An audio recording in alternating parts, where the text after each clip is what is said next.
Alright, welcome back, folks. It is day 43. As the per Duolingo tradition, trying to keep the streak alive. Once again, Maku desu. Konnichiwa. Yokoso. Yesterday we completed Unit 7, and as per usual, for the 3rd or 4th day of the cycle, it's largely review, and a very, very welcome review, which allowed us to patch up all the little loose recall, our gaps in our recall, right?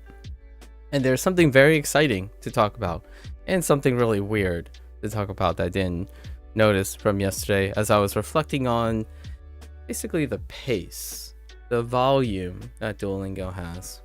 We'll talk about that in a little bit. Let's practice our total recall session.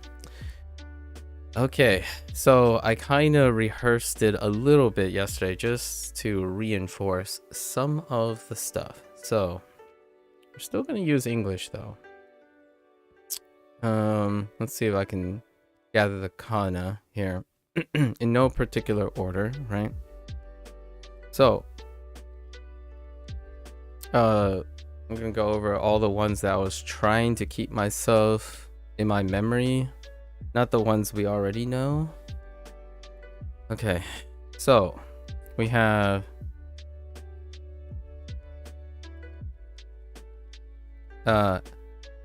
Shikaku, nearby.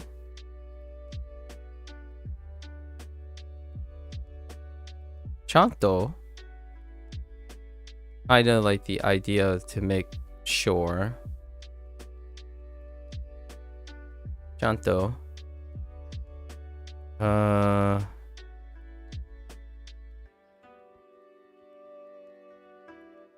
Keisatsu.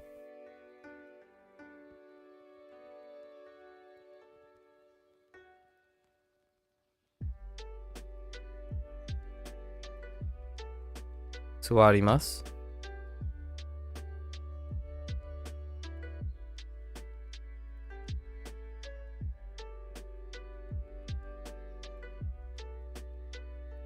Byoin.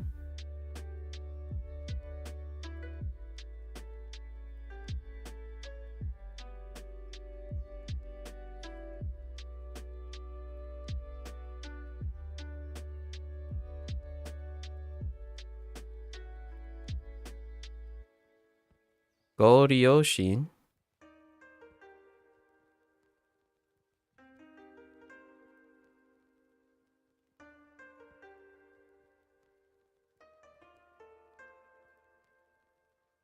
That's 6.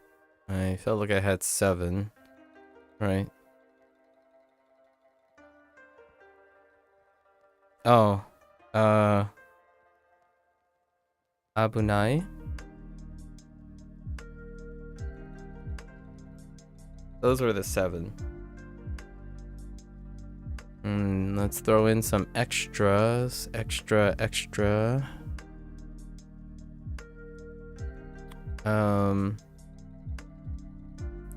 Gokazoku.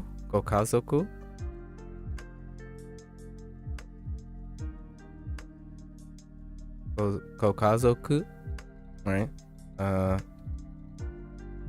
Still feels really weird to say it.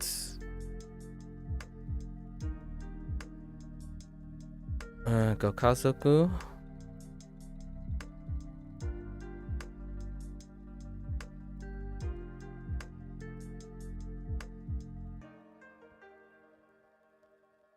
Mosuku. Mosuku.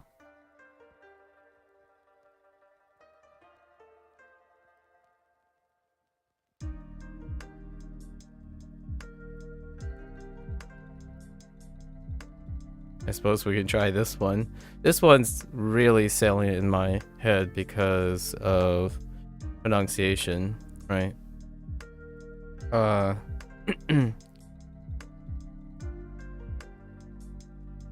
Gai ga warui. Guai Guai ga warui, right?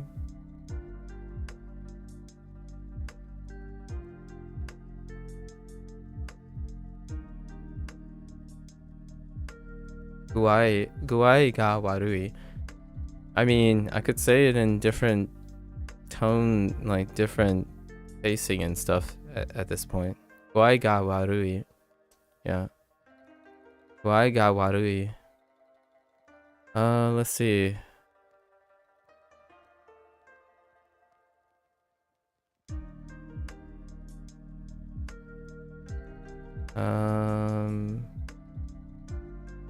We have Kyusha, right?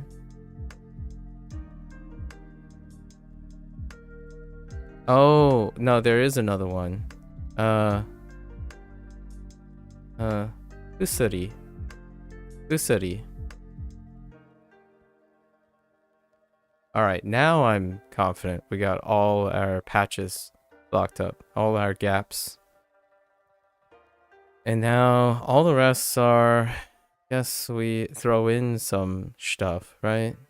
Throw in some stuff here and there.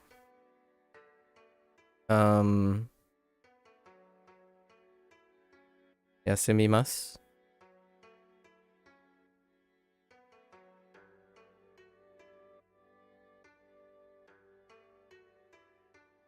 Akai, in the context of tall. Yama, yeah, mountain, right? Yama.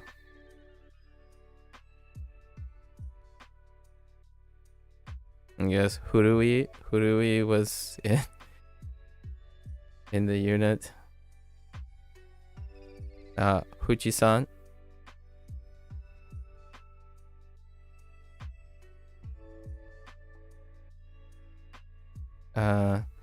Tatemono, building.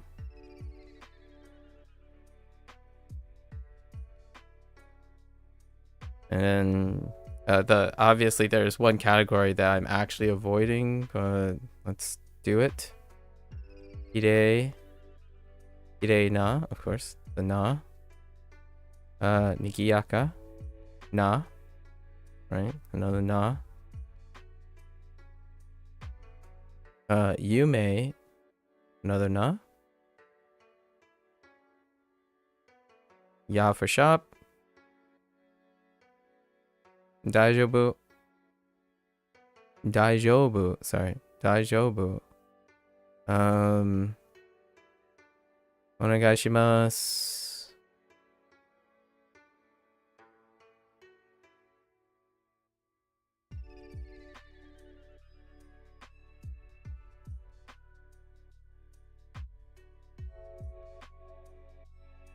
Skoshi. For a bit. Skoshi. Kyo. Today. Kyo.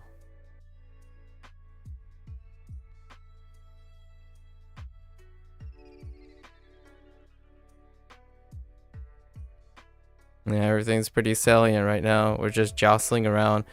I'm specifically looking for things in the last unit so that we don't fill the page up with like 400 words from all the units prior. Hana. Oh, I almost wrote Hana.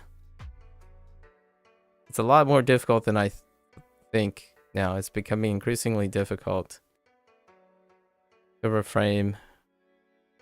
Hana. I suppose you can throw in Are.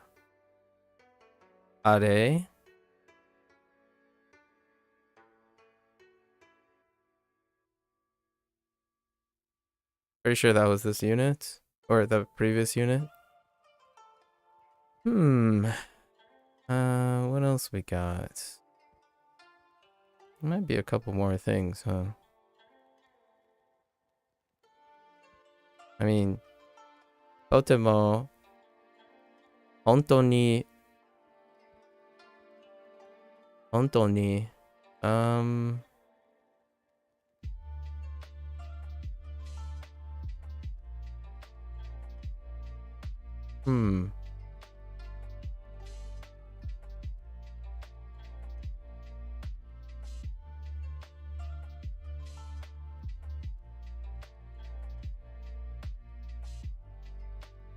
Yeah, this is pretty good.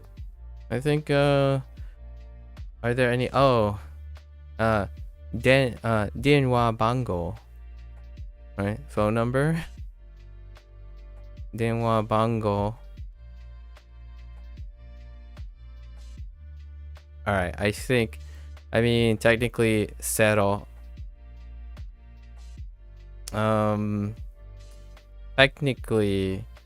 Technically, Q.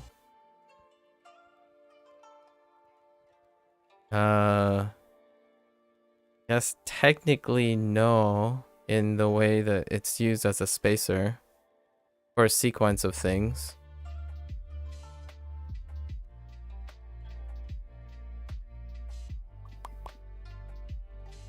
So the reason why I say it's a spacer, it's not technically a spacer. It's a sequence linker. Is how they're using it. So the first sequence would be like 2 numbers or 3 numbers, and then the no is using as a linker to the next series of numbers, and the numbers are separate things. So that's kind of how I remember the function of the no linker. That's a grammar point outside of Duo. It's kind of inferred though already. Yeah, that's pretty much as much as. Oh, I guess we can throw in the other half of stuff, right? Okashi snack. Otera temple. Jinja shrine.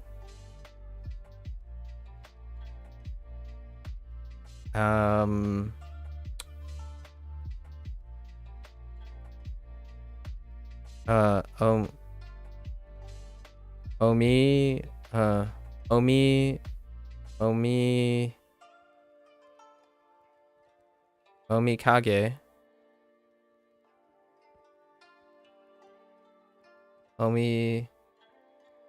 Omikage?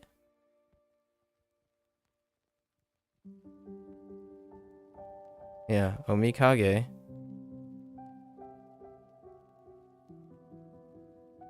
Souvenir. I'm staring at the kana, and then I'm not sure about the third kana. Omikage. Seems to roll off the tongue enough, so we'll go with that.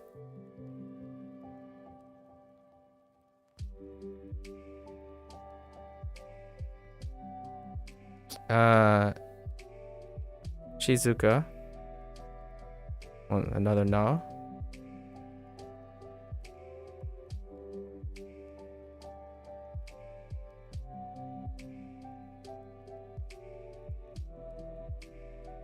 Alright. There you go. Pretty good. Pretty good. No uncomfortableness. I think the hardest thing to do right now, which I actually intentionally do, is to restrict myself to Unit 7. Not anything else before. Otherwise, we'll be here till eternity. That's for later, though. That's for later. So this is all the stuff that I'm pretty confident has occurred in Unit 7. Outside of the rest of the numbers, too. So, from 0 to 9, all the numbers, including Ju. Oh, that's what it reminded me of. Nandesu ka? Nandesu ka is also a phrase. Nandesu ka? Right? And the reason why I know nandesu ka is nansai desu. So what age? Nansai desu. And the reason I remember that was because I thought of numbers. So, nandesu ka? Nansai desu. Now is that everything? I think so. Yeah, I think that's probably everything. Yeah, there you have it. That's Unit 7. Generally, I feel really great after the repetitious day, right? You get day 1, which is today again, the first half of the vocabulary. Day 2, the second half of the vocabulary. Or it's actually day 1, first half of the vocabulary repeat, I'm pretty sure. And if there's a personalized challenge. And then day 2, second half, repeats. And then day 3 to day 4 are double repeats. And that's when you get everything ironed out, at least in my opinion. So now we go on to the funny or the interesting category that I seem to have discovered, but coincidentally should have observed, but didn't observe. Okay, so yesterday I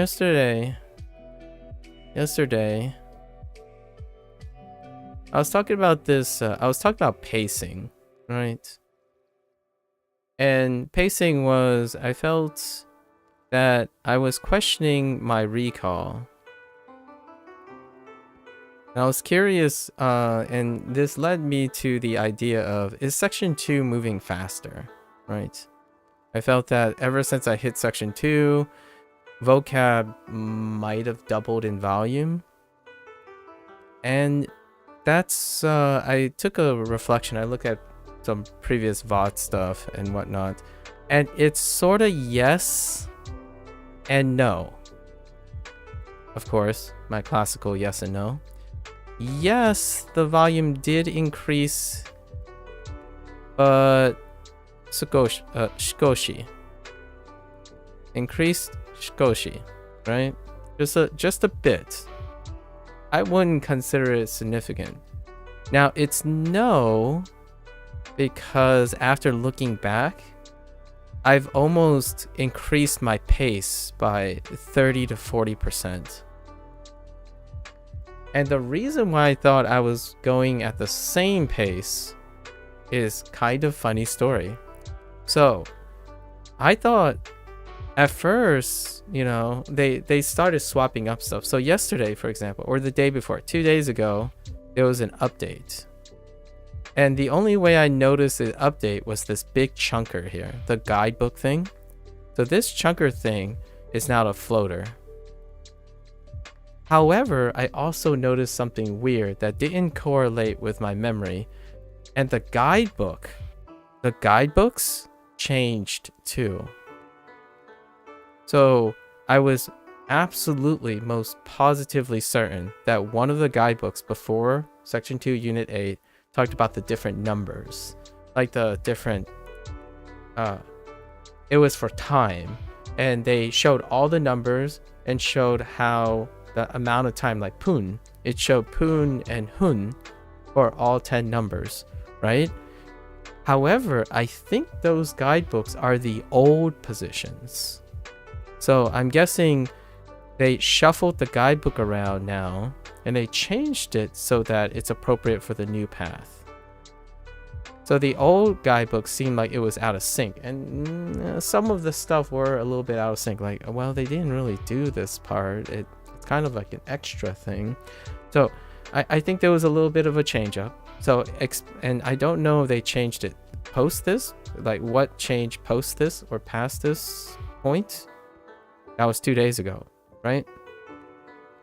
What I didn't notice, and I don't know if it happened 2 days ago or today, because something else happened today, okay? So 2 days ago, I looked and I was thinking, yo, I don't remember section 1 only having 5 units. Like when I first saw that, I was like, no way. Because in the kanji section, which is the teaser, by the way, in the kanji section, unit 5 only covers ichi, ni, san. Whoops, that's a terrible san. Hold up, let's fix this. San, let's, I guess.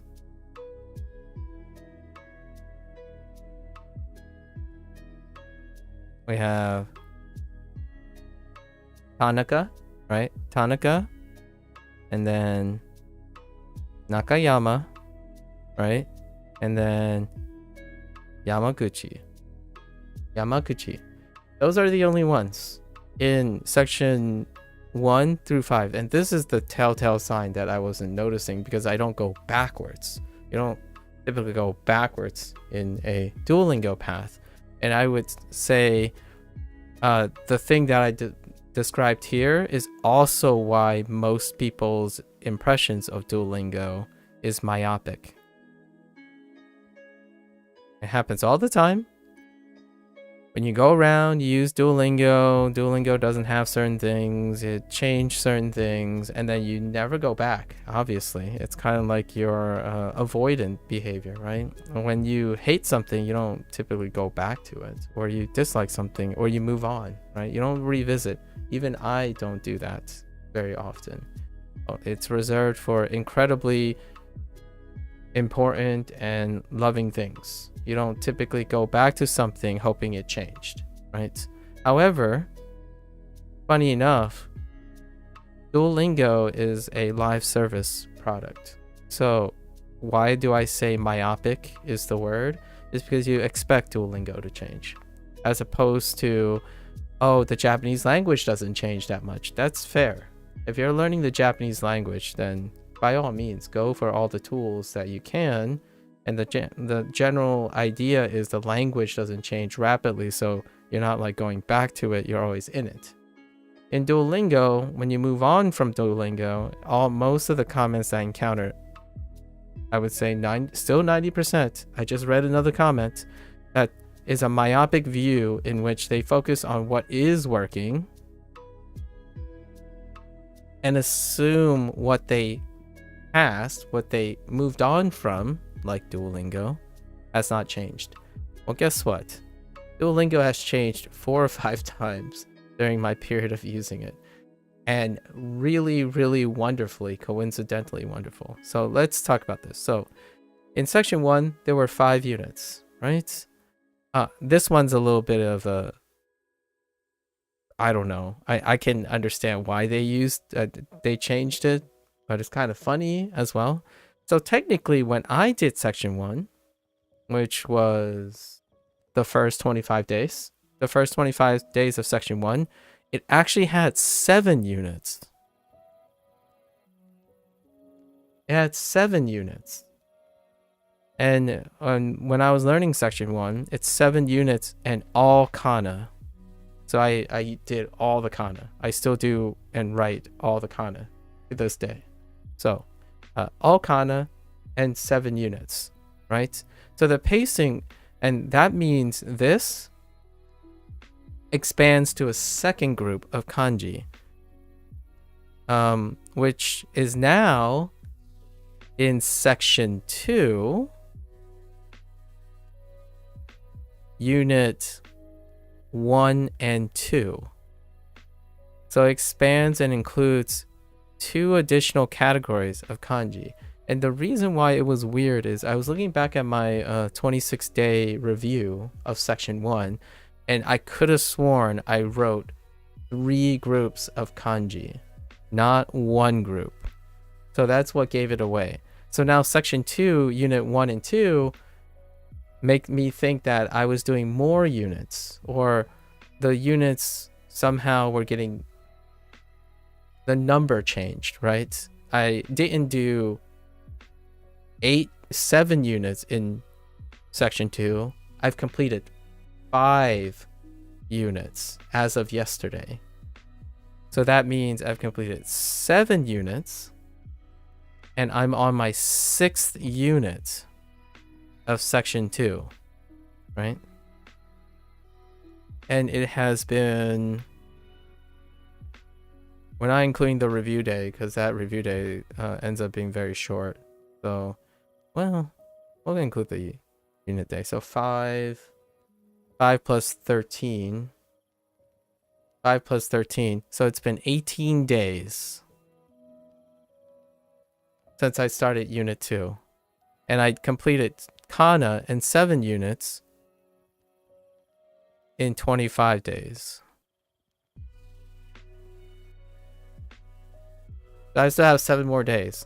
And why is this important about my pacing or how I feel? It's because it's it's not because section 2 is kind of bloated. My pace actually went up. Since I no longer do kana. Hey, Sandra. Since I no longer do kana, as in like during my Duolingo streams, right? My pace actually picked up. I have 7 days to complete another 2 sets. Which kind of lined up a little bit. So yes, the volume did go up by a bit. And it's felt because now I'm actually moving past the units at a faster pace than I was before.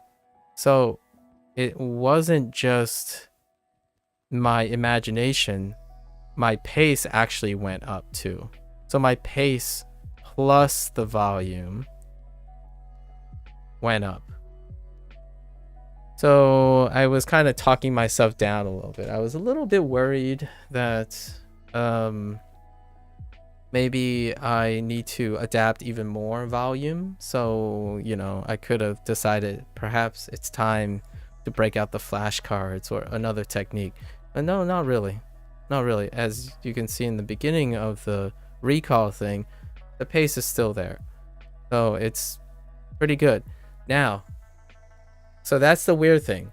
So technically in section 1, my review of section 1 at day 26 is out of date already. Like, it's legitimately out of date. Crazy, right? No, not really crazy, because I've been around live service models regardless of what the context is, and this is the element of live service models. And I love unsolicited advice. I welcome unsolicited advice. But if you put down a product that is a live service product, you are myopic. You are failing to understand. You don't keep track of what changes on a live service product. So before you add your unsolicited advice, which is really welcome because it's something you're currently doing, try to eliminate your prejudice and your bias by adding one last comment to take a jab at something that is constantly being updated. Okay? Because I really grow I'm growing kind of less and less tolerant of how the hustle culture fails to even update their research. Like, for me, I'm already telling you now that my day 26 video is out of date. It's officially out of date as of like maybe 2 days ago. 2 days ago, it's out of date. When someone comes around and leaves a comment and says, oh, do this and do this, Duolingo is useless, it's like, when did you use Duolingo? Are you out of date? Stop providing advice that's out of date. Like, I'm okay with giving you explaining what you're currently doing. However, when you start talking trash and put down something, you're assuming it's static. So perhaps use the subjunctive and say, oh, as far as I remember, this is what Duolingo was like. Then I will give you a pass. However, when you use the indicative voice and say Duolingo is useless to someone who spent 26 days summarizing section 1, unit 7 in like 4 hours. I mean, at least have the courtesy. At least have the courtesy to, you know, watch the video. If you really are compassionate and you're giving me advice on how to the best way to learn Japanese, I mean, at least give the courtesy of understanding that I already addressed all your questions in the video. So clearly you didn't watch the video. Oh, but we'll save that for the next review. Did you do something? Oh no, Sandra. This is my my morning routine, or my starting routine, where I talk about and reflect upon things. So I'm talking about the update to Duolingo Japanese course today.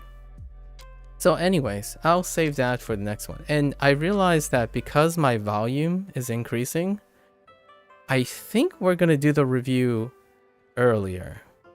So when will 45 day hit? Oh no, maybe I won't do it earlier because I won't get through 7 units.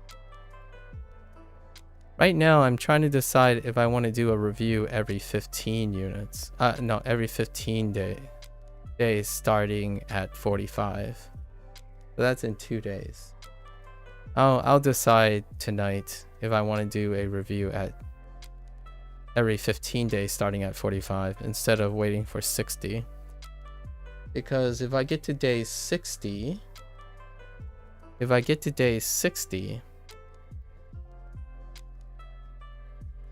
what is that? Another 15 days? That's another four units? Yeah, we'll decide. Ricardo, how old am I? I'm 37. And okay, so the second update, it's a big deal. The second update is that, first, let's make a disclaimer. So there was an update yesterday on the desktop, the web version. My disclaimer is I obviously don't work for Duolingo. I want to make that disclaimer, right? I obviously do not work for Duolingo. I hope people understand that at this point. I also don't have any contact with Duolingo, so don't have any contacts. As in, like, I don't participate in any sort of formal feedback or anything for it, right? I'm not a participant of anything, right? Just to give that clear disclaimer. Generally speaking, these assumptions are things people make, obviously, and also let's make other assumptions. I do not have enough influence to promote change on this scale, right? I also am ignorant if any Duolingo staff is collecting data. Like, I don't know, looking at the Twitch channel and so I don't know if I'm ignorant to any Duolingo collecting data thing. So I don't know. So for perhaps all this is these are good disclaimers, because this update to the Japanese course is absolutely amazing, in my opinion. And it lines up so coincidentally with my desires. So what I mean by that is, as a designer, if I were to volunteer to implement something, I would implement this thing after a month of using it. And it could have just been like part of the roadmap. The problem is in Duolingo, there aren't patch notes, right? No patch notes. I love patch notes. I love record keeping. No patch notes. And I still haven't found an adequate roadmap other than their press conferences and stuff that kind of work like Google I/O press conference and stuff. So what is this update? Well, it's a thing I've been talking about for a while, and I've been keeping track manually myself. So this very particular thing, I've been keeping track myself, and it is no longer an issue. Or not even an issue, it's an extra thing. It's an extra functionality. I can see that how it's going to make other people fail to work this skill, but this is a skill that I brought to Duolingo. I love record keeping. However, Duolingo has removed that need. And for me, it's a bittersweet moment. It means that it doesn't enforce or encourages other people who learn language to use the skill. However, it does mean that Duolingo does it for you. And it's in the kanji section. At least I noticed it in the kanji section. I don't know if anything else changed. The thing I really love about live service products are that when you wake up one day, your thing might get patched. And I love changes. I'm actually minor opinion. I am the biggest fan of changes. I'm a learner. I'm a skilled learner, right? And changes are what keeps everything fresh, not complacency like, oh, my method is the best method. It's been working for me, so therefore every other method sucks. That's complacency. Sorry, not sorry, really. Okay? So, anyways. So what did they do? Well, if I open the kanji section up that I have so far, game changer. So, as I said, section 1, unit 5, you got the 7 kanji. And then section 2, unit 1 used to be section 1, unit 6. So when I look back in my day 26 VOD, these were also in the group, right? And then section 2, unit 2 was section 1, unit 7, right? But look, and also we're going to go through all the kanji today, of course, once again, because due to the update, they added 1 pip to a lot of these things. So I'm curious what the pip is. It could be another bootstrap or something, but it's to raise attention, right? These were all completed when to like an extreme degree, because I like writing kanji on my breaks, on my mental breaks. But look at here. So when I was writing kanji, I was reminding myself where the kanji also appears previously. So now they have added all the kanji that has shown up again in new words. To remind you, which I reminded myself manually, that they've occurred previously. And that's how my memory association was using it to reinforce. Like, oh yeah, I remember in section 2, unit 2, or formerly section 1, unit 7, Shichiji was introduced. So there's Nana, right? And there's G. So I imagine they've added additional things here, and I'm not sure if they changed the pool of prompts. However, now it's showing that it's not Nana, right? It's not Nana. It's Shichi in front of G. And if you click on these things, there it is.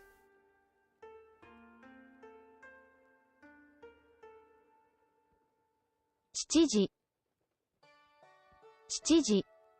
And it has, your furigana, right? And this section was still available to some extent, but now it's a little bit more comprehensive in the sense that each kanji unit also tells you the new word that it's telling you and reminding you that these kanji are being used in new words or new phrases. So in this case, this is not 7. Nana. And the first time it occurs, it's telling you the stroke pattern at the top, right? So Nana. there's Nana, and it still connects and links to all the other ones. The thing is, these new entries right here have been here before. Now the idea is that it shows a reminder and tells you that all these occur. So like I think Ichi might have been in the context of Ichiji-han. So Ichiji-han was used as an example auditorily. So that's why this is here probably. And then hon was for books. However, you got up here, you got Nihon here. So all of this stuff that I've been keeping track of, and I was saying, oh yeah, this is related to this occurs to this. It's all here now. Nana shows up again here, and that context is Nana-sen. Nana-sen is the voice sample. So it's showing that nana sen, it's nana when it's next to the counter sen versus, or like the unit counter. And then nana here is a reminder that is chiji, right? So yeah, and this is the panel, I don't know what you call it, the panel for up here for Nihon, right? But this is not Nihon. This is for the days. So doyobi and nichiyobi, the B in, so here's more. So they went back and did all of them retroactively. So now I have no reservations of forgetting how things are reoccurring, because they removed me needing to do that anymore. You can just go to the kanji section and have at it. Like Q showed up again because you have to be reminded that in the last unit, Q, this is Q, not to be confused with the first introduction of Q as in Kuji, the modified Kuji up here. Of course, you still have to. I'm remembering all of these things because I've been practicing it the whole time. However, you can just tap on it. You tap on it and you can see it with the furigana. And there you go. You scroll up. Kuji. It was introduced as Kuji in Section 2, Unit 7, or formerly Section 1, Unit 7, technically. And then 9000 9分9 900 oh, there you go. And I am pretty convinced also, here's another notice thing. It might be 2 days ago. When I was looking at the sections, right? I looked at section 1, I'm like, wait a minute. It's missing 2 sections. So those things got shifted to section 2, and they stay the same. So section 1 and 2, the reason why I remember it is because of the animations, actually. The animations are why I remembered it. Section Unit 1 and Unit 2 were just at the end of section 1, Unit 6 and 7. So they just got shifted. I don't think anything actually happened to them. The reason why I know this is this gate right here. This gate right here is the katakana gate. To open this gate, they highly encourage you to learn all the katakana. Every single character in the katakana practice. By coincidence, I was pretty much done with kana, hiragana and katakana by that time. I only had like 2 or 3 bootstrap exercises left to fill in. As in, they mean you had to gold all of these. At least this entire panel here. And I had like 4 left that was partially filled. So by coincidence, that's how it worked out. And now the reason why I say this is because when I remember at the end of my review, I'm sure I can go back in the VOD to see it. In the day 26 VOD, I'm pretty sure this had only 6 sections. So section 1, 2, 3, 4. And then you have personalized practice and daily refresh. However, it looks like they shifted 4 units into section 5, or they are starting a new section. The only way I can confirm this is when Lotus or Indy shows up, because they are far down this. I'm not even, I think Lotus is close. Either he is on section 5, and I don't know if Indy is probably on section completed this entire course, so I could ask them if any of this is new. What I'm trying to illustrate here is that even in my brief use of this product that people criticize over and over again, they constantly treat it as a static product. So when someone gives me advice and remark, or like unsolicited remark, they don't tell me when they used Duolingo. It's incredibly important to tell me when. You can tell me when you learn the Japanese language, because I get it. The Japanese language doesn't change that much. And it's kind of one of those things, I don't even think I can tell you that's true for English. So when someone says, oh yeah, I've been learning English, when did you start learning English? And when did you stop learning English? It's actually really important. You might be thinking, well, how does someone stop learning English when they're using English to talk to you? Piece of cake. When you left high school, did you stop learning English?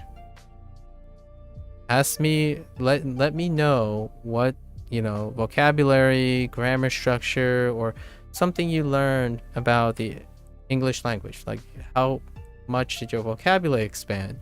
That's because being fluent doesn't necessarily mean you continue learning. Or being competent, having casual conversations doesn't necessarily mean you're actively learning. You could be actively practicing, for sure, right? Practice makes I don't want to say practice makes perfect. Practice makes the things you do more efficient. Learning makes things less efficient temporarily. So if your English is slowing down because you're learning more English, then that's fair. Why does it seem like I'm going slower than I normally am? It's because I'm learning things. I'm not practicing them. When I get the chance to practice them, they'll become faster or more efficient. Right now, though, I'm still keeping it at a really, really quick pace. I'm always at the edge of slowing down too much for me to feel comfortable, and not going too fast for me, going too slow for me to feel like I'm constantly practicing. I don't personally like to be in a state of majority practice. So, and it's just to give people the idea that, well, if you think you're overwhelmed, like yesterday, if you think you're overwhelmed, which it does come from a compassionate standpoint, someone I talked to like for a week now thought perhaps their advice was, oh, it'll get faster as you practice. Like, well, no, technically no, because I'll keep moving on. If I get faster past a certain point, I'm just going to keep moving on and slow myself down.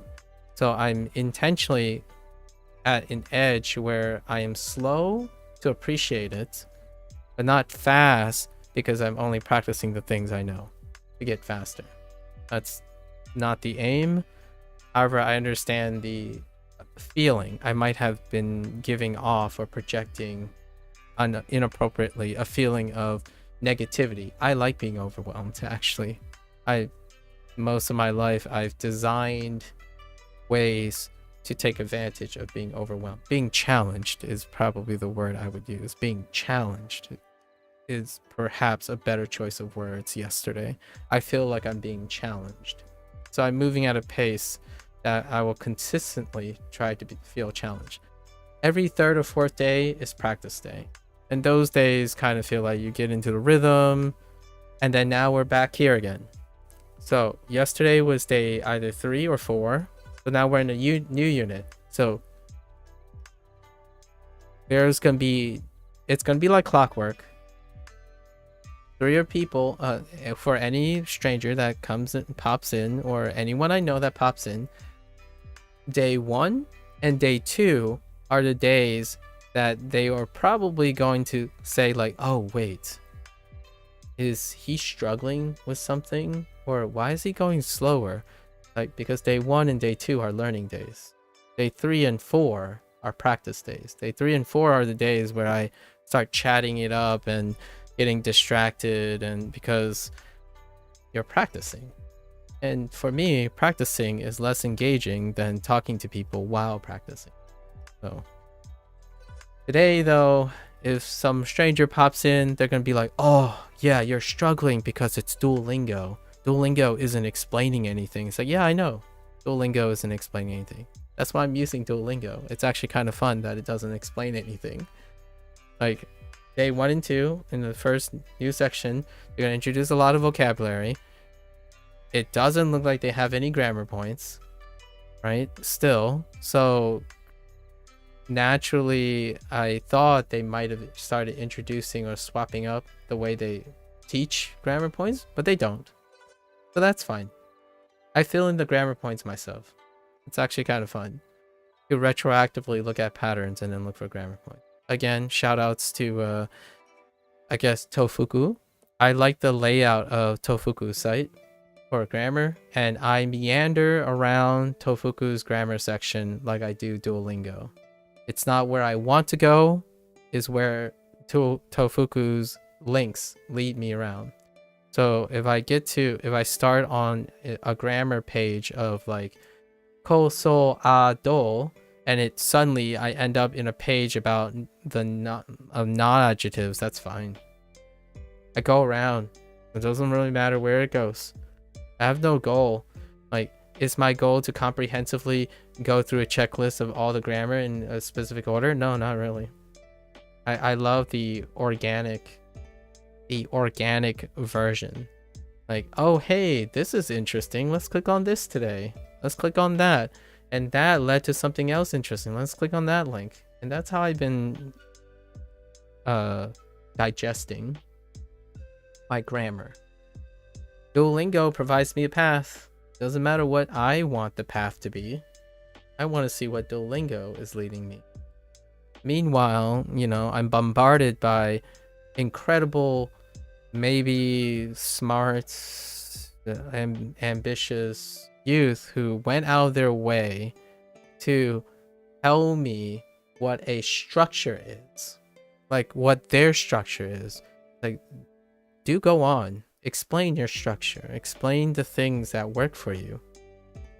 The moment you give me an out-of-date opinion, hey dear Andy, welcome back.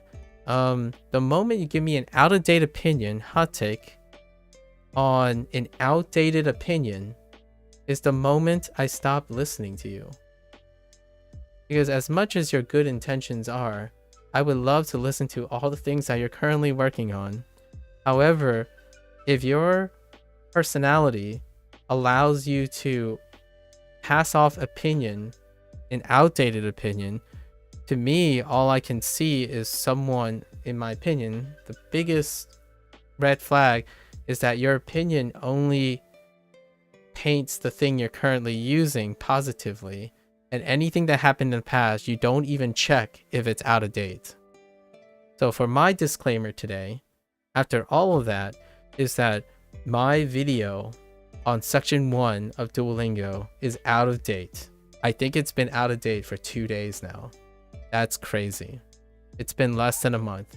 Do you know how crazy that is to get an update in a month on a live service app or model?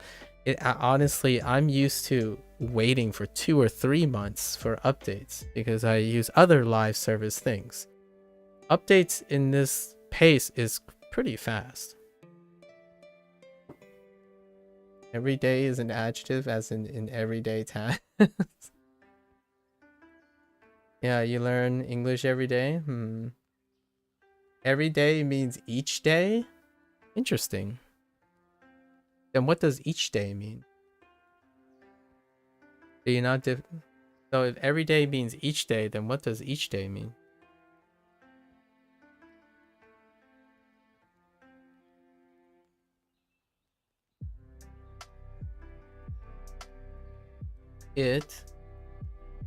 Wait. Okay, I'm waiting. I'm holding.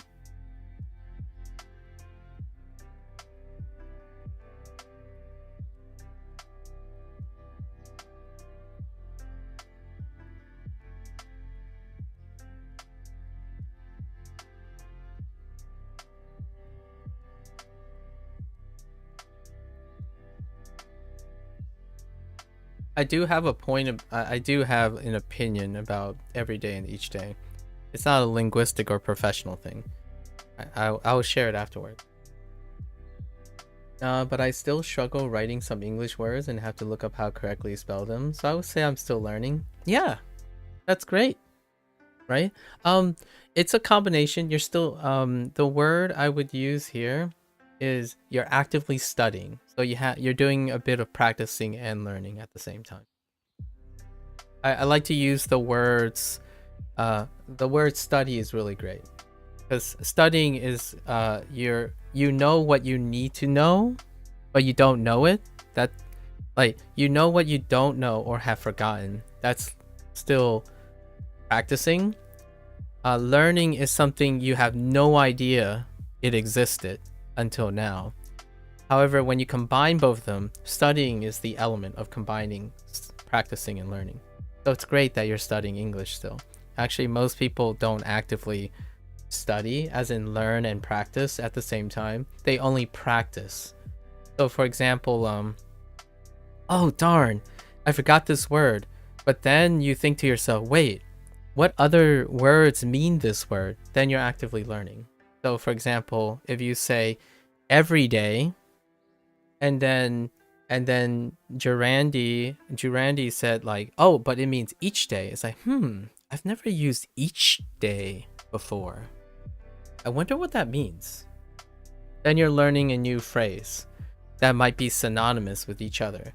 However, because I have something to say, I have an opinion about that. I'll share it after. It's a saying meaning to do something repeatedly on every day passing. Okay, that's each day. I accidentally wrote it because I accidentally pressed enter when trying to type. Okay. Yeah, they are not synonymous. Yeah. So, it's great because now we can talk about learning something, right? Like, or I'm practicing this. I've had this conversation before with other people. So every day and each day have different indicators. Every day would suggest a long continuous thing.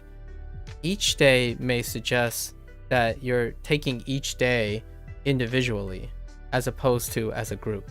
So when you say each day you do something, it's not guaranteed that it's every day.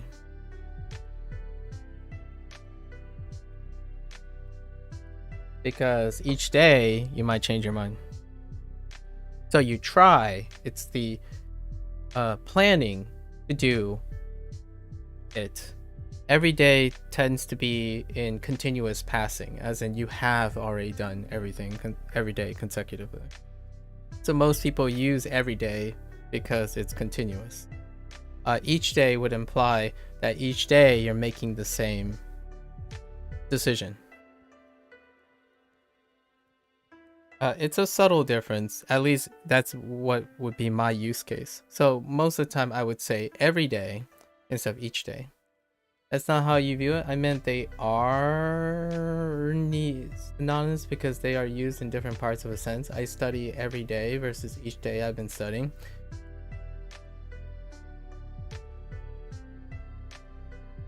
So you can still say I study each day and I study every day versus every day I've been studying and each day I've been studying. That's a difference between your emphasis. So just so you know, you're comparing A plus B equals C and B plus A equals C. So you're changing the position. So you can still say I study each day versus I study every day, and you can still say each day I've been studying or every day I've been studying. That's what you're comparing. You're not comparing those two sentences. You're comparing I study each day versus I study every day. Yeah, but the emphasis are regular, put on the front and end based on the sentence being used? Yes. Now you're comparing that. You're no longer comparing each or every. It's confounded. So remember, right? If you're testing a variable, you first compared one variable, just A. But then your example, when you say they're different, you actually introduce the second variable. So this time you both changed variable A and variable B. Variable A is the phrase each day versus every day. Variable B is the position.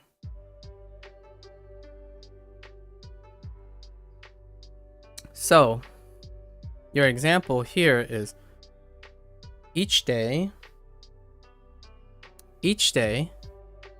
is in position 1, and every day is in position 2. This is B, this is A.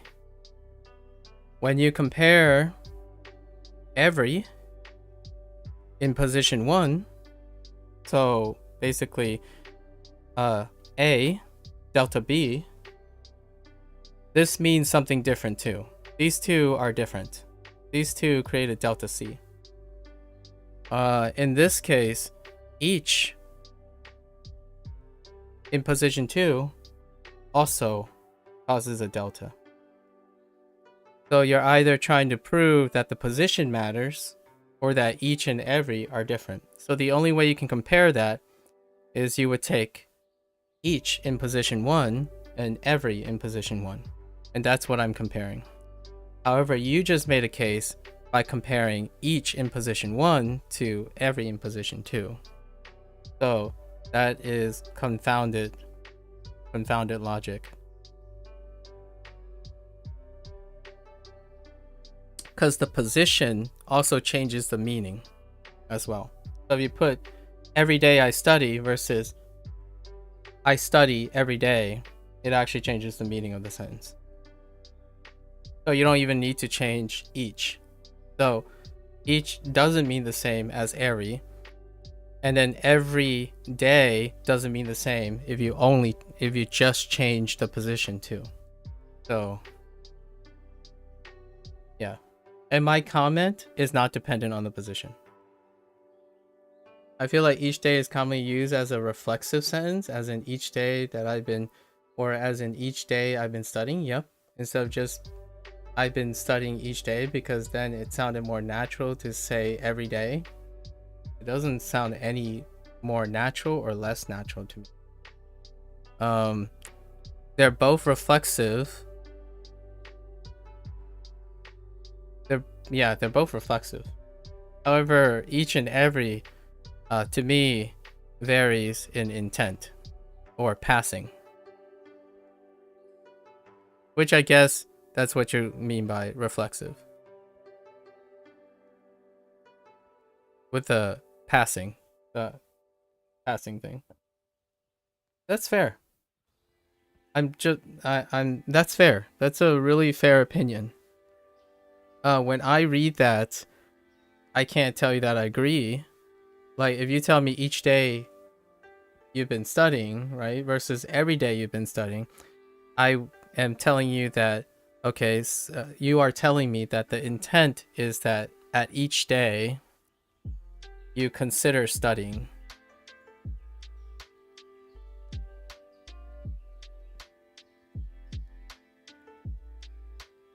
And then if you tell me every day you're studying, this is an absolution. So it's an absolute. It's not it's a collective. So it's a group. It's like a single group unit. Each is individual. So you're actively looking at each day, as in individual days, as opposed to all days. So one is stronger than the other. In fact, most people use the indicative form for every most of the time. And just so you know, I'm not talking about that really. I'm okay with you saying they're not the same. I'm not okay with you saying that delta A and delta B are the same as just changing delta A. That's not true. So you're changing two different things when you say you're used to saying each day I've been studying instead, and then I've been studying every day. Those are two different factors. So you're actually changing two different things about the sentence, not one thing. It's not just, in my opinion, sorry, I know this sounds a little gaslighty, but at least we can agree position matters. Of the phrase position matters, because you already told me if you put in the front, it has more emphasis, or like the emphasis changes if you put in the front and the end. So you've already demonstrated to me that you can qualify that a change in position. Didn't I say they weren't the same? Yeah, they weren't the same. Did I say you said they were the same? I'm pretty sure I tried to say they weren't the same. It might be my accent. So with delta and alpha, no, what I'm saying is you are giving, this is your example where you change delta. Actually, I see where the misunderstanding is. So each and every are not the same. They are not the same. That's axiomatic. So that's what we assume. A, right? So it's represented by A.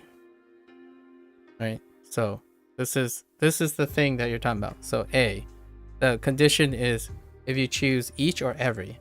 But there's a second condition you introduced, which is position. Right? So this is each and every. This is position. So your example is that you naturally use each in position 1, which is at the beginning, and then you tend to use every in position 2. I feel like each and every can be synonymous in some contexts, but one is selective and the other is collective. That's exactly what I'm saying. Yeah. It can be synonymous in context. The thing is, you are changing the B. So when you're making an argument and you're trying to say these things are different, the example would have been each day I study versus every day I study. Then I would logically agree with you that a great example, this example produces two different meanings. It produces a delta A. It doesn't create A equals A, in my opinion. And then you say some context would produce synonymous things. It's like, yeah, I say that. I didn't say one was more wrong than the other. I didn't say you didn't.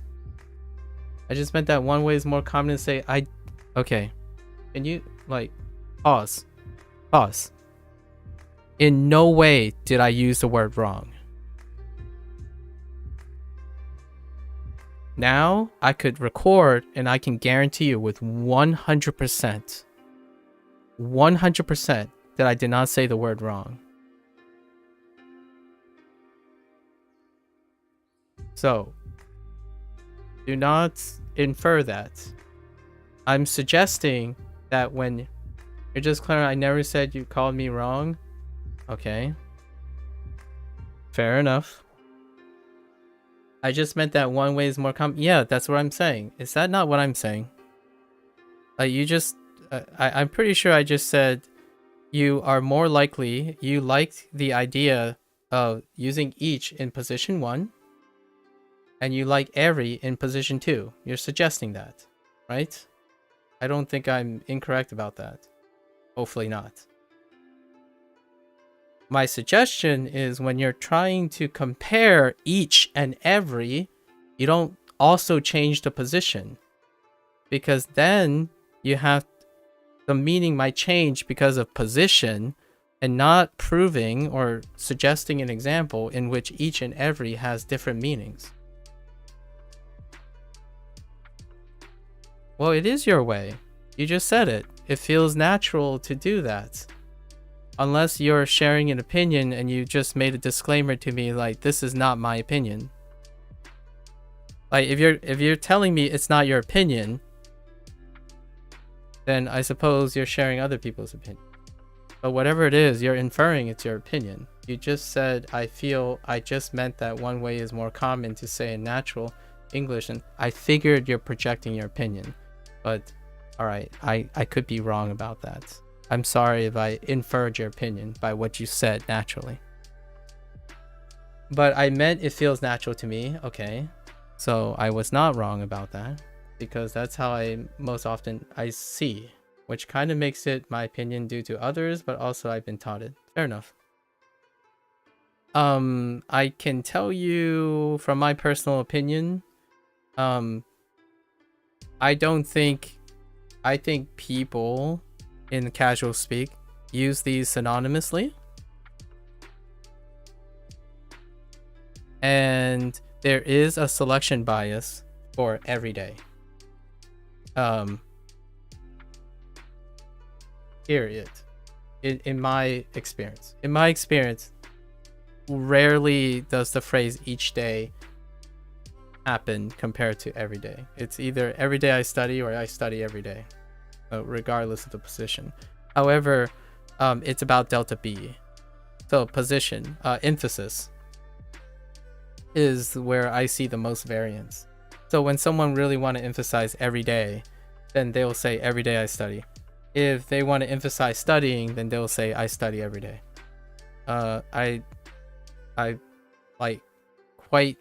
I don't hear each day too often. Like, each day I go on a run versus every day I go on a run. Every day tends to be very strong. It promotes positive commitment, and consistency. So whenever someone's talking about themselves, they like to exude consistency. Take care, Sandra. Take care, Sandra. Each day is a bit more dubious. So when people express something that's positive, like they desire someone to know, they would use every day. And when they don't want, the thing that they don't want to do, as in running, like I need to exercise. So oftentimes the subtext is, if someone really likes to exercise and they think they're positive, it's a positive thing, they are likely to say I exercise every day, or every day I exercise. However, say like chores, where it's like take out the garbage. I don't know. Maybe take out the garbage. I don't think people take out the garbage. It's a bad example. Each day I take out the garbage. Or I take out the garbage each day.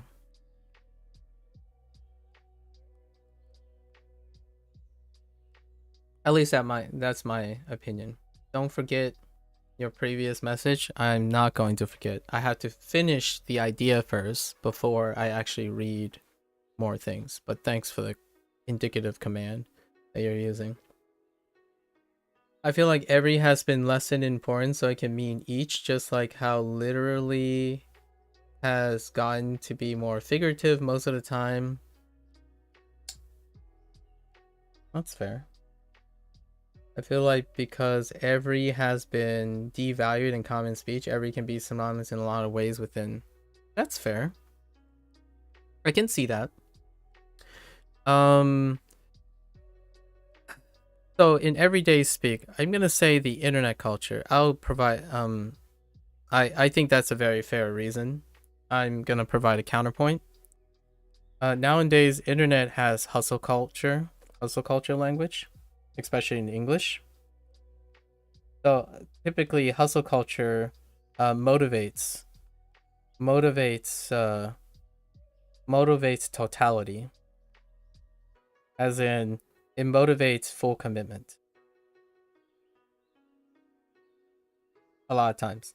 So on the internet, they tend to use very strong words still. So yes, it's become devalued because of how common it is, in my opinion. So every,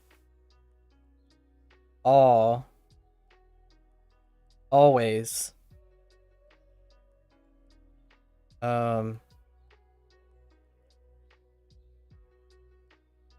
same. These words are incredibly common in the internet hustle culture. And in my opinion, it coincidentally lines up your idea of devaluing. But everything is also literal. And so to me, I would say this is actually getting closer to replacing a lot of the things. So it's being devalued in that way. The act of prescribing precise meaning to the arbitrary, ethereal statement of irrational emotional beings is quite the academic pursuit. Indeed. Well said, Lotus. That was highly esoteric of you. However, I absolutely love the confidence in which you executed that statement. Yeah, so this is what I mean by generally speaking, I would agree with you that you're making a distinction between every and each. And I also agree with you that these words are being devalued. However, my take on why they're devalued is often because of the need for absolutes. And oftentimes it's the indicative speech that is pervasive on the internet. Much like the way you debated with me. Pretty much most of your statements are passed off strongly as indicative. Because you do that. You are part of the internet culture. Do I sound like that? Sometimes. But generally speaking, I like to use the subjunctive. So, like, yeah, once you step back, you're going to say it depends, it's on context, but you don't speak as though it depends on context. You speak as though it is the facts. It is this. It has gotten this. As opposed to, I'm not quite certain that, well, English is pretty direct. That's what we're talking about here. English is direct on the internet. It's incredibly direct. So you coincidentally, I'm not saying it deals with your Dutch side. I'm not making assumptions, but the way you present your case is incredibly challenging. It's nice. You clearly know what your opinions are and you project them. And I'm not part of that group, I suppose. I try not to be. So I use words like try, alternative, counterpoints, and whatnot, right? And explanatory things, as opposed to, yeah, I feel ya, man. That's exactly it. I feel ya. Or, yeah, that's, everyone thinks that. Yeah, it does feel like, or I can't even say it does feel like, it's all like this. Yeah, you're right. I don't say those statements very often. It's very direct, and it devalues things. It devalues a lot. So when I say you were suggesting an opinion, I was telling you that I was inferring your opinion. However, you took it literally. And then when I said I didn't literally do this, then you corrected me on saying I didn't literally do something. Fair enough. However, I was trying to infer and talk about what your statement means to me, not inferring that it's fact. So that's very direct. And yes, that is very much the type of interaction I expect on the internet. You're often very subjunctive. I appreciate subjunctive people. Well, Although you did mention that you're Dutch and that's why you're very direct. Do Dutch talk indicative all the time, like outside of the internet culture? No hard feelings. I'm not suggesting that. This is fantastic. I love these discussions. It's super deep. Although Lotus pulled out a hat trick with using ethereal statements of irrational emotional beings is quite the academic pursuit. Hey, ASJ from YouTube. Literally has gotten more of a confirmation meaning. Yeah. Yep. Or gain, and also gain the meaning. I would say not even or. I would go as far as literally has salience in confirmation, and it's gained the meaning of figurative. If you know what I mean. It's a catch-all phrase. So yes, I would say lots of words, due to the repetitious nature of the internet, has simplified to a point where it basically means everything and you have to infer the nuance. How am I? Delta what? That's a lot of spam. Interesting.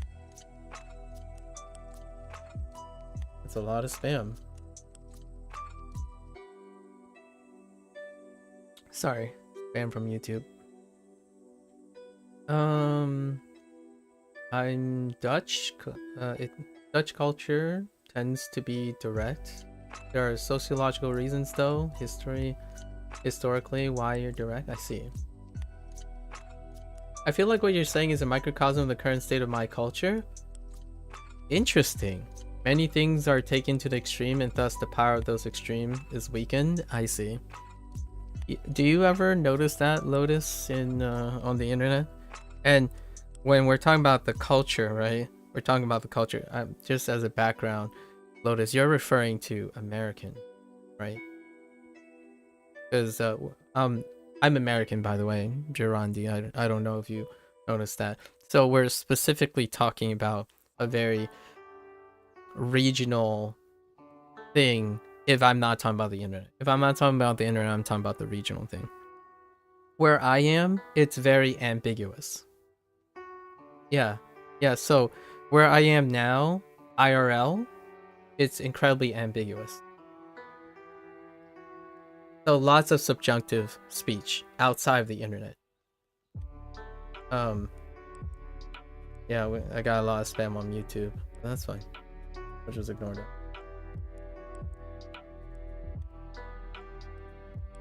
But here, yeah, on the internet though, most things are indicative. Indeed, as I've gotten older, I appreciate more the power of contrast. Yeah. Can we turn this into a digression? I think we've talked about it enough, so let's talk about this before I start the new unit, because the new unit is gonna be a lot of me trying to figure things out, right? So, what are your feelings about the internet? I guess use. I think it's pretty funny that you mentioned literal, right? Here's the thing that let's do some fun things, right? A lot of times I feel when people here's one that I think the internet thing happens a lot. When someone is trying to express the subjunctive, right? The subjunctive. However, when they do, they use the indicative. Like on a comment or something. For example, I was just talking about this a little before. When someone says, their method, I'm gonna paraphrase. This is a paraphrase. Their method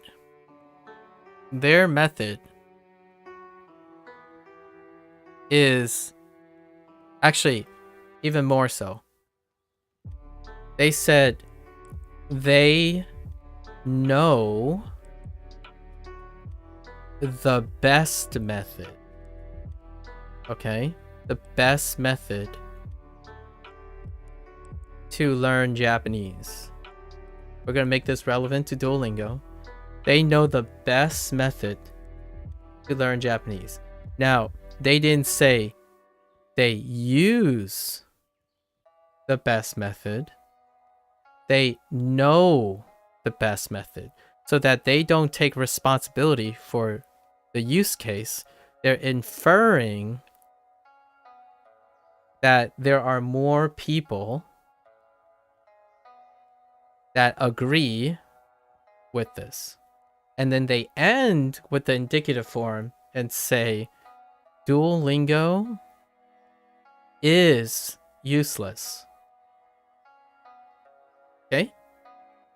So, the problem with this, the thing that, not really problem, the way I'm interpreting this is not what was written. In my honest opinion, this person is probably trying to be helpful. Like, have, I don't know, an honest attempt to try to provide save me some trouble, right?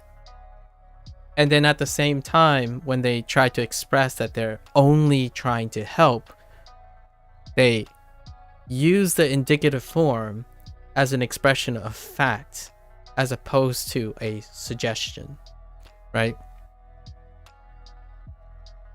So when they say they know the best method, which comes up in conversation a lot, they're inferring that they did research and other people, a lot of people collectively, every agrees as a collective it's the best method, and therefore it leans credibility to their statement. When I read that, they're inferring that it is the best method. They're not communicating that it is the one. So I'm giving them the benefit of the doubt, right? Until I read the last comment and it says Duolingo is useless. That is the indicative form being used as to factualize their opinion, which happens to be a subjective statement. And that subjective statement requires the subjunctive. What does that tell me instead? Well, this person is a product of the internet hustle culture. So what do I do when I read this comment? I take it with even more grains of salt. Or is that not how the idiom works? Probably. I don't know. Like, I take it with more salt because I like salt, I suppose. I often prefer directness when talking to other Dutch people or people in general, even when others talk direct to me. When people talk subjunctively toward me, it often comes off as scared and anxious. That's fair. That's fair. That is definitely one that makes subjunctive. It's a stereotype, and I would say the stereotype in this case is likely statistically correct. They would probably have apprehension and insecurities if one is to use the subjunctive. Being direct shows you aren't shy to speak out and you dare to speak the truth. That's a leap of logic, but I can see where you're coming from a subjective point of view.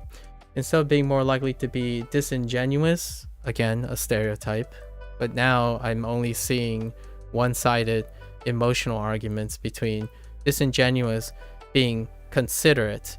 So the opposing counterpoint is considerations, as opposed to being disingenuous.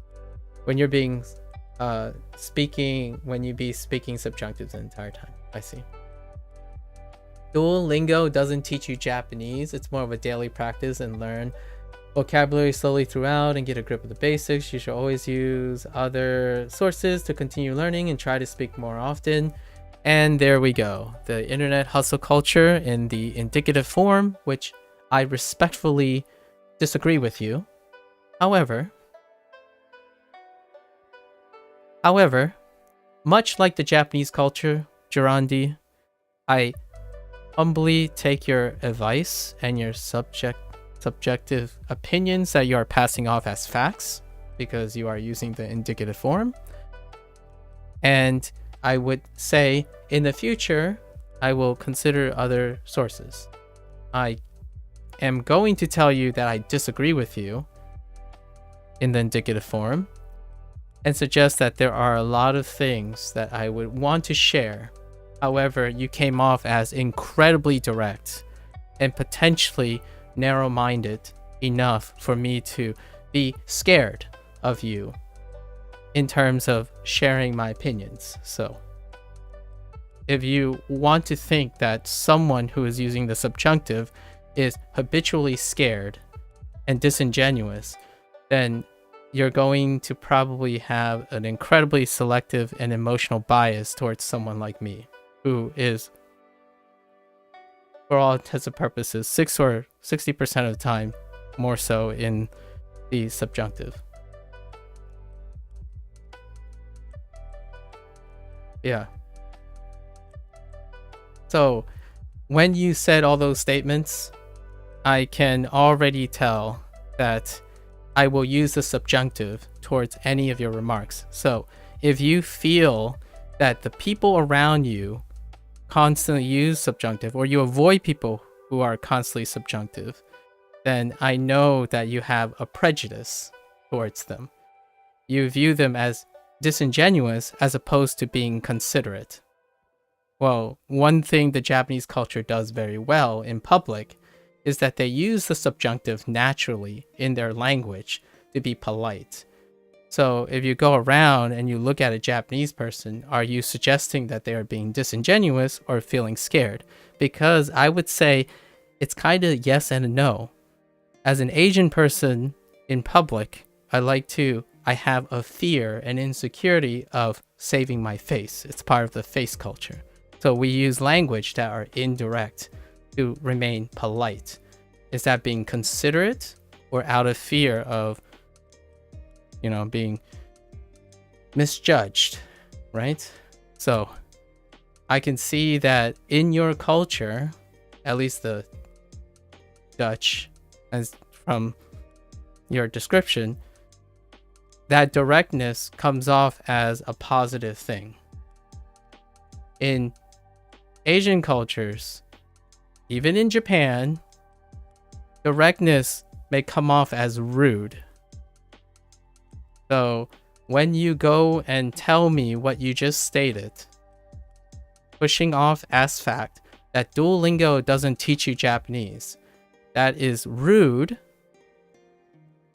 it's condescending, and you're gaslighting me to thinking what it is as opposed to suggesting what it could and could not be. And I am most absolutely certain the next thing you're going to type is a glossary of the qualifications of your experience. You're going to try to convince me that, I've used this for 5+ years, internet hustle culture.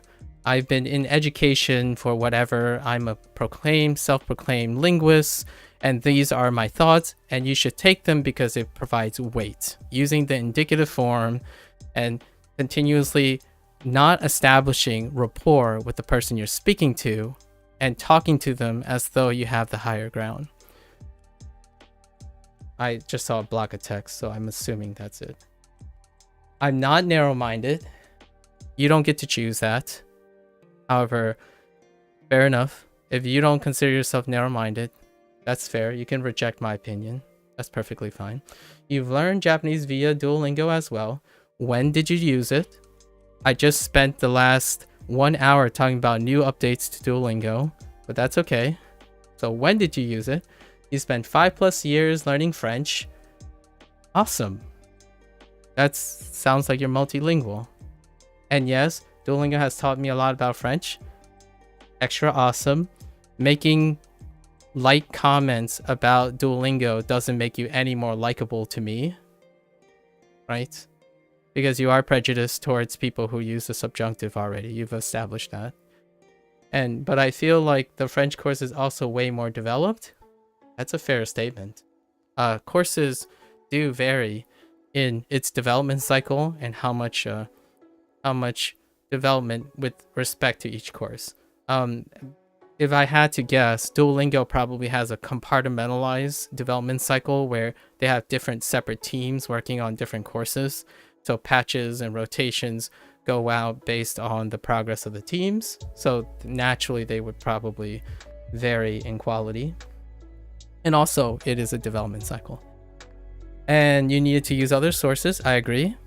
I also use other sources, of which I mention proudly and wonderfully, because Tofuku is an incredibly wonderful site.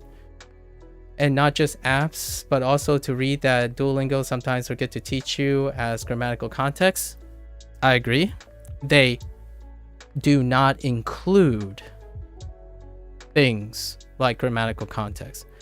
Forget, I'm not considering that idea. That is a assertion again of an opinion and an ad hominem argument. So you are suggesting that the people themselves have forgotten something. They may have forgotten something, or perhaps choose not to include it as part of their design. So you don't know for sure if they did. That's an ad hominem argument. And interacting with language are truly important if you want to quickly improve at it. And I'm not doing that apparently. But I mean, I agree with you. Truly important is to interact with the language. I think that's a blanketed statement that is wonderful to be promoted, and I hopefully inferred by many language learners. And speaking is known to make you sound more natural. Indeed. That's beyond the scope of evaluating Duolingo. However, I agree with you.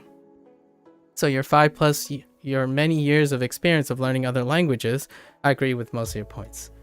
Regardless, it does not vindicate your lack of emotional intelligence when talking to someone who's evaluating a product and introducing criticisms that are beyond the scope of the product and suggesting that you are not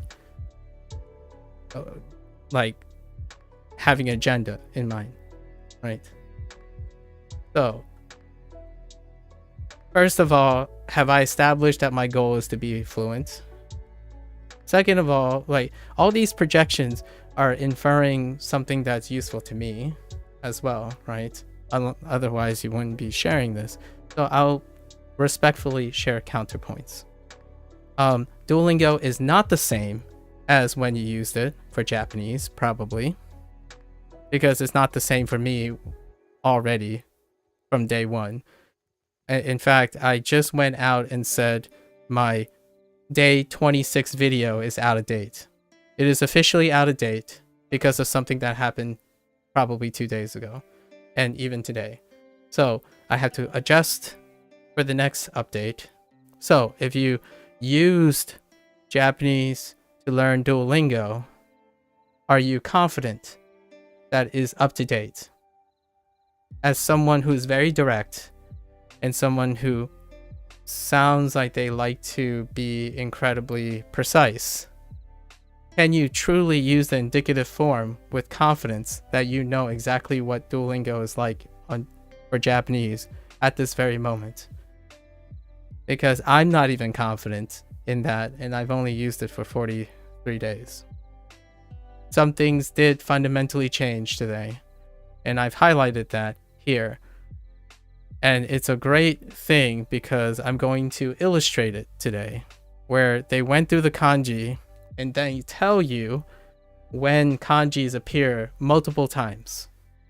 It's a thing that I've been rehearsing for the last 20 plus days because they didn't do this. And when I logged in today, or when I got on today, it's here. So while you're saying all of these things, I imagine that you are also taking into consideration that your opinion that you're pushing off as an indicative projection of your opinions, are they accurate? So respectfully, I think whatever you learn with your experience in Duolingo, me, Lotus, and Indy have been interacting, learning Japanese together, because all three of our experiences are different with Duolingo. Actually, I don't know if Lotus and Indy talk to each other about how their experiences are similar, but my experience is dramatically different from theirs. So the question is, when did you learn Duolingo for Japanese? And you also already know this is true because you said you learned with French, and the French course is more developed, way more developed, I guess you're saying, compared to every language course as opposed to each language course. So you're comparing like, oh, it's more developed in general compared to the rest of them. Well, is it more developed than Japanese now? That's a better question. You clearly learn Japanese and French at a different time span. So before we go into all of that, that's another talking point. So there are many talking points. And then I already mentioned the talking point about Duolingo sometimes forgets to teach you grammatical context. Well, Duolingo itself, the product, can't forget anything it's designed not to do. And then the leap of logic here is assuming the developers, which is an ad hominem argument, forgot to include those grammatical contexts, right? You can only infer that, not state it as a fact. So while we all appreciate the nuances of other languages, especially Japanese, the very nature of the thing you're speaking, how you're speaking, is exactly the point I'm making about the internet hustle culture and the interactions I have with the internet. The predominant use and devaluing of precise, heavy language. When you say something, sometimes Duolingo forgets something, is suggesting that a product is forgetting something, but you're actually saying the people are forgetting something, which deflates the weight of your language. And you probably dislike politicians. You probably dislike people like me. And the more I speak, you're probably having some feelings of someone who's not giving exact answers, but offering counterpoints and diminishing the things you're saying, because that's the element of the subjunctive. So many times and so many statements you've made is subject to interpretation. I accept everything that you say about you specifically as fact. So you have spent 5+ years learning French. You have learned French. You have used Duolingo to learn Japanese and French. Those are accepted. I have no questions. I'm not even going to try any ad hominem arguments. I'm not trying to attack your credibility.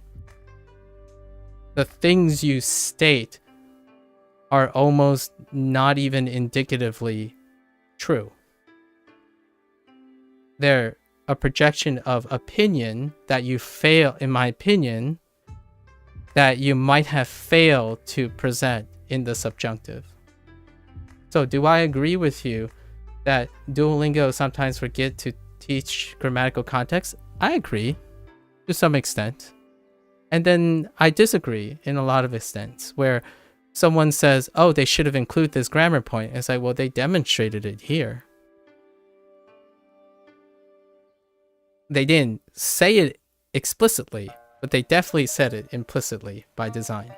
So if we were going to go and leap over and do ad hominem arguments, then yes, like for example, having a na statement, a statement that uses a na adjective or the adjective in its na form right next to a statement in the same prompt with that adjective not in the na form or without using the na particle. That is an implicit demonstration of an explicit grammatical context in which they did not explain. I feel like you've been slightly nitpicky, but I get it. Hey, you were nitpicky too. So you were telling me that you dislike how words are being devalued. How can you not enjoy nitpicking? That's how you impart, in my opinion, that's how you impart and differentiate the value of words. We are obviously language learners. So if you weren't expecting that, I apologize. However, your words are your words. With Duolingo forgetting to teach stuff, I meant that they are clearly things some students might struggle with to grasp when they're not included in a good description on how to use it, but you always have other online. Yes, exactly. I agree with that. That is a very excellent subjunctive. That is an excellent, well, maybe not. Okay, here's more nitpicky stuff, I suppose. With Duolingo, with the statement that you've made about Duolingo forgetting to teach stuff, right? To include stuff, or with Duolingo omitting or lacking certain things for teaching stuff, you meant to clearly state that students may struggle. I like that. May struggle, subjunctive, to grasp what they've, when they may or may not include a good description on how to use it. And that's fair. I did not experience that. So clearly I'm not one of those students. Fair enough. And then you can always have other online resources to explain those. And I am fairly confident there are other resources. Now, I will defend those students as well. I would suggest that they may not always find other online sources. So if I were to argue against Duo, these students may not end up going on to find other resources. And that is why you're worried.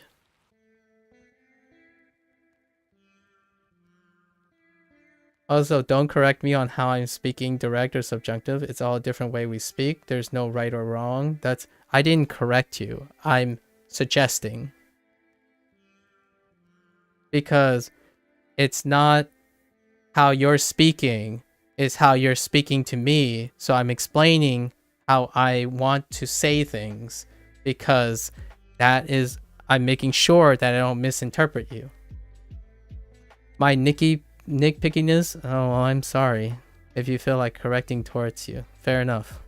I guess I'll stop exchanging my opinions and suggest that I disagree with you. Almost all of it.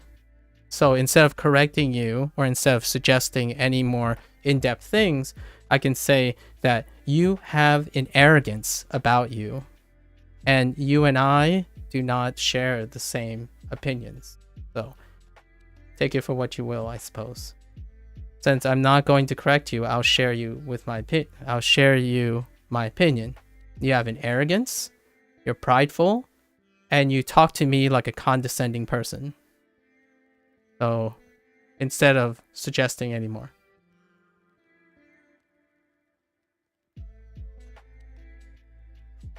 Kind of mean towards you. Okay, I apologize for making it mean towards you. So if I'm being direct with you, so instead of trying to be indirect, I'll be direct with you. You're arrogant, you're prideful, you push opinions onto other people, and you project your opinion like they're fact. So I'm not concerned with your language anymore.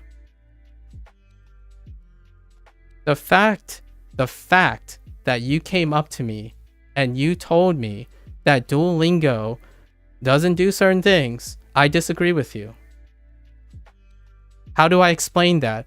Well, I clearly can't counter argue what you said. So what do? is what I'm asking. How can I demonstrate to you that I actually care about what you said without saying that? Did you read my message about feel like you've been slightly nitpicky? I did. I literally said it too. And I'm literally using literally. If you check out the guidebook, they give pretty good explaining on grammar and tips for your unit you're on. Yeah, and by the way, Indy, they actually rearranged a lot of the guidebooks. Thanks, D3.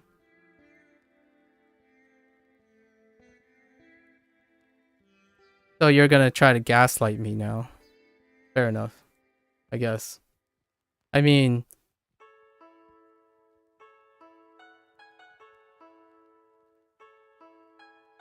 thanks. Oh, thanks, D3. I appreciate it. So I clearly didn't read any of your messages. So not only did I am somehow, I've got a sub button. Yes. I guess I'll end this because obviously not only can I not read your messages, you expect me to read your messages. No, you're not gaslighting. I just didn't read. I mean, I read every message very, very carefully. That is why I'm nitpicky. But if that makes me mean to you, I'm sorry.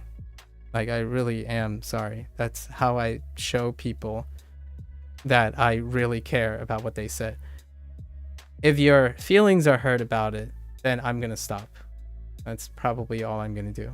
I can't do anything. I can't convince you that I care about what you say without caring about what you say. Right. Oh, D3 is your friend, Nojo? Nice. Try learning some German, man. Multilingual. German could be a possibility, D3. German could be a possibility. Right now, though... Oh, you showed my channel, Nojo? Thanks. I appreciate it. Right now, my plans are Japanese, Mandarin, and Spanish. Maybe, like, in a year, D3. Are you German, D3?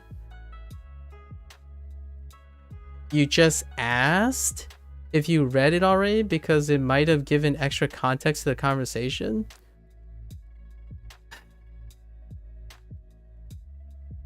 Did you read my message? Okay, that's fair. I misinterpreted that. The question is yes. The answer is yes, I did. I'm being nitpicky. And then I'm continued to be nitpicky. German is common where you speak D3. Nice. Are you learning anything else? D3? I'm not gonna resume the conversation, Randy. I think you have very valid points. And I acknowledge almost all those points. Like, all the things you're inferring are probably true to some extent. I disagree with a lot of them too. And there is something to be said about going to someone and telling them that Duolingo doesn't teach Japanese and knowing that that person has said the opposite for a really long time and expecting that person not to be nitpicky about what you said. I think there's a dissonance there, in my opinion. So did Duolingo teach Japanese? Well, I don't know anymore. What do you consider teaching Japanese?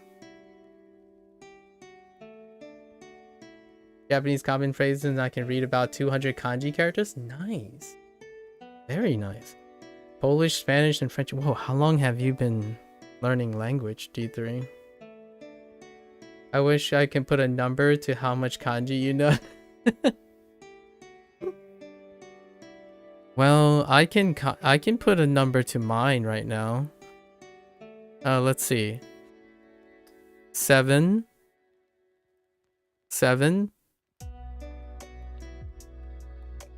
19. Yeah, 19. Oh, and I gotta make sure I don't count this row anymore. 19.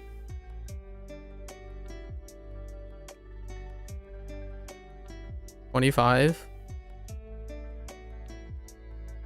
Oh no, 26.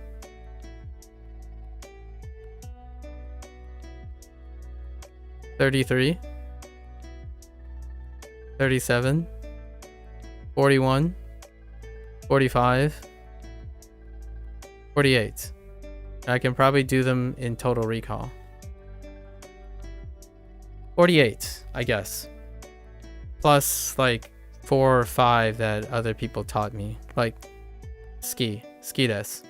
Or just ski in general. Ski. Personally, my addition on this country, you can't learn a language without living in the country. Interesting. So that means that anyone who learned English as a second language has to live in the United States and Great Britain in order to learn English. I see. Oh, unless you're talking about a country that offers the language. Okay. And then I've been in quite a few countries in Germany. I was in around 2016, 2018, and 2019. And then Poland in 2018. Wow, that's a lot of... Yeah, that's a lot of Europe. Spanish, you're learning... I meant be there. Personally, you can't learn a language without being in the country. Okay, fair enough.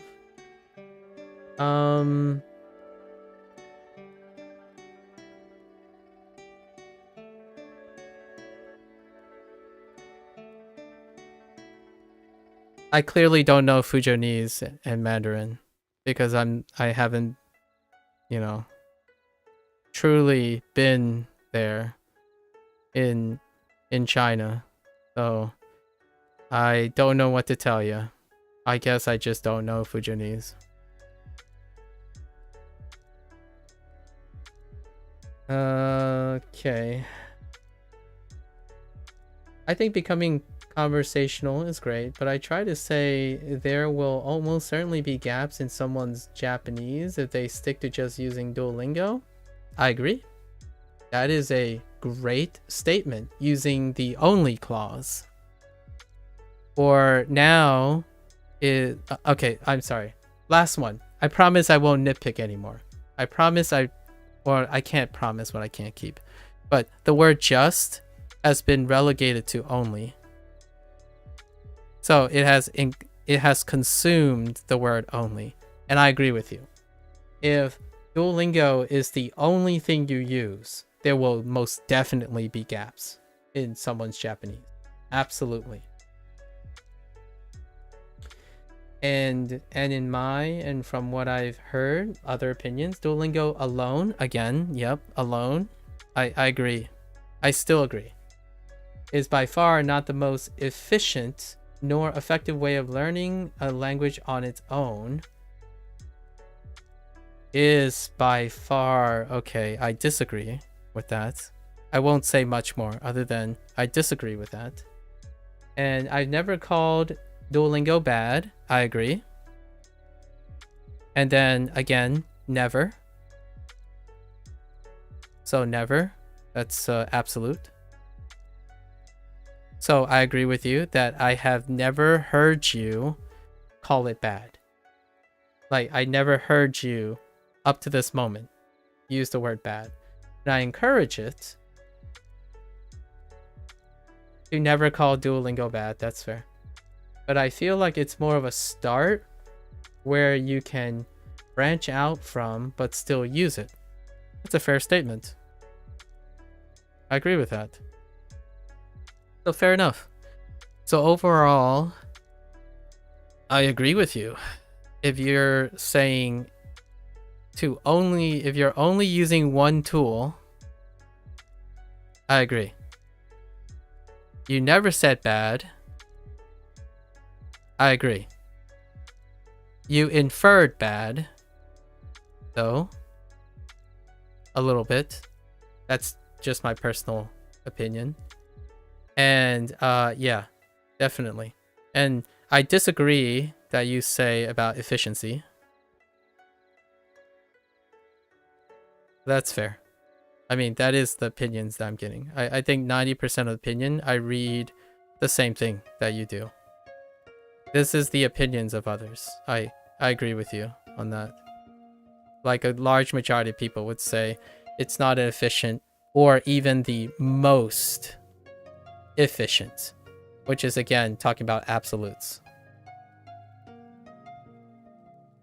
Right. Most efficient. And most effective. I agree with you. I think there are rarely anything, if I wanted to share my opinion, I think there's pretty much not many things that are either most effective or most efficient in any regards. So that's fair enough. That's a fair statement.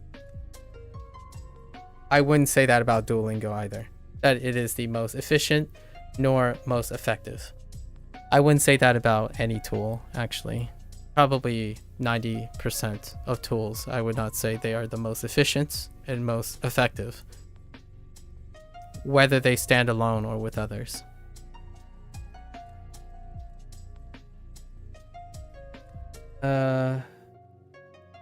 Yes.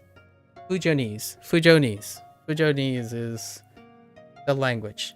So, Fujonese is my first language. Although I can't read Mandarin, so you're right about that, I suppose. I can't. Well, did you say speak, or did you say hold conversation? I can't learn a language without being in the country. That's fair. I didn't learn the language without being in the country. I learned it from my parents, so perhaps.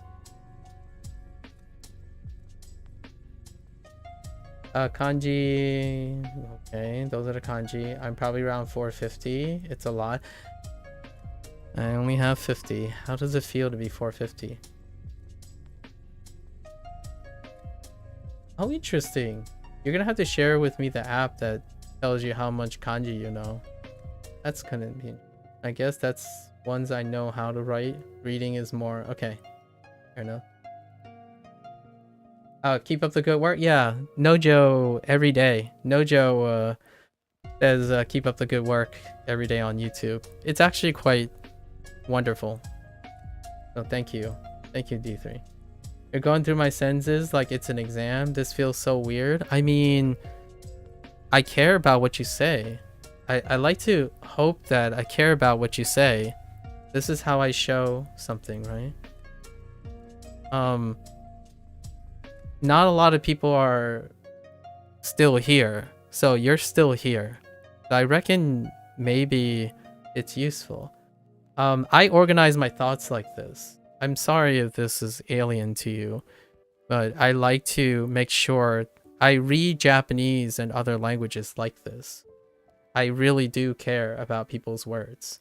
And just to present my case, I don't quite like how the internet hustle culture has devalued language, especially English. The internet hustle culture has devalued English for the longest time. So how do I demonstrate, or what I choose to demonstrate, the importance of being articulate and exacting with English on the internet? I read people's statements and I organize the thoughts in my head visibly for other people to know. So when I'm using like reviews and articles, I write on screen because I don't want the idea that English is a devalued language, which happens a lot. So when you willy-nilly throw statements around, I like that to be the opportunity to demonstrate how I'm either confused or having the wrong idea. So if any of this is having the wrong idea, someone can point it out. Like, oh, well, that's not what I mean here. Or let me clarify here for you, because I'm removing confusion if I write my thoughts out. That does come off as being really nitpicky, though. And I have been accused and insulted for being condescending, pedantic, esoteric, and having a stick up my butt. That was day 8, by the way. It's infamous. The day 8 stick up my butt. So this is what I do. I'm an educator too. At least I consider myself an educator. So if you're a teacher, if you're an educator, you're gonna feel like you're in a seminar. That's how I process things. So I apologize for that in advance, but at the same time, I'm not going to take it back. Respectfully. I feel the most efficient way would be to hire a language tutor and take actual courses, or read a book and take online courses. Interesting. All right. Have you done that? Is that what you do? I corrected it. Don't worry about it. Don't worry. I can read the context of the English perfectly. All right. Quick question. What am I using to write on? I'm using a thing called, hang on, Crank Monkey. I'm using, wait. I think I can actually show this on here. Where's the, it's called Web Paint Tool. That's all it's called. It's called Web Paint Tool.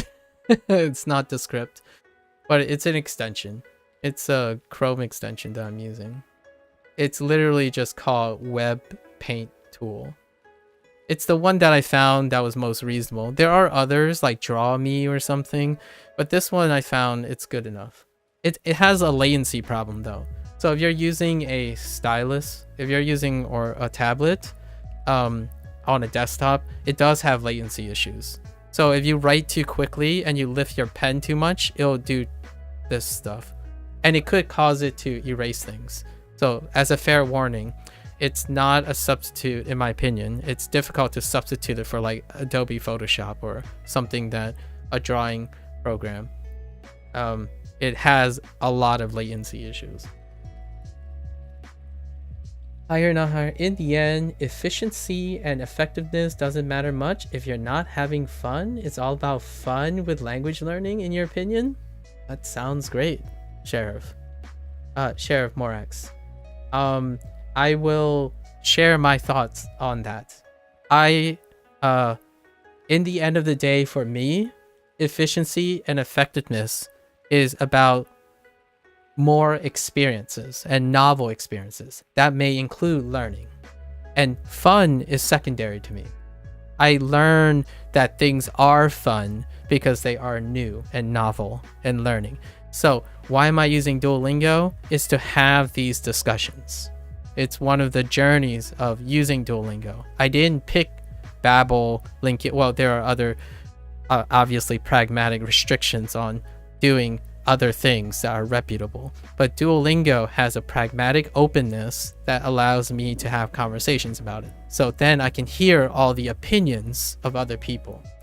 Duolingo is a divisive learning tool, and it promotes discussion for my purpose. So the efficiency and effectiveness of me learning to learn is my goal, not necessarily to become fluent in Japanese. I've communicated this hopefully at least once every week. Learning Japanese is salient and important because it's the process of learning language, learning a secondary language. If that means never going to the country, but still learning something third hand amongst secondary language learners, then that's great. One day, maybe once in a blue moon, a Japanese person comes up to me and asks me a question, do you speak Japanese? And in the English foreigner perspective, you are in the United States. And I am so happy that I can use my Japanese to talk to you. Yes, it's not the same as having the privilege to go to a country live there long enough and, I don't know, become a true fluent or native person. That's not a privilege I have. I would wish to have that privilege. Perhaps if my priorities were different, I would travel the world. My priorities is not to travel the world or to have someone tell me that, oh, my Japanese is really fluent. Have you been to Japan? It's like, yeah, I lived in Japan for 5 years. That to respectfully decline that if you think how long you do something, where you have been, affects my respect for you as an academic person who's willing to spend some time to talk to me, it's negligible. If you've been all around the world, it's still negligible. I still respect you. So when you share an opinion and you're willing to share and take my conversations, right? That's all the respect. Like, that's far exceeds any amount of legacy you have. I could be a billionaire and I will still not use that as a way to give me credibility. You're a human being. And I like to say I mutually want to give you the time and day. So effectively, it boils down to the whole, do I have good intentions? Well, I try to have good intentions. If they're nitpicky and it's not to your cup of tea, then I can think of a lot of brilliant polyglots out there who would love to hear your take that resonates with them. So content creators are 1 in a billion. Not even, I'm exaggerating. 1 in a million or 10 million. So I reckon if I don't provide the open-mindedness that you require or want, because many people that I've talked to constantly say they're open-minded, and that's fair enough. So stay a while, listen to my rants if you want, or go and I hope you find someone who resonates with you, which means that you're more close-minded, by the way. If you're looking for someone to resonate with you, I'm generally one that doesn't even resonate with my own self. My opinions change very rapidly. The dynamics of my opinion and knowledge base changes very rapidly because I don't aim to master certain things. I aim to learn certain things or continue learning things. So if it feels like I have gaps in my Japanese knowledge, that's because I intend to trade it off to getting generalized knowledge versus specialized knowledge. So when someone tells me about min-maxing efficiency and efficacy, that's often from the perspective of a narrow-minded, singular, but focused and passionate goal. Okay? So, yes, I am very inefficient because my goal is not focused. You can only min-max, in my opinion, it's easier, human condition, to focus and improve efficiency and efficacy if you have established that your goal is to do something that is very narrow. My goal is not what people think. I'm just saying. The title of my stream is called Day 43 Duolingo Japanese. Didn't say anything about its fluency or I'm trying to live and move to Japan. There's a lot of inferences here. So I do understand I'm playing the clickbaity thing inadvertently. I'm not looking for the most efficient methods. Out of the kindness of your heart, like most people who have great intents for unsolicited advice, I also have the kindest intent to value and weigh all your words that you say very, very well. And I am already like 20 minutes behind on chat. So this is why I'm not a big proliferative influencer. It takes me a very long time to talk through chats. You're still here? Hey, Blue Jelly. Hello, Blue. I'm trying to be more articulate English speaker too. Any tips? I like how you speak. You like how I speak? Oh boy.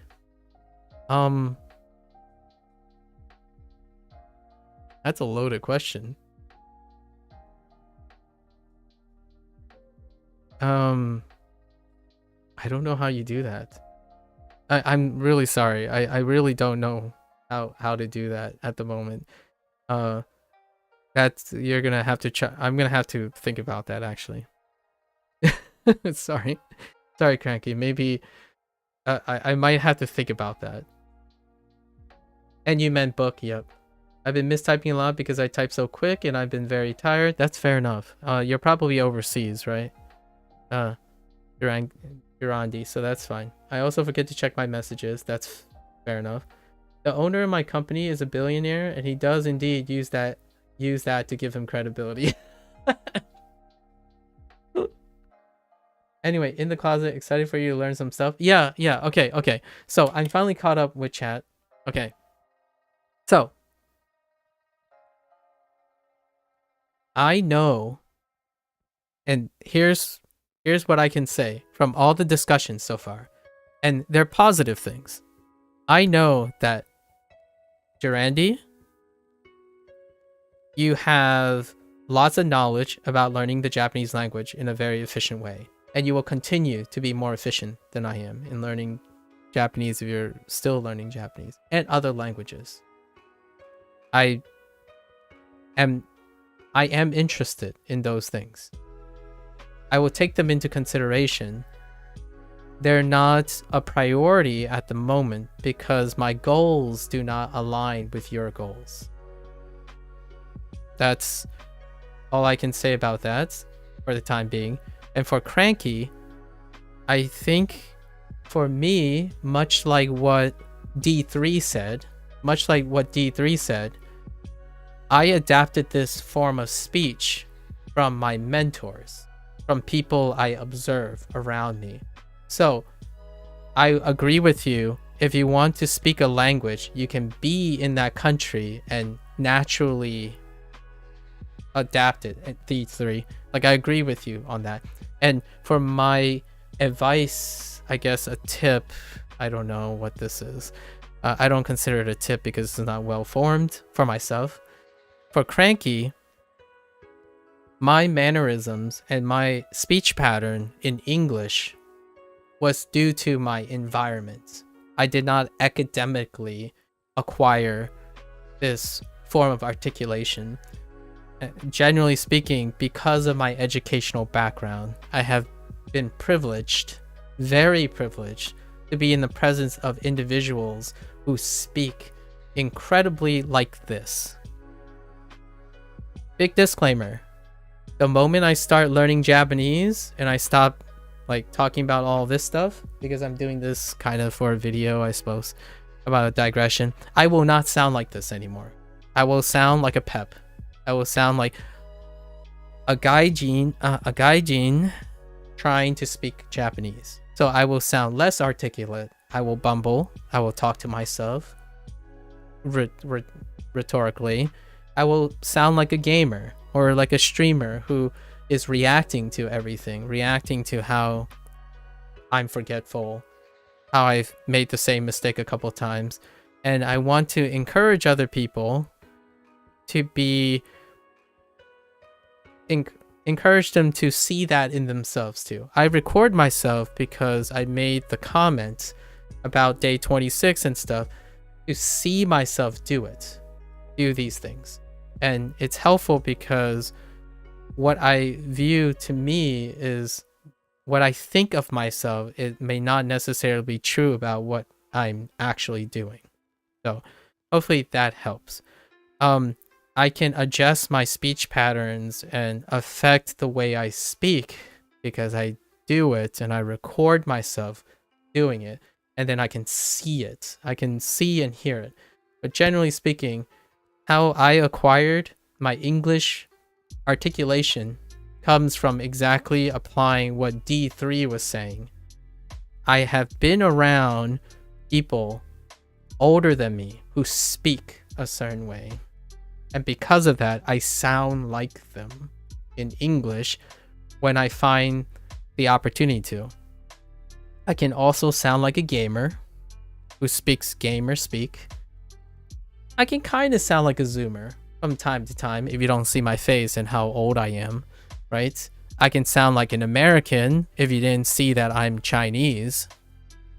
So there are ways, even without learning a new language, to learn a new language. You can learn more than one English, because English has almost triple the number next to, like, maybe Mandarin, but of foreign speakers. So all those foreign speakers have their own version of English, right? Gerandi, now we're going to take it all the way back to the first discussion we had. Gerandi and I have two different Englishes. And that's what started all of this conversation. So taking it all the way back to the very beginning, because I do the whole thing about reminding everyone where it starts, you know, A into B into C, and when we get to C, we go back to A. When we get to D, we go back to B's point. So now let's take it all the way back to the beginning. Durandi and I have different perspectives on the English language, and it is influenced by our different cultural backgrounds. We talked about his Dutch background, in which Dutch people are more direct. So that kind of translated into the use of the English language. For me, I grow up in the northeast region of the United States. And my professional background is I was in an academic environment, an incredibly liberal academic environment. And because of that, generally speaking, we spend a lot of time pausing, refining public speaking, and often sound like we're trying to be agreeable first and foremost, and leaving things up to interpretation in order to welcome discussion, versus shutting down discussions by pushing a strong position. So when someone comes up to me and say being indirect and making sure to be agreeable is a sign of disingenuousness, is something I face most of the time when I'm speaking like this. If I'm playing a video game, I'm reacting to the video game. So naturally, it's not really up to interpretation. I do the things on hand. When I'm talking about something as serious as language learning, I tend to sound very esoteric, nitpicky, and detail-oriented. The reason for that is I focus on learning. Learning is paramount. What you're learning is, to me, irrelevant. So if you think I'm not learning Japanese efficiently, it's not because I don't know that I'm not learning efficiently. It's largely because I have other goals that I am meeting on top of learning Japanese. And one of them is to understand the current state of Duolingo, all the opinions that I encountered are a representation of anything Duolingo has to work against or support. So any strong challenges, experiences I have with Duolingo, that's what I'm looking for. That's actually priority number one. The fun part, or the fun thing, the thing that eventually becomes fun, is discussing all the consequences of Duolingo. Not necessarily learning Japanese. If I learn some Japanese, that's great. So, hopefully that helps. I have good vocabulary. You don't use fillers, and you can frame your thoughts coherently. That's why I said you speak well. Oh, okay. Well, thank you. yeah, that still comes from my educational background. And I'll do this all the time. So maybe if you find someone you really, really like, Frankie, perhaps someone in your native speak, right?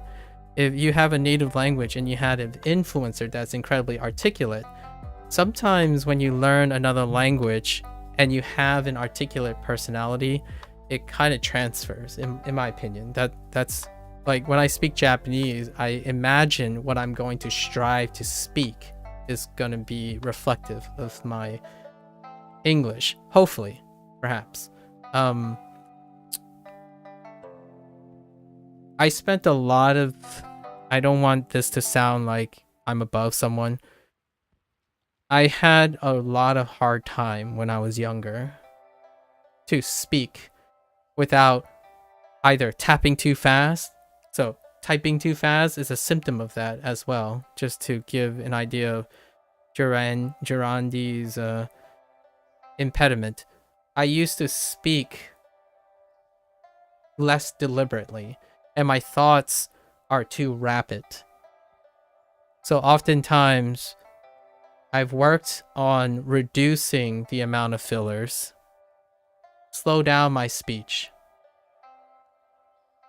improve the conciseness of my speech, instead of projecting an insecurity to fill in all that information, and work on organizing that information in my head to present to a lot of people. So my educational background was in science and in biology. And biology requires that you not try to, you refrain from simplifying difficult topics. You're attempting to make it understandable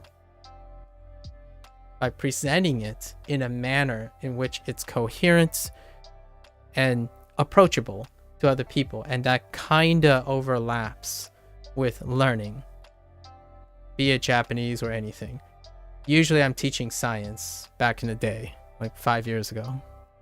So here, I've taken something that I worked on in my life because I spoke like a robot.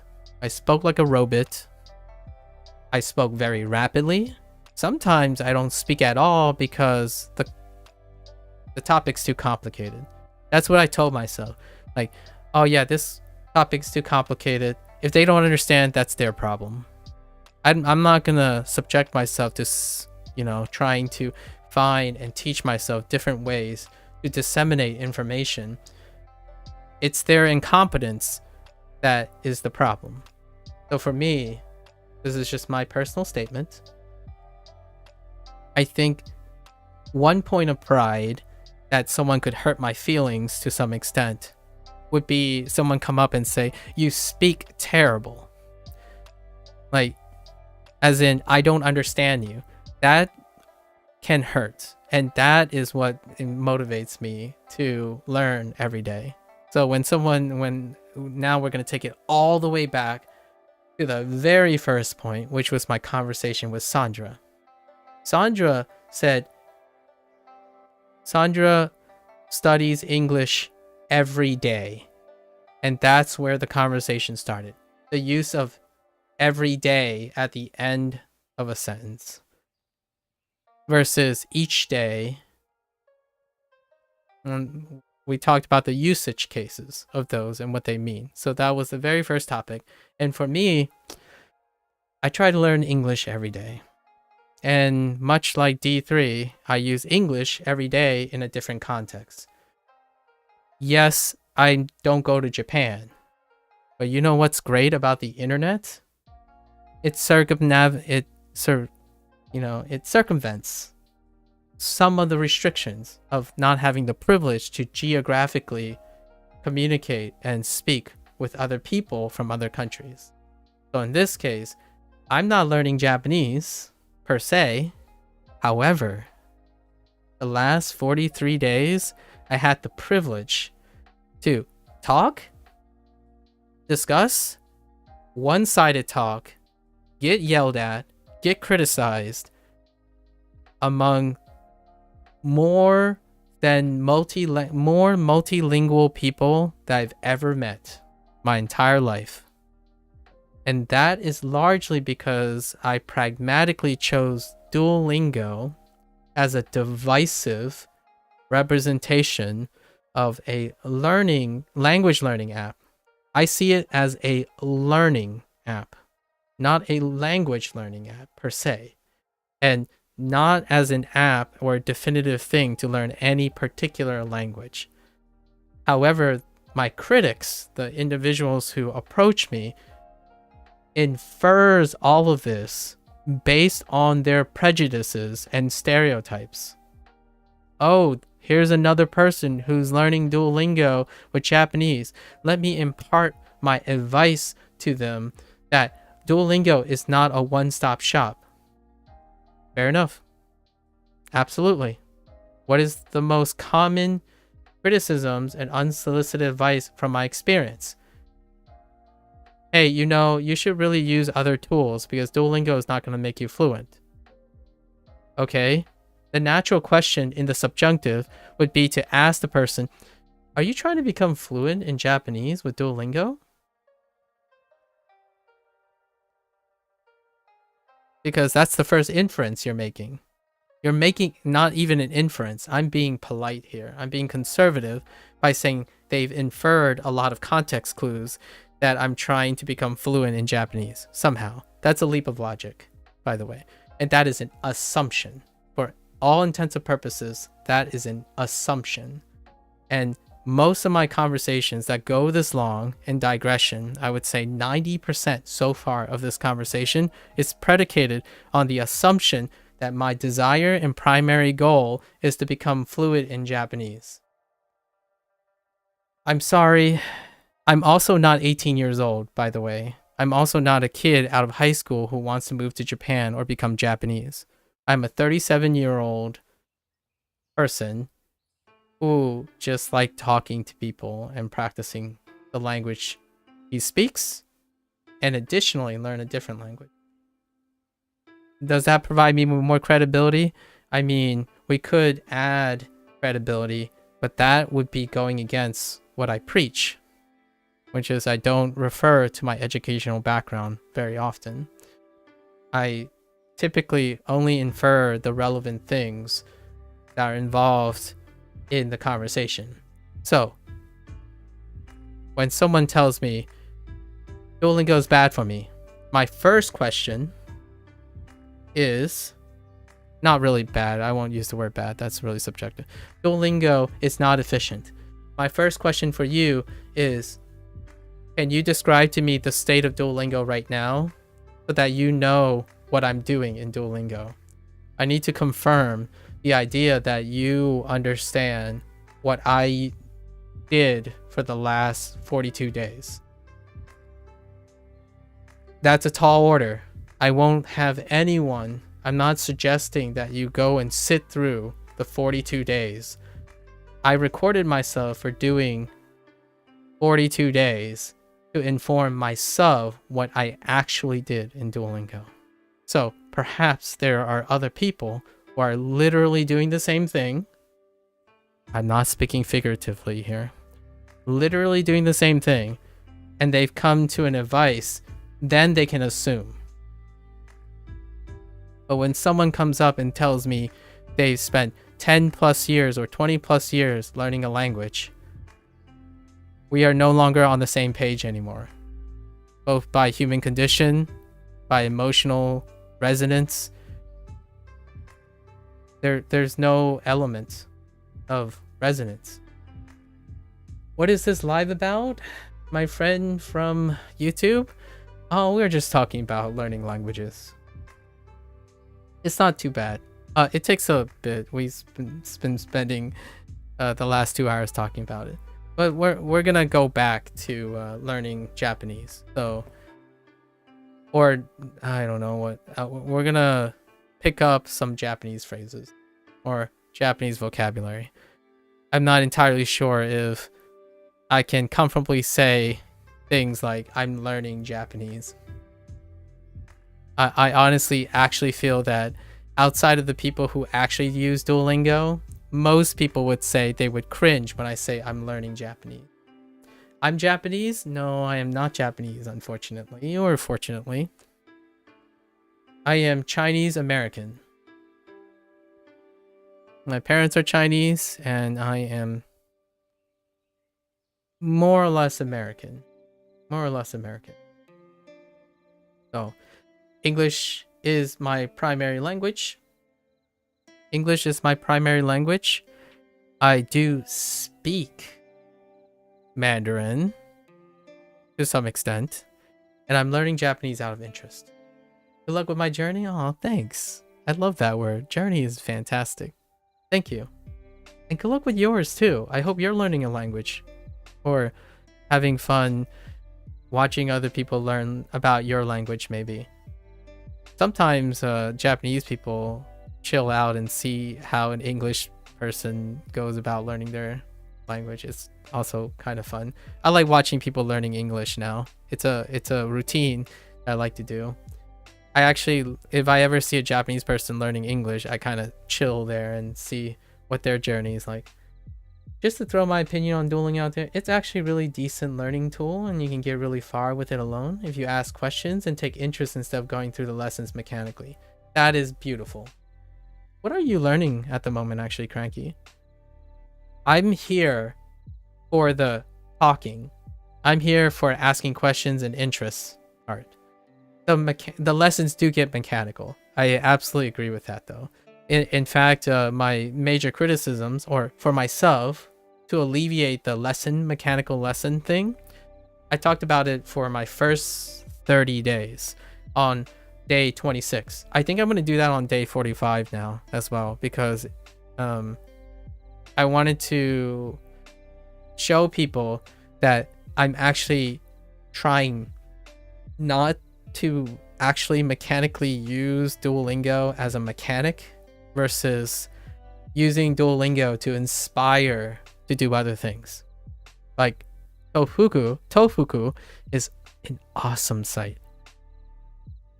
What I did, how I learned grammar from Tofuku is the same way I'm learning from Duolingo. Like, what I mean is the approach that they have for Duolingo, how like, I don't know where I'm going, I don't know what they're going to teach me.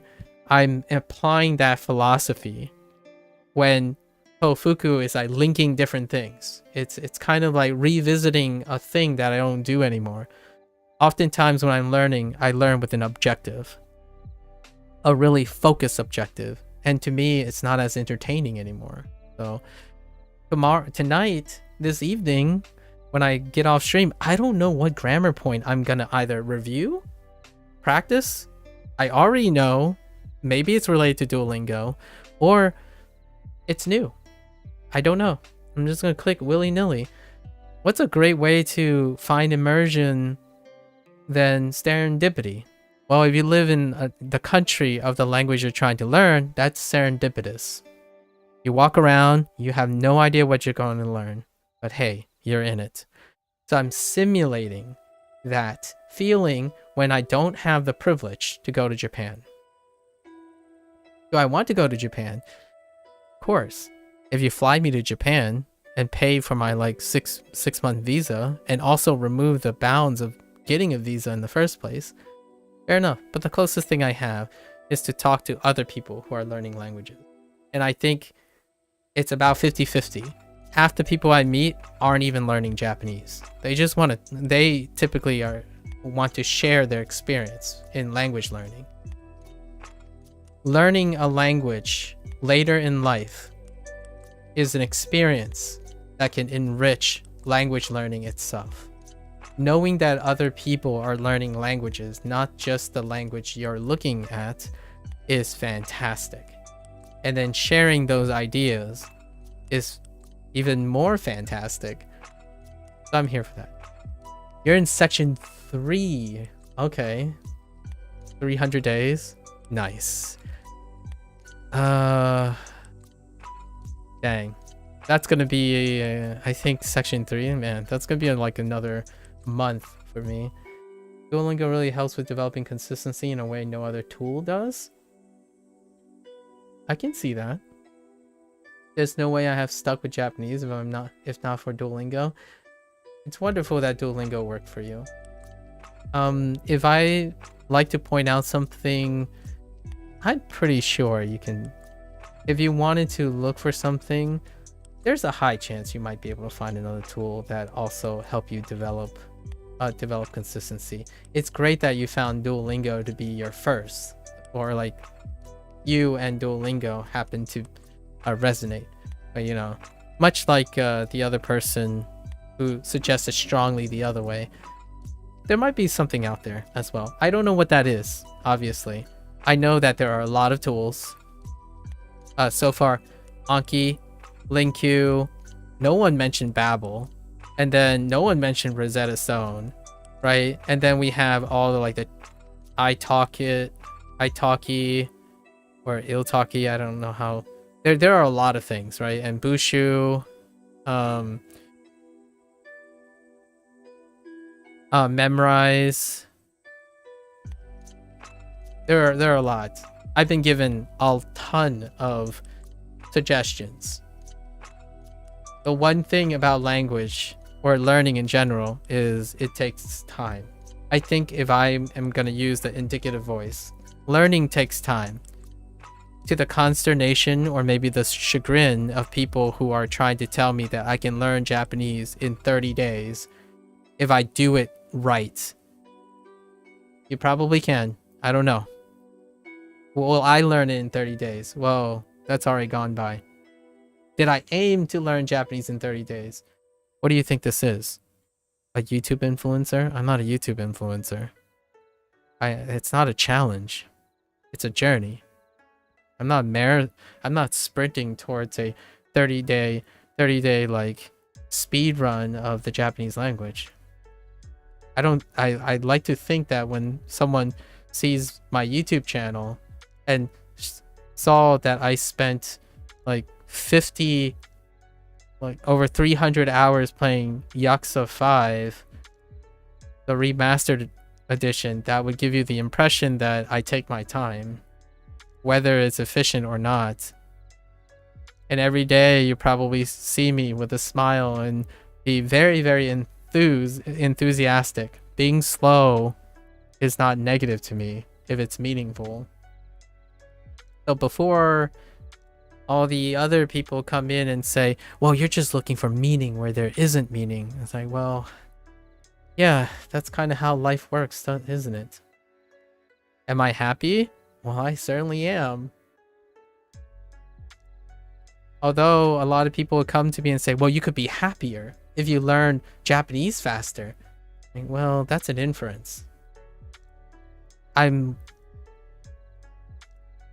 makes me happy that there are people slowing me down learning Japanese. With all greatest intention and warm feeling, I want to end on this one remark. If you think I'm nervous and insecure that I haven't started my lesson for today, you would be correct 70% of the time if it was any other internet influencer. And guess what? They probably won't let you stop them or slow them down. I am intentionally being nitpicky and argumentative, and pedantic, because that's why I'm streaming. If I'm looking for the most effective and best strategies, it would start by not streaming. I'm not here to educate people in how to use Duolingo the fastest way possible, or what's the fastest way to learn Japanese. The fastest way to learn Japanese is to not stream, not talk to other people, move to the country, learn there, go to school there if you want. There are lots of other strategies. So before you infer like everyone else, and I totally get it, that if you go into any other stream, because I'm not popular, let's just say this. Statistically, let's do a logic check. If you come to a person who's the only person on Duolingo who barely speaks to 2 or 3 people, and and when they're streaming, they spend 99% of the time speaking to themselves. They're not popular. They're looking to be distracted, because that's at least my opinion. They're looking for company, and they're looking for discussions, people who share their lives, things. That's what they're doing. If you're going into a stream where this guy is like 20,000 viewers and they're like they're the goated polyglot of polyglots, then yeah, you can infer that they're probably trying to tell people how to learn language the fastest way. Am I doing that, and will I benefit from it? Yes, if my goal was that. It's not. So feel free.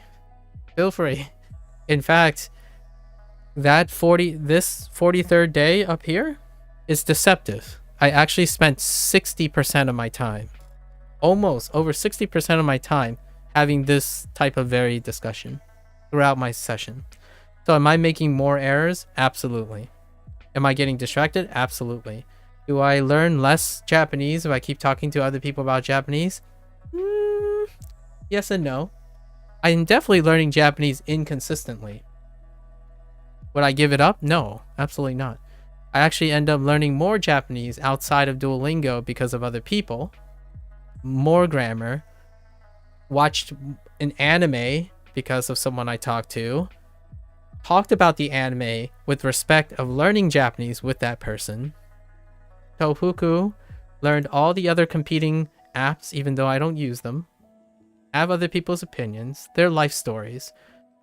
I know approximately some detail about 14 people right now. So that's language learning. It's part of language learning. It's not Japanese culture. I'm not going to understand Japanese culture, but I'm understanding the language learning community, the larger language learning community. And it sucks. I will give a hot take here, and then maybe a nice message. It sucks that the language learning community at large, the larger, greater language learning community on the internet, constantly bickers against each other. They are constantly cannibalizing each other. And Duolingo is one of the biggest victims of that, in my opinion. Easily. Not only is it the most popular, it is arguably the most detested. And it's self-cannibalizing for people who all agree that language learning is their goal and fun. So, to end it on a more uplifting note, I hope Duolingo improves from all the criticisms. You know, they get their act together. And then all the other ones also get their act together and have communities that are collaboratively competitive. Because for me, learning is my hobby. And when I see my hobby fight each other, like amongst themselves, in a aggressive, toxic way, as opposed to a constructive and collaborative way, it's very disappointing. So I hope in the future that my experience will change. Maybe one day I'll be competent in a language, and when someone sees me like, oh, why are you using Duolingo? You seem like a very competent person. Well, you know what? Let's talk about that. So the role will be reversed. It may never happen. If you see me streaming, my only motivation is to put myself in a compromise position. I am not the expert of anything I stream. Rarely have I the motivation to hustle anyone. I don't like making hustle content. It's other people's deal. They get affirmation from it. They like display their passion, but they're also in a position of specialty. I do not enjoy that. I actually like farming people for advice. I collect all of that, and I take advantage of it. So thank you to everyone who criticize me, motivate me to change, or attempt to gaslight me. I'm okay with that. I mean, it's going to be negative feeling at first, but then I reflect on it and it becomes informative, right? Did I reverse gaslight? Did I uno reverse the gaslighting, right? That happens a lot. Like, you said this, but I didn't say this, but then you didn't say this. It happens a lot. And how can I benefit from that? By having those discussions and then recording myself doing it. Sometimes I go back. When I have a really long debate and stuff, I actually go back to my previous VODs and look at all the context in which I can either learn from it, use it. All these stories are going to be moving forward, by the way.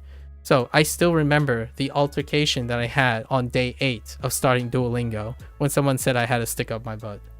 All this is connected in memory. So these experiences are incredibly valuable. So I like to thank the language learning community at large, and I like to believe that if there are enough people who are not looking for the quick hustle, I don't know what that looks like. I'm not a billionaire, so I'm not going to start a company that deals with doing that instead of the other way around. I don't have a lot of influence, but I really hope that in another 5 or 10 years, we are going to have a very different discussion. A very different discussion, not just about Duolingo, but the idea that out of all the fire that Duolingo and Babbel, because they're the top 2, and then the OG, like the honored flag one, is Rosetta Stone, right? Rosetta Stone's been around since I was still in college. Like, Rosetta Stone was that Rosetta Stone sounded like Duolingo in advertisements when they started, when I was younger. I'm 37, by the way, so I predate Rosetta Stone, at least. And I was learning another language. I was learning Spanish in formal education when Rosetta Stone was around, and I had considered it, but I couldn't afford it, right? It was very expensive back then. I think it's still okay now that I have money, I suppose. So, all in the long run, in another 5 or 10 years, I like to believe if I'm still doing this, learning another language, it could be German. Hats off to D3 and Nojo. It could be German in another 3 years, so 3 to 5 years. I like to think that we won't be using phrases like, this is garbage, this is bad, this is the best, this is worse, everything is better, I always do this, this is what most everyone do, that's just stupid, this is just the best. Those phrases, those are the phrases that I am concerned about. Because generally speaking, I don't actually even think those people mean it. Be using that phrase. It often became normalized. So to me, I'm going to be nitpicky about that. When you tell me you always do something, I beg to differ. But you're talking to some old millennial who's in an educational background. So if you talk to a scientific writer and you use the word always, you probably screwed the pooch. You always do this. You do this every day. And I understand that. I read the subtext. Like, oh, okay. You like the idea of doing it every day. That's fair. I'm not going to go around and say, well, technically, the statistic likelihood of you doing all that is very unlikely. That is coming from a specialist point of view. So if someone is trying to speedrun language and then giving advice about speedrunning language, my apologies. I respectfully disagree. And you are caught up, in my opinion, in the internet hustle culture. How long do you think I'm expected to hold casual, basic level conversations in Japanese? I don't think anyone has asked me that actual question, except for maybe one person who asked me how I feel about my progress. That was the closest thing. I expect to be doing this for 1 year. 1 year to construct basic conversation. And then someone would ask me, well, what is your ultimate goal? Basic conversation. Actually, I already answered this question a bunch of times voluntarily. My ultimate goal to learn Japanese is to get to a point where I can use Japanese to learn Japanese. And that's it. So if I need to simplify anything, the goal is have the capacity to use Japanese to learn Japanese. I could sound like a 13-year-old kid for all that matters. A 13-year-old kid has the capacity to use Japanese to learn Japanese. They ask questions. I need all the questions, how to form all the questions. I bet you can read some graded readers even now. It's been an interesting benchmark on day 60 maybe. Yeah. So did I already tell you this, Lotus? I took a mock exam of N5, and I don't know where N5 is. Maybe that's a graded reader, but N5, and the length might have been shorter, but overall I got 80% on it. It felt really bad though, because I was relying on test taking methods too, because I couldn't read the instructions. I talked about this with someone else. Like, I was taking the questions, so I couldn't read the instructions, so I needed to use my test taking strategies, and that's coming from English. It's coming from like being in college for a long time and being in higher education. So it felt bad at the same time. You couldn't read the instructions either when I started being able to take those mock tests. Yeah, like I couldn't read the instruction. I'm like, well, let's just look at it. And there was enough context clues. It's actually easier than Duolingo, Lotus, if you know what I mean. Like, Duolingo is looking for the nitty gritty, like exact answers, but you are provided most of the answers. The first time you get a multiple choice question is like way down the line, like, you know, fill in the blank stuff. So the moment you got like the fill in the blank stuff, I'm like, well, you can kind of just figure out which one's the right one. There's so much context clues. There's so much detail in the way they format the exams. And here, what am I concerned about, Lotus? I'm concerned about my total recall. And I know that's probably why N5 to N2 and stuff is not a great example of speaking comprehension, because speaking comprehension requires creative construction. And I totally get it. That's why I didn't use the N5 as a benchmark. But I also have people who are interested. So if my goal is to pass in N5, which is not, someone challenged me with, how do I feel about my progress? Well, how do I express that? Because I always feel great about my progress. It's the journey, not the goal, like not the end goal. And then I started thinking, maybe I should just take a mock exam and just see where I am. So about a week ago, I took the N5 exam, and you need to score a lot lower than you think. Like, it's not the American system. I forgot, but it's like 60% or something. Right? So it felt bad. It felt awful because I couldn't read the whole thing, but that's probably me. However, I did get around 80%. In fact, I deliberately got a question wrong to understand what the instructions were.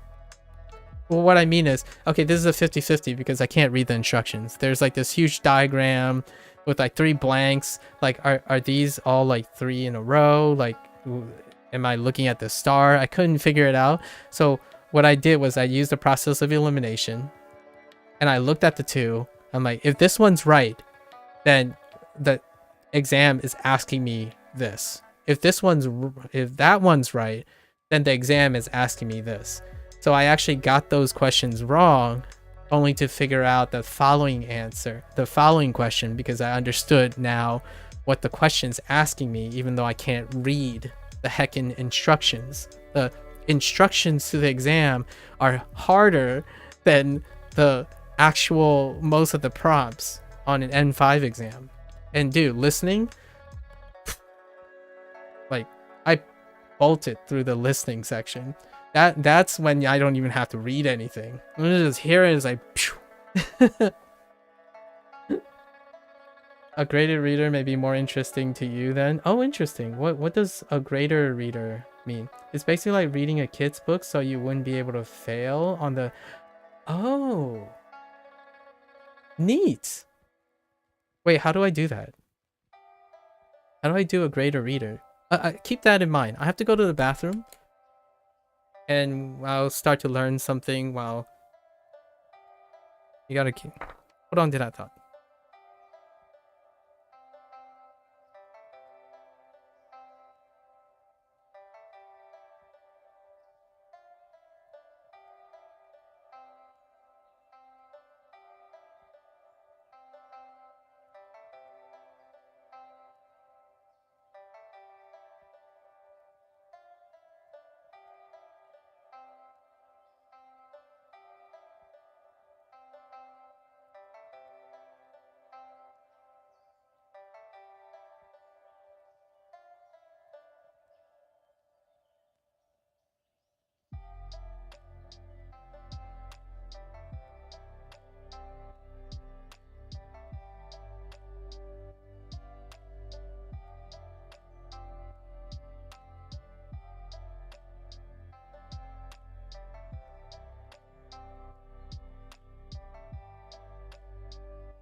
All right. Is this something I can do, Lotus? Like, I don't know.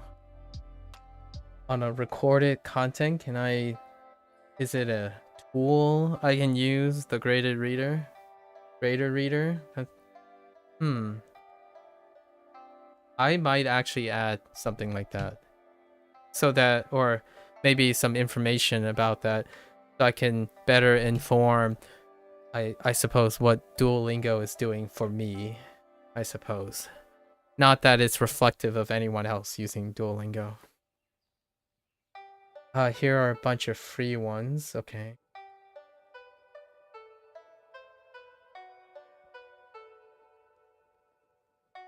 Okay. I'll look at this in the evening. Oh, interesting.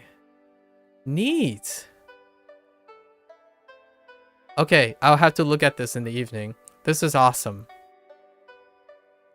Oh, they even have an English version of the site as well. Oh, that's kind of cute. Oh, I love this. All right. I'll have to give this a go. It seems to be non-profit. Nice. Is there a way to support them? You're not sure about streaming? Okay. Yeah, that's oh, it's actually resourced and linked from Tofuku. That's kind of funny.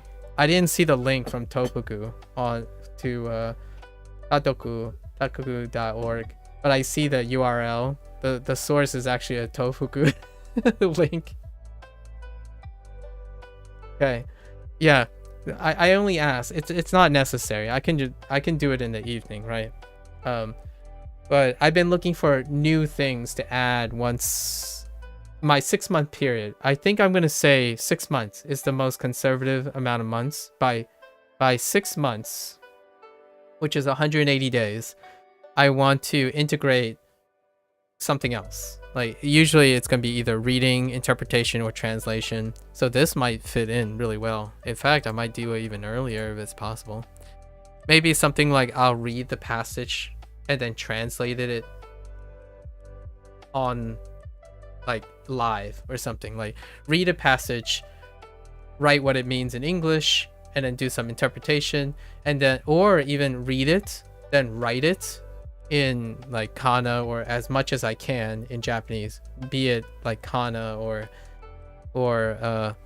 kanji, or like, you know, a mix of everything as much as I can, and then insert any English words that I can't write yet. So you get like this hybrid of you read a passage and you're trying to write it out in Japanese as much as you can, insert placeholders in which you can't, and then continue doing that over time.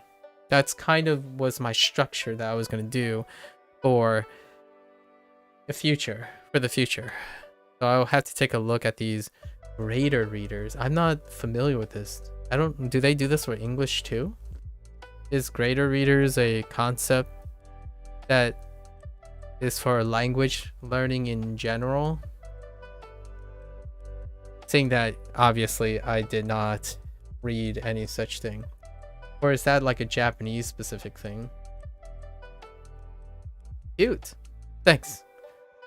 Not really sure, but it's a thing for Japanese. I like it. I actually love the book covers, by the way, or the digital. I'm not sure if these are like both printed or digital, but the digital book covers are very cute. And yes, just for the record, guys, if you're wondering, does my English ever stop me from reading like youth books in English? No, it doesn't. I actually also continue to watch like Disney stuff and all that, and then find fairy tales and like books like Arthur and like Franklin the Turtle and stuff, because honestly, I'm low-key also have this potential inspiration to you know, be a parent one day, even in old age. It's I suppose, but I do read lots of, I mean, I interact with young people, so naturally you have to be interested in what they're interested in, right? Anyways, I really appreciate it, Lotus. Thanks. I'll have to take a gander. I've already bookmarked it.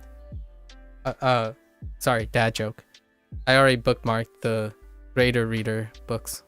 Right. All right. So let's learn about the weather and your family again. Describing your family. Interesting. So what is our goal today? Maybe we'll get to here. We'll practice our first set. All right. Here we go. Oh, but we have to do the new kanji stuff. I have to see if they added the new kanji stuff. Okay, we will only be able to get through the introduction to the new vocabulary, and then maybe the practice stuff, and then get 2 takes at the new kanji sections. Like how I'm curious if they keep the same thing and these are just reminders or whatnot. I love the reminders. They're so good. I can't believe they changed it overnight. I was floored yesterday. Like in the evening, I took a look at it. I'm like, wait a minute. And I was so excited to talk about it today. It kind of got derailed, but that's fine.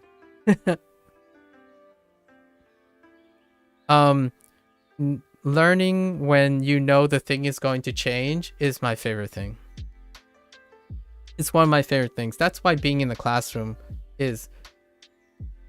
I enjoy being in a classroom. Largely because the person that's teaching is a human being. And you just don't know what to expect. Even when I got a bad grade and I couldn't resonate with the professor at all, it was still a great learning lesson. It challenges me to try to understand the person, right? That's kind of the idea. So I do miss the classroom quite a bit, and I understand those who say the best way. I'm going to say a different way to challenge yourself is to have an interaction with a human being. Regrettably to me, those who talk the way the internet people do typically aren't learning from other human people. They tend to be self-studied and focus a lot on their own learning methods. I like to be in a classroom with a teacher because I want to learn their method. I want to take on their method, not project my own method. It trivializes any other person's. So when you go and talk to someone, you're more concerned about projecting what you think it's right versus even asking the other person how they're learning. Right? I'm generally asking about and nitpicking how other people are learning and their opinions. I rarely ever share mine because no one asks. That's the idea. I'm farming your ideas. You gotta ask for mine if you want. And so far probably only 2 or 3 people, and they ask really hard questions. I can't even answer them. Like I don't know. And that's kind of why I'm gonna spend this evening talking about or finding out how I'm gonna do that. Because whenever someone asks me a question I can't answer it, it's great motivation to figure out how I should be able to at least provide some sort of concise response to it. Anyways, weather time. Oh, I know Ame. Ame. Ame is in a lot of things, man. Even songs. What is this?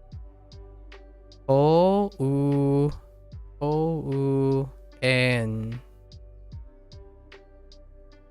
Owen?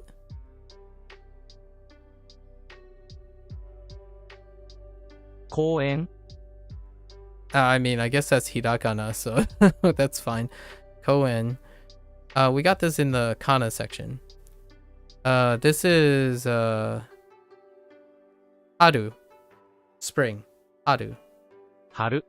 Haru. Spring. I know that because one of my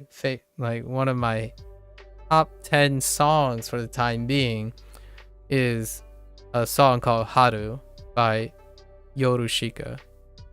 Yorushika has a song called Haru. Or is it? Yeah. Haru. Great. There's also a song that starts with Ame. I forgot who the artist is. Ame. Koen. Cohen. Oh, and we already know Cohen. Oh, this is park. That's why it's weird. This is the word for park because UNO Cohen. UNO Cohen, and there's Cohen in the park. So UNO park. So I at first I thought it was referring to the water fountain. I'm like, Cohen? What the heck? Yeah, this is park. It's fine. よく公園に行きますか? よく公園に行きますか? Do you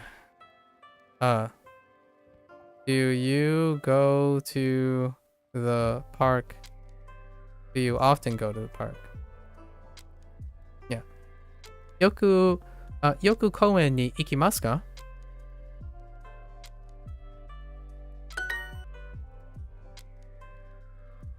この公園は blank ですね. It's probably like 綺麗. We're looking for maybe some sort of adjective. I would go with 綺麗. Oh.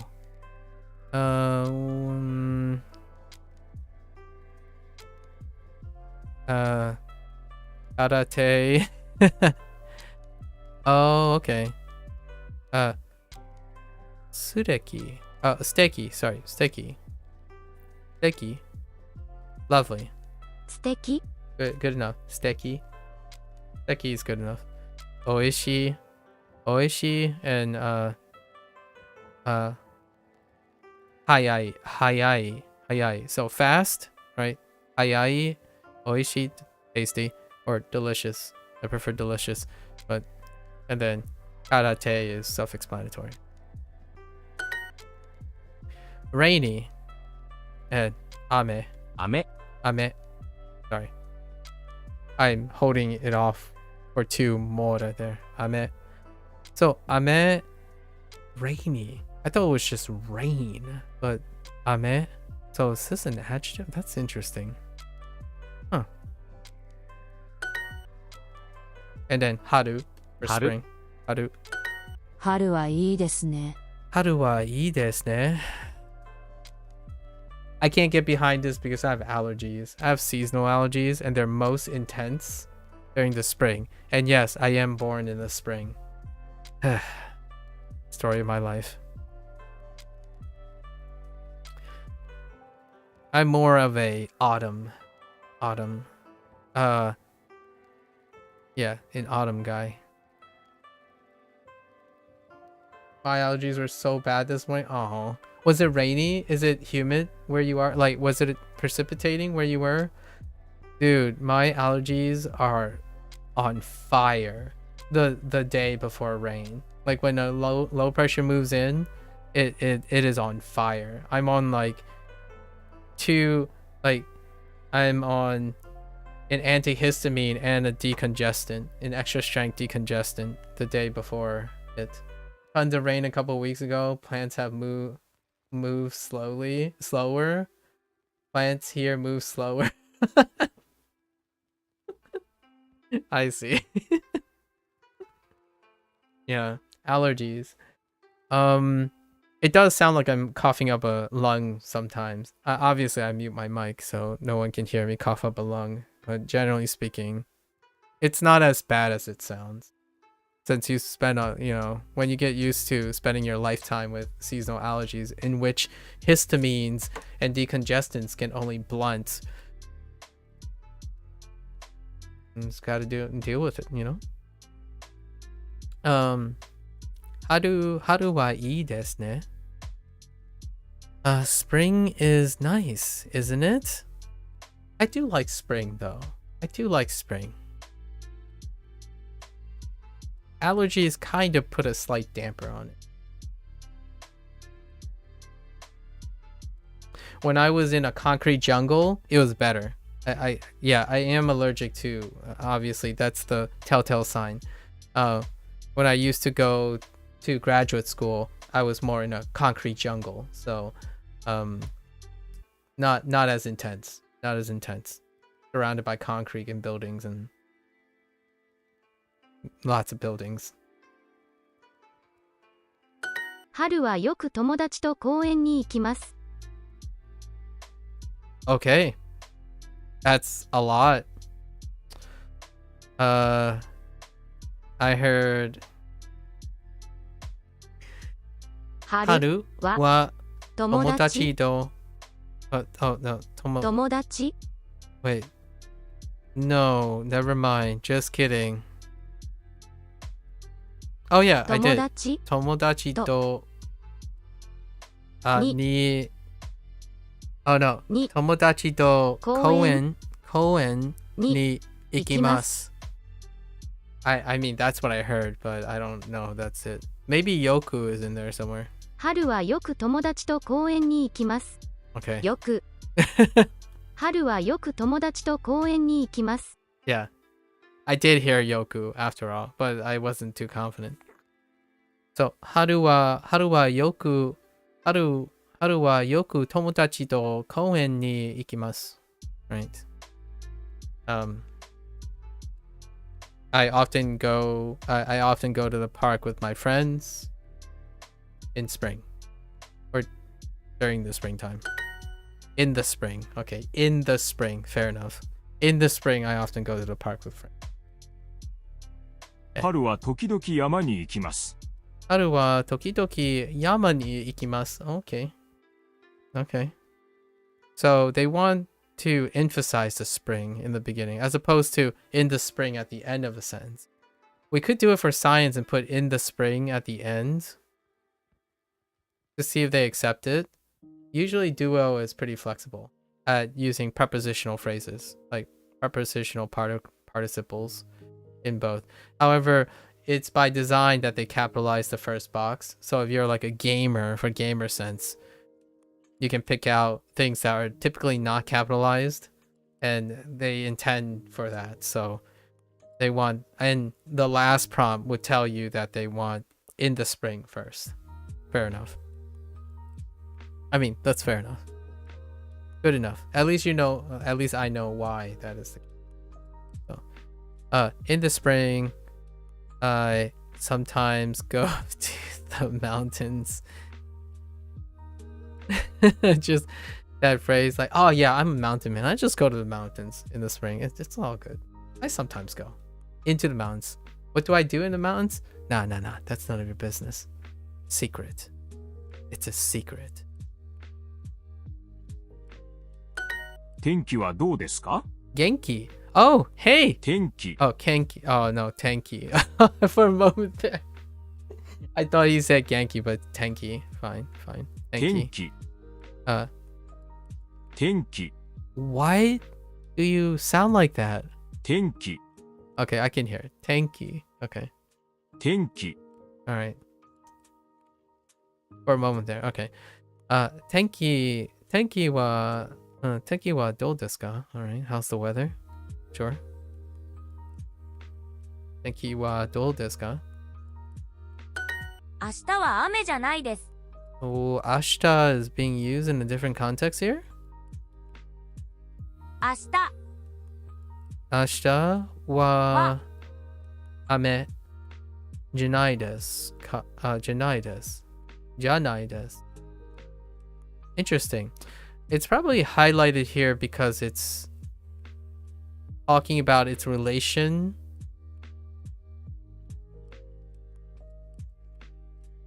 to an existence of raining. Okay, let me see how ashita was. Let me think about how ashita was used before. It was usually predicates. Most of the conjugated predicates, as opposed to des, right? Yeah, I think that's probably why they're highlighting that. I don't know. That's a hard read right there. It is a different context though.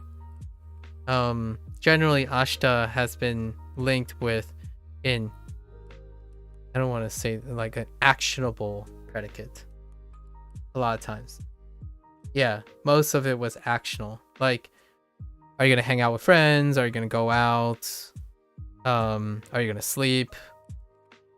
Walk? And in this case, it's actually even in context of janai desu, the negation of or to be. And it could be in relation to rain. I feel rainy. Yeah, no, it's not relation to rain. So I think that's why they might be highlighting that. That's a tough one. That's a tough call. Oh, and they want it in the beginning. Oh, that's interesting. So they want it to be emphasized in the beginning this time because tomorrow is capitalized. I might have de-emphasized it and put tomorrow at the end. Right. So tomorrow, oh, it will be rainy. Yeah, that's definitely a different context than how ashita was being done before. That's fair. At least from a translational standpoint. And sorry, it's not will, it won't be rainy. Tomorrow it won't be rainy. So this is future perfect. Yeah, future perfect. It won't be rainy.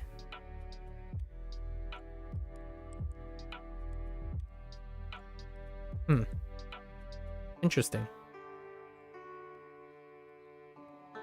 That does clarify things, right? Not raining. Although, yeah, like not to rain, right?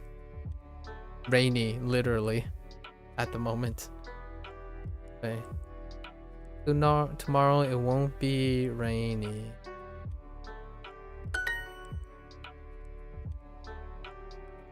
Oh, wow. They were omitting the subject. They wanted tomorrow won't be rainy. Interesting. Oh, that's why they highlighted it as a new word. They're using it as a noun replacer. Oh, Kind of like when they highlighted Coco. Coco, using Coco in place of the noun replacer. Interesting. That makes more sense. That makes sense. Okay, so tomorrow won't be rainy. I get it. Fair enough. That's why I couldn't see it, because I was still inferring it. Although you can simplify. Tomorrow won't be rainy. That's fair enough. That actually is quite... That is quite natural. Like it. Okay. Well done, Duo. Thanks. Good English lesson for myself, really. Tomorrow won't be rainy. Usually I would say it won't be rainy tomorrow, as in shifting to tomorrow, but that actually means something different.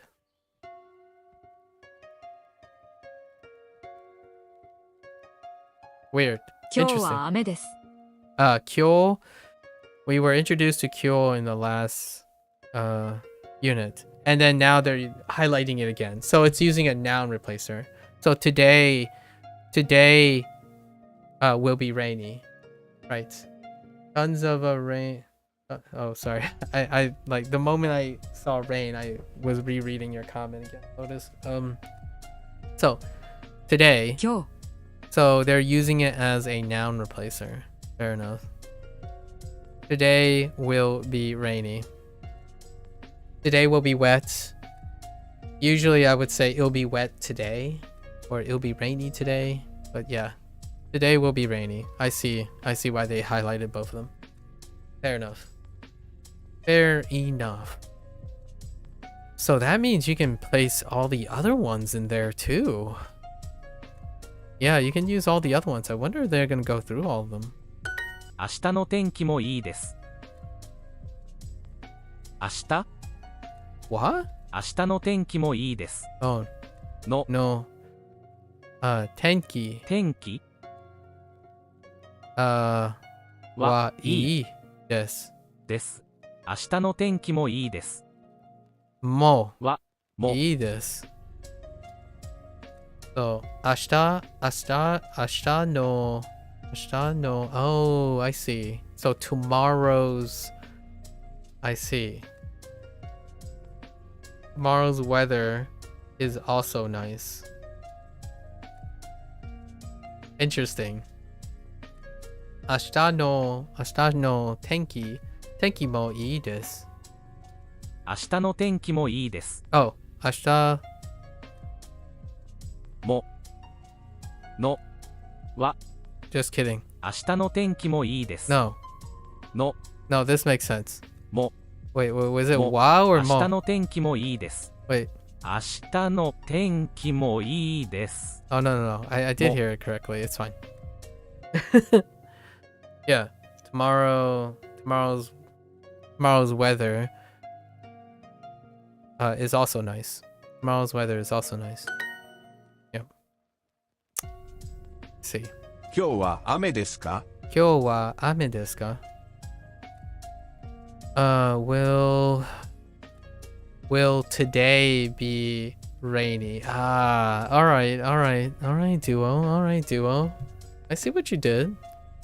Not the type of phrasing I'm very comfortable with, but yeah, will it be rainy today?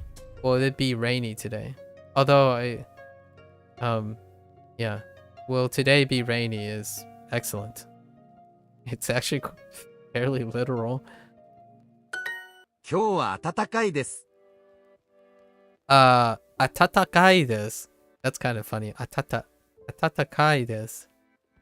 暖かい。 Warm. Atatakai. Wait. Isn't there a shortened version of atatakai? I'm almost certain I read somewhere that atatakai can be shortened. And this is like boomer speak or something.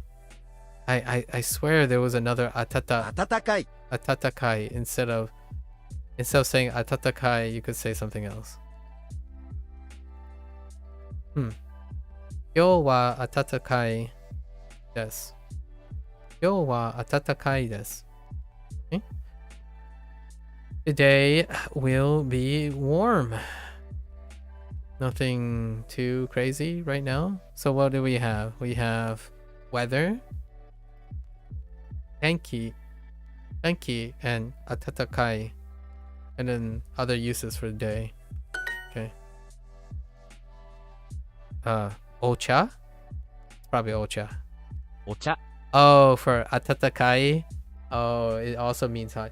All sorts of ways to shorten, just depends on formality and context. Ah, is atatakai two different things? Is that why it has a way to shorten it, or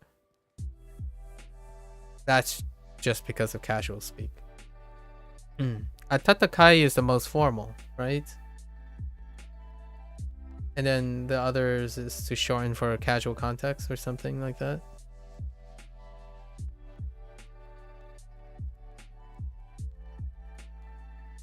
I'm obviously generalizing because I have no idea what I'm talking about.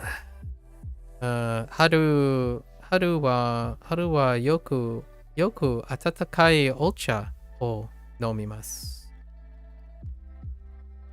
That is most certainly nomimasu. We have pun, doga, video, and then shibuya, which self-explanatory. Will tomorrow's weather also be nice? Dang. Interesting. I love this phrasing. Will tomorrow's weather also be nice? I don't even speak this proper. Usually people go with, is tomorrow going to be nice? Right? Is tomorrow also going to be nice? So they went with, will tomorrow's weather also be nice? Which is a duo thing. It's a literal understanding of how the Japanese is phrased. Huh. Will tomorrow's weather also be nice? That's kind of nice. I kind of like the way that sounds. It's weird feeling, but also kind of nice. Not two different. No, not two different things. One unit. People will drop the do the whole e to tsu. Oh, okay, that you mentioned before, and sometimes drop the extra ta. To drop the ta. Yeah, the extra ta. That's the dropping the extra ta for the tsu is probably the thing that I probably saw before, and it kind of happens with other words too. We talked about this in English. When you have like repeated repeated sounds, especially consonants, but in this case I guess it's both. You can drop repeated syllables. Not exactly the same. But there is an English phenomenon for that too. Like probably, right? Probably is the great one. Probably and probably is the one that I would go on. Right. Probob, ba,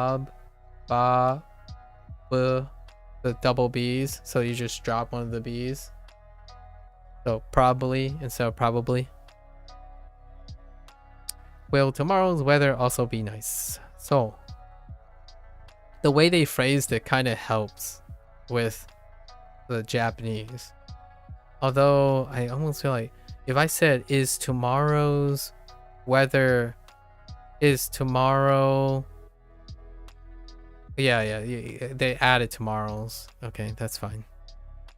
Is tomorrow's weather going to also be, that's a different phrase. Yeah, I see it. Yeah, it would be a different Japanese phrase. Got it. This is more of a English preference than anything. So, whoops. 明日の天気もいいですね。or いいですか? Whoops. いいですかいいですか? So 明日の天気もいいですか? Will tomorrow also be warm? 暖かい。I sound like a train. Atatakai.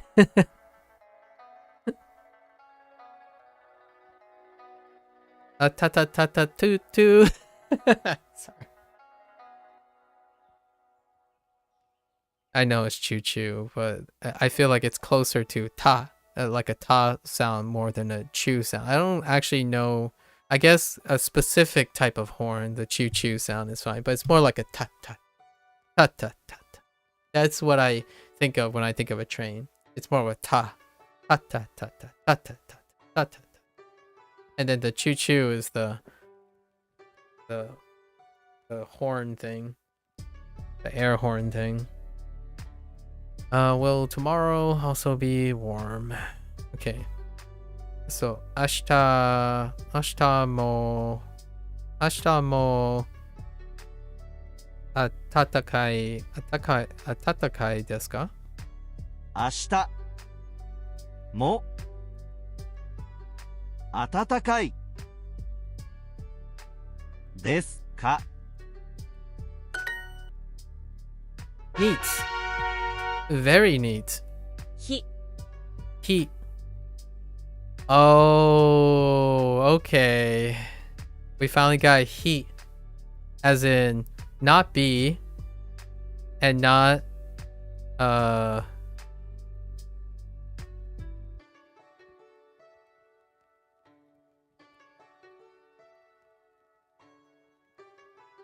not something else. 日 It's just he, huh? 食べま Tabemas. す Mizu. 水 Yama. 山 Ju. 十 Heat. Heat. We got hyaku, on, and ji. Right? Ji, on, hyaku. And now we got B. Or he. Whoops. I said B by this instinctive because of doyobi and nichiyobi. 日日 Chi. Nice one. And Juni. All kanji phrases that we should know. Hanashimasu, right? These are all kanji targets. Sunny. Are? And then Natsu. Natsu is summer. And then Yumi. Yumi is ocean or sea. Ocean or sea. So these are all vocabulary that I know well in advance already. So right now we were what? I guess we're about to cross 550 vocabulary. I know like another 150 or so on the side. So these are part of the ones. 晴れ Are? 明日は晴れです Ashita wa hare desu. Oh, hare desu. Oh. I'm not the biggest fan on sunny. I do like it, but also it comes with all the sun. You know? Gotta have protection. Tomorrow will be sunny.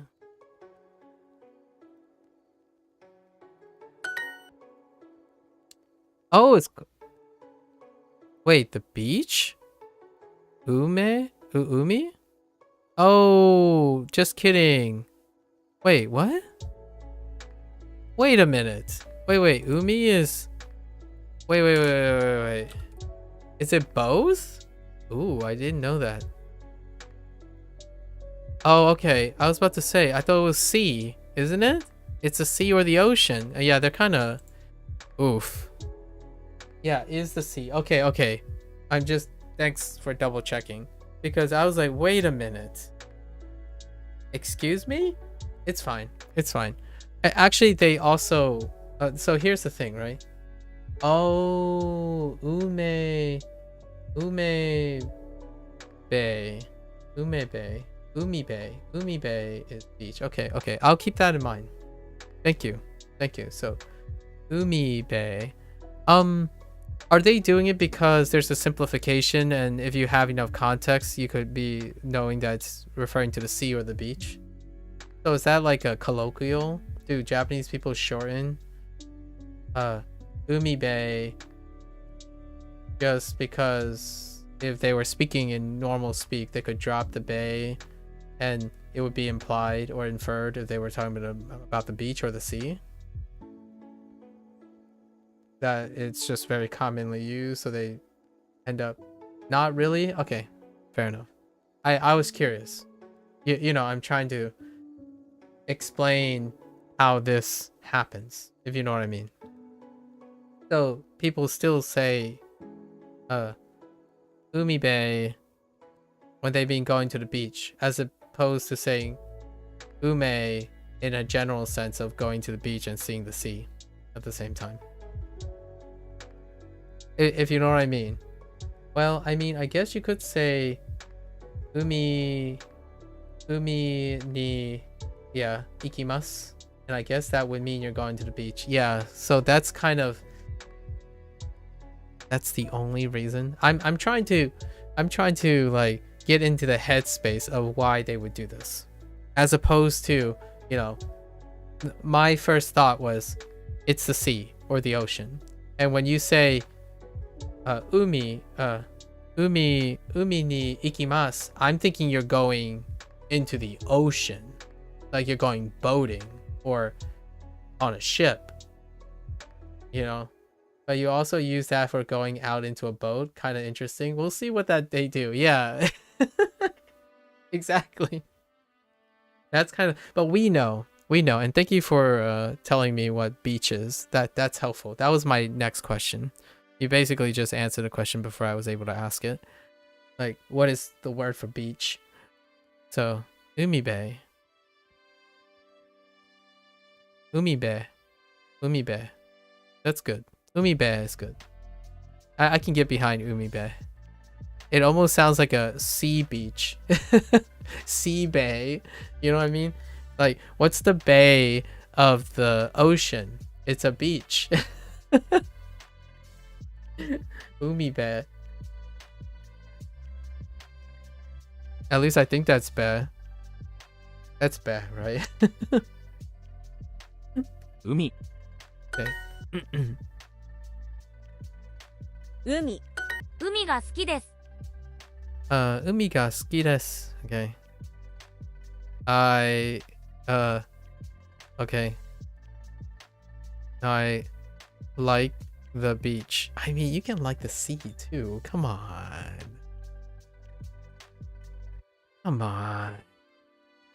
Okay. Summer, right? Natsu.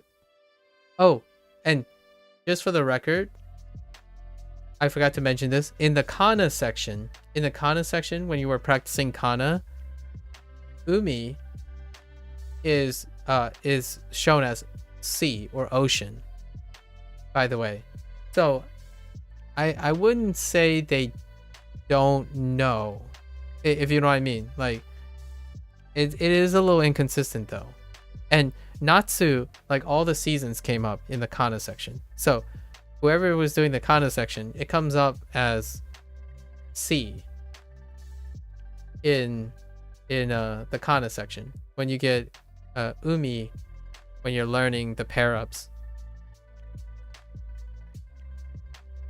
they definitely taught it to you as sea when you were at this part. Interesting. I wonder if it's just a bug in the latest update. I have it can be. Yeah. So, okay, we'll keep that in mind then. Okay, I'll keep that in mind. So as C. Got it. Curious what they do with beach. Do they teach you beach, Lotus? Did you get the word for beach? 夏 Natsu. 夏はいつも海に行きます。 Natsu wa itsu. Natsu wa itsumo. Itsumo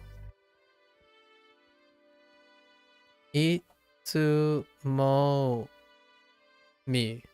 Wait. いつも Itsumo 海 umi. Oh no, I have a casa moment. It's gonna be a casa and a machi and a toshi moment. Okay. Itsumo don't remember. I live like a 10-minute walk from a beach, so I'm pretty sure I looked it up before Duo taught me. It'll look through Duo vocab. Okay, okay. Dude, you live 10 minutes away from a beach? That's amazing. I live next to a river. I live next to a river. Yeah, we're landlocked. Although that river does lead to the ocean, though. I live next to a river that's one of the biggest tributaries to the Chesapeake Bay, which leads into the Atlantic Ocean. If that is the closest thing I got to a large body of water. Natsu wa itsumo umi ni ikimasu. Okay. Natsu wa itsumo umi ni ikimasu. I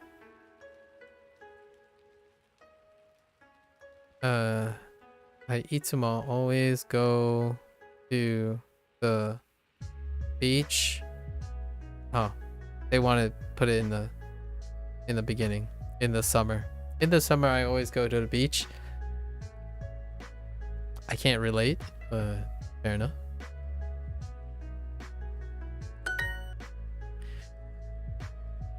Natsu wa yoku musume to swimming? Are they gonna throw in a swimming? Oyogimasu? Oh my gosh, 泳ぎます。 they finally strong-armed. I see what they were doing. I had wondered why they chose a yogimasu of all things. Like, they introduced swimming and running, right? Swimming and running, and it's finally realized. Another context to use oyogimasu. The ocean. Fair enough. I must buy or buy. Arimasu. Oh yeah, arimasu. To exist or have. And yomimasu. No, that's nomimasu.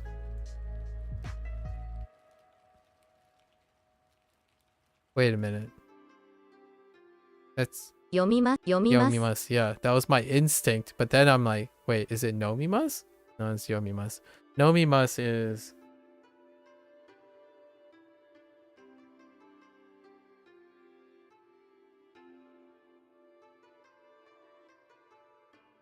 Yeah, okay. It's fine. It looks nothing like this. They don't look like each other. Not really. So, what is this saying? Natsu wa yoko musume to oyogimasu. So I swim. In the summer, I often go swimming with my daughter. 夏はよくどこに行きますか？夏 Natsu は wa. I heard doko ni ikimasu, but something is missing. 夏はよくどこに行きますか？ Oh, よくどこに行きます。夏はよくどこに行きますか？か夏はよくどこに行きますか？ oh, that's fair. Yeah, that's fair. In the summer, 夏はよくどこに行きますか？ in the summer, where do you go? In the summer, where do you go? Does this go to the end? No? In the summer, where do you go often? Where do you often go? I wonder how they interpret this. 夏はよくどこに行きますか？ Do they still put it in the front? In the summer, where do you go often? Okay. Interesting. I guess that is the more important detail. 雨の日は本を読みます。 No he 日 no he whoops no he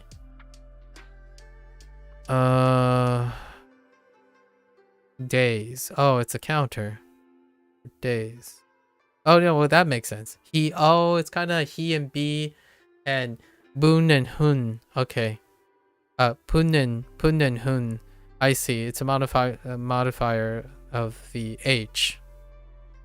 Okay. I see. Yeah, that relation is pretty good. Excellent way to remember. It's a variant of b p off the pu. Okay. Ame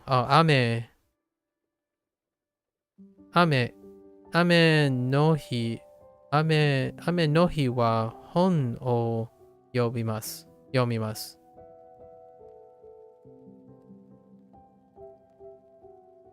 Okay. So I read. Okay, so they're doing the early. So on rainy days, I get it. Yeah. That's actually a fun way to do that. On rainy days. That's cool. I like that on rainy days. So you can put up you can flavor with a lot of phrases like this. Huh. On rainy days. Oh wait. I got one. Ame no hi wa arerugi arimasu.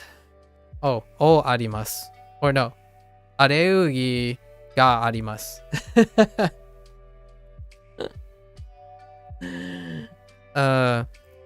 Ame no hi ame no hi wa arerugi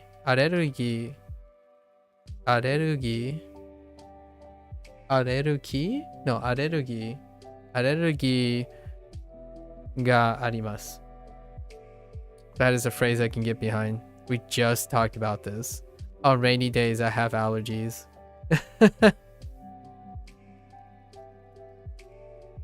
Yeah, perhaps eventually I'll get the predicate for suffer.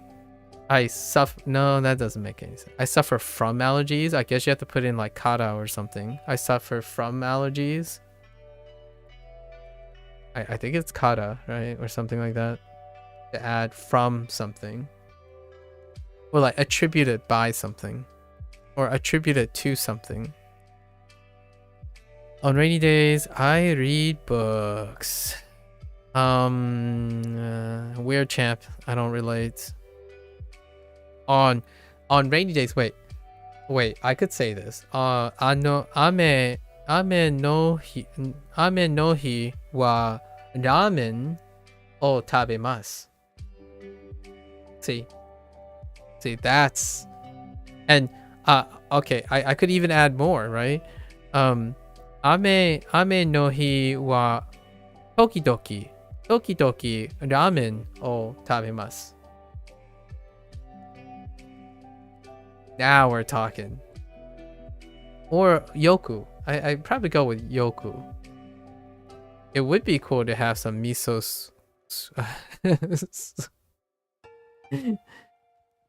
miso soup. Miso shiru? Yeah. Miso shiru? Don't really have access to miso paste at the house, but that's fine. Nice. I think we're okay here. Yes.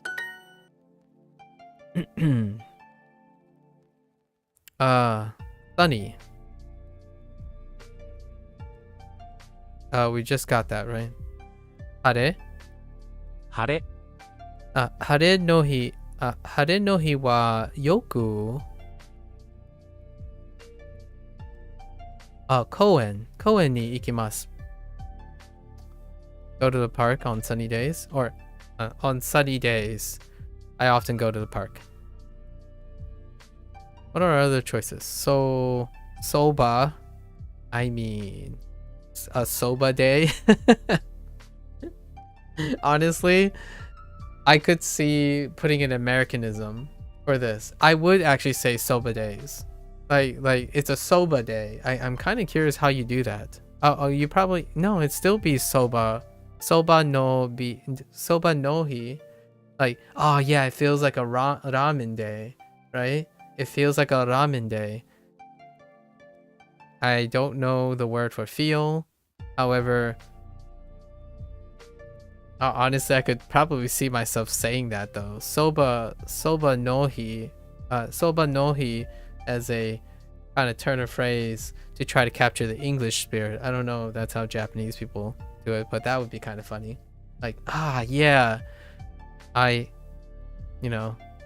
eat I don't know, tonkotsu ramen on ramen days or something like that. Eki, oh no, ie, that's house day. And then dekuchi is exit. Dekuchi. Okay.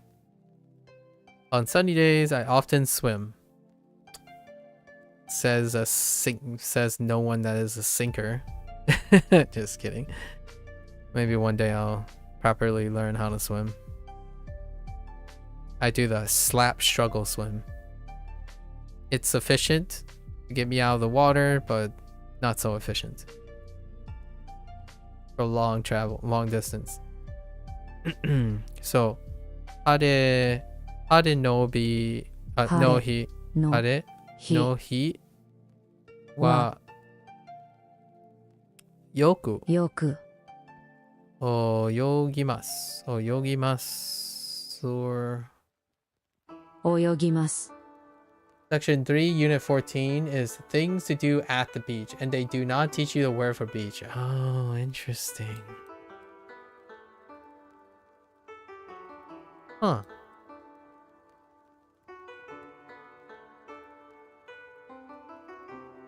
I have both kanji for yumibe, but they have not taught me the word. Oh, okay. The kanji. Got it.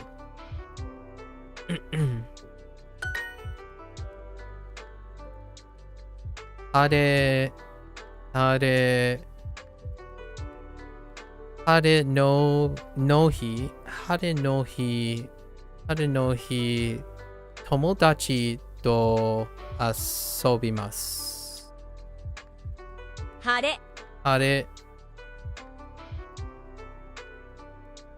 no hi tomodachi to asobimasu.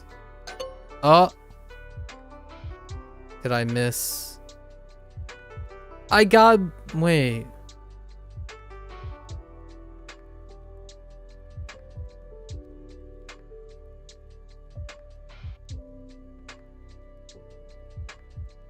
Oh, I missed the particle.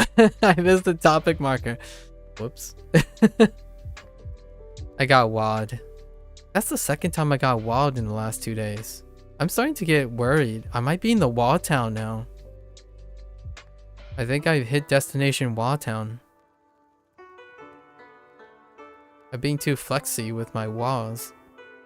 Dropping walls here and there. Hare no hi wa tomodachi to asobimasu. Okay. So far not too bad. Actually, let's get our last heart back. I need the hearts. Gohan desu. Gohan to sushi. Nah, we're not gonna. Fine. We'll do. We gotta do our keyboard inputs. No slacking. No slacking.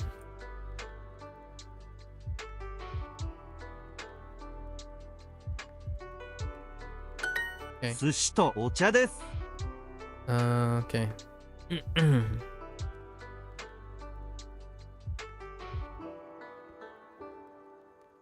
Where's my and? Okay. I keep clicking on green water. I don't understand why I keep on clicking on green water instead of green tea. ご飯と水です Gohan. Mizu desu. Okay. ご飯と水ください。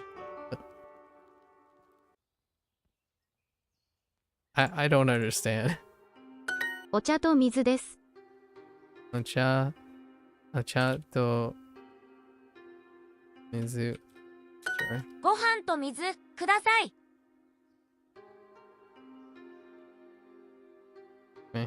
ご飯とお茶です。 水、お茶。 No green water. 寿司と水。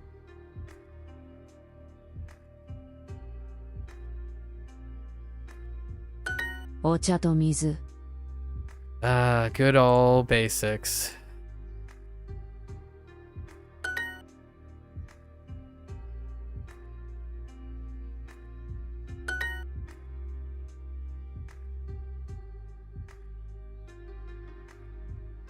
Oops.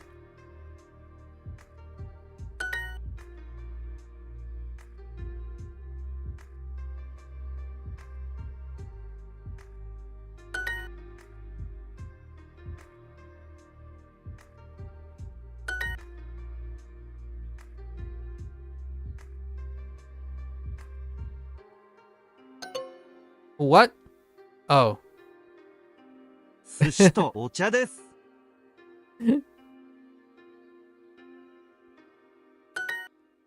My bad. Okay. Alright. Keyboard practice. Neato. Alright, let's go back.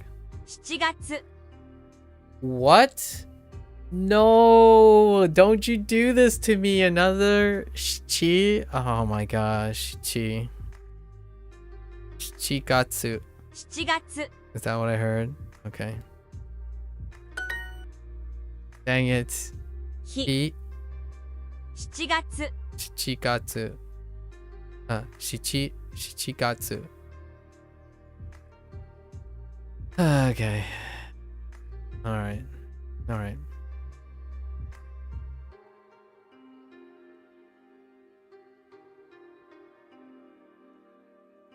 Yasumi? Wait.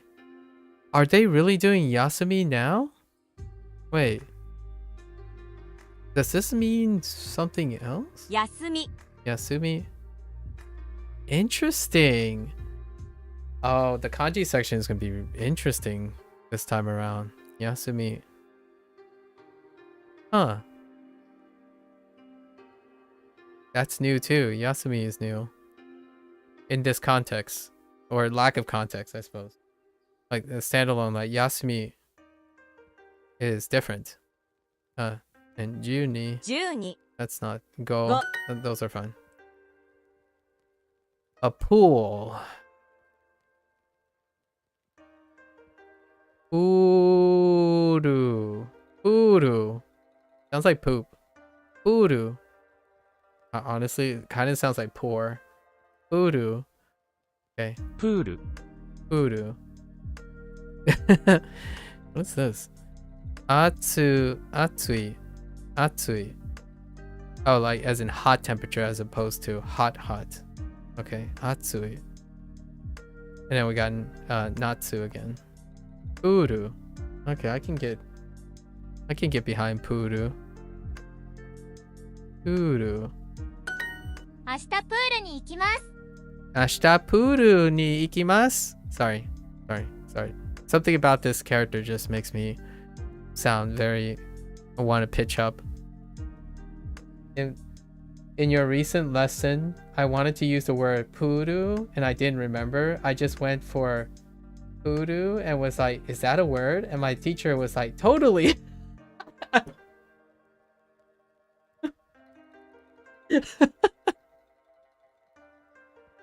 That's so good. Voodoo.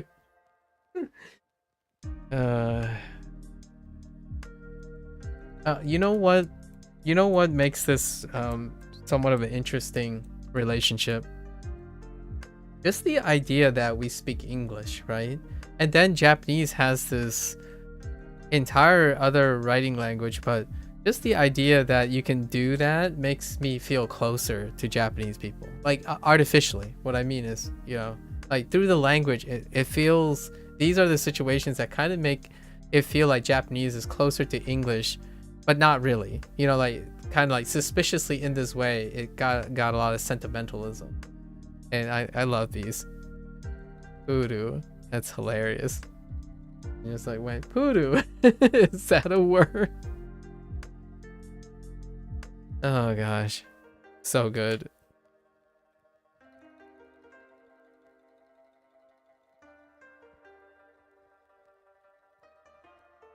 Like, think about the role reversal, right?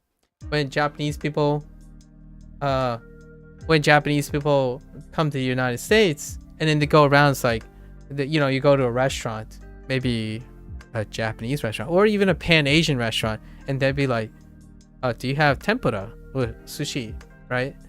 And it'll be good enough to be like, oh yeah, you can order something.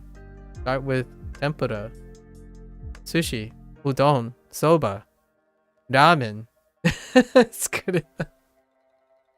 I feel like that's the closest reverse role that you have. Instead of making stuff up, it's like just use your Japanese words. They're technically in the English, like English colloquialism now. Like, how can you say sushi without saying sushi?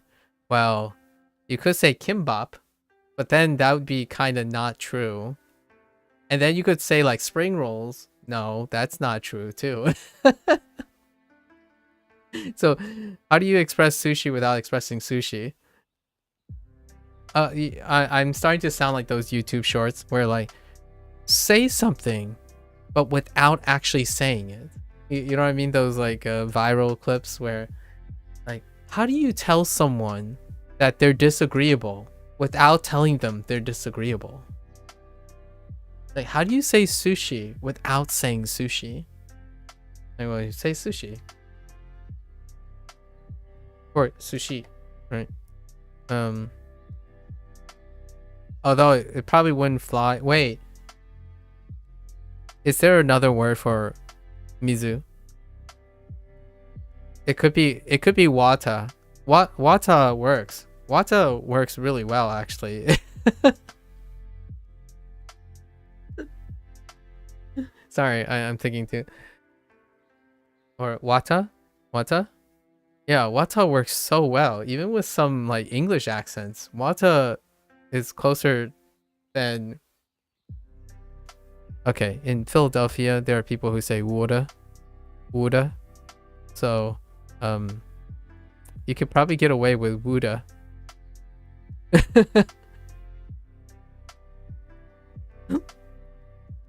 Yeah, woulda. I don't say water, obviously. I say water. It's already hard enough. It feels kind of uncomfortable, kind of a little icky. Woulda. Go up to Boston, probably wada. Maybe with a D, wada. Okay. Ashita puru. Ashita puru ni ikimasu. I'm going to the pool tomorrow.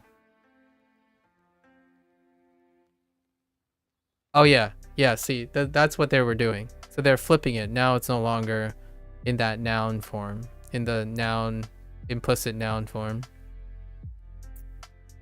Yeah, when they have it like a predicate.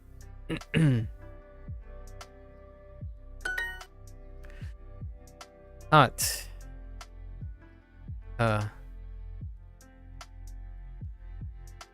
Atsui. 暑い。 Atsui. 今日は暑いですね。今日は暑いですね。Today was fine. I imagine I'm gonna be able to say like mild or chilly or hot or something at some point. Today is hot, isn't it? Oh, I see why they did it that way too. If I used it in my way, it would be very redundant by saying like, it is hot today, isn't it? Oh, that's less, even more uncomfortable in my opinion than today is hot, isn't it? That's fair, actually. Very fair. Isn't it hot today, isn't it? I mean, is it hot today, isn't it? It is hot today, isn't it? I mean, technically, it can still work.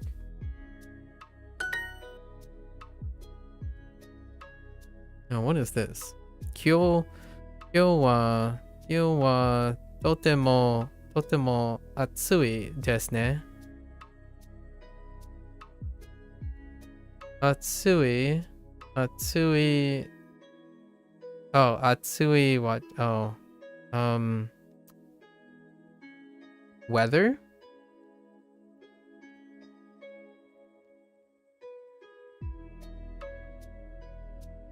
Skue. Oh, obviously that's the correct answer. Skue.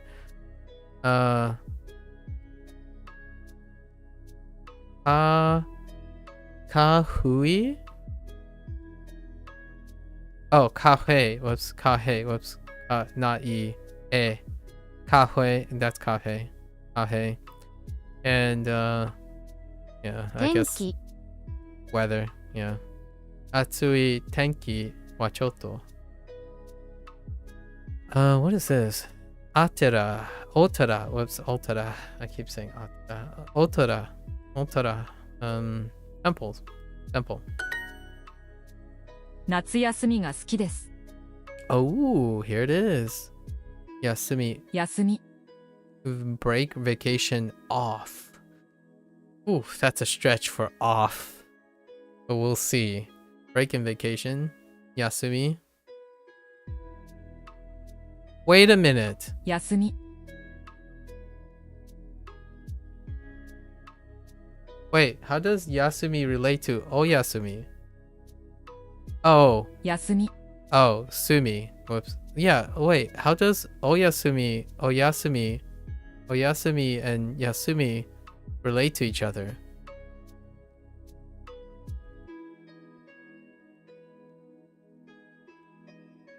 It's not an honorific in that case, right? Oh, it is the honorific? Oyasumi? I thought that was like good night, right? Or like rest or good, yeah, a night. Night, like, you know. Is it still the same root? So if I put an O in front of Oyasumi, Oyasumi, is that still that same Oyasumi? Like, Oyasumi, have a good night, thing. Oh, it's a command for rest. Oh, Oyasumi. Oh, that makes sense now. Nashita. Yeah. Nasai. Sorry. Oyasumi nasai. To take a rest or break. Oh, I get it. And they say good night instead. Yeah, yeah. Got it. Oyasumi nasai. Oyasumi nasai. Got it. Got it. It's a command form.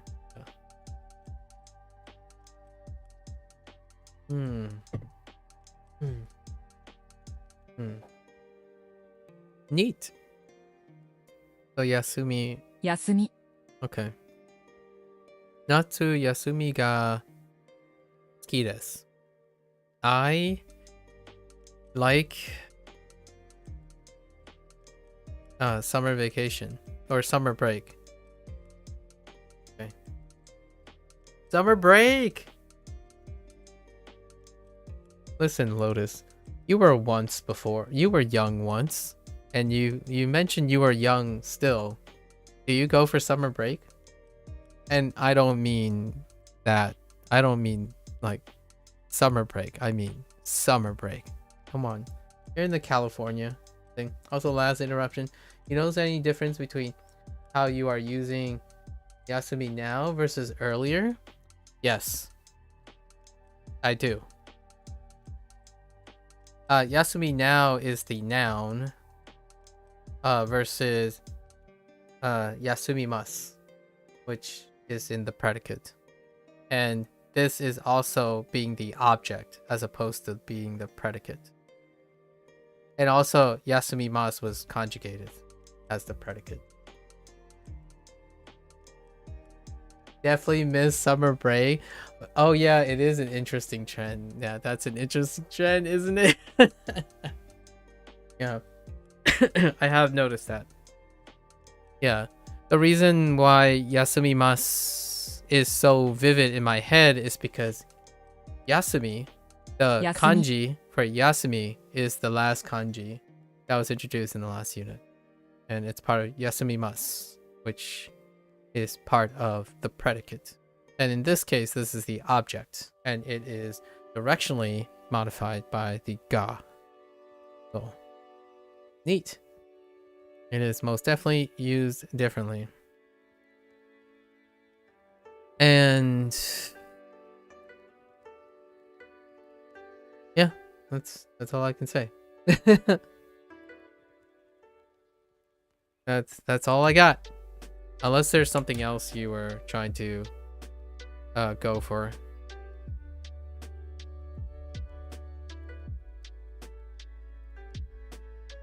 There is also something else here that I'm not quite sure about at the moment, but yasumi, right? Yasumi. Yasumuru. I'm pretty sure yasumuru is the plain form of yasumimasu.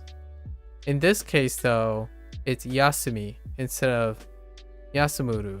So perhaps what I'm trying to gather from this is perhaps yasumi-ri, as in the converting ri, if you're relating the verb, the plain form, to the object or the noun form, I suppose, you may consider converting rus to ris in the same column in order to make it into a noun. Oh, wait.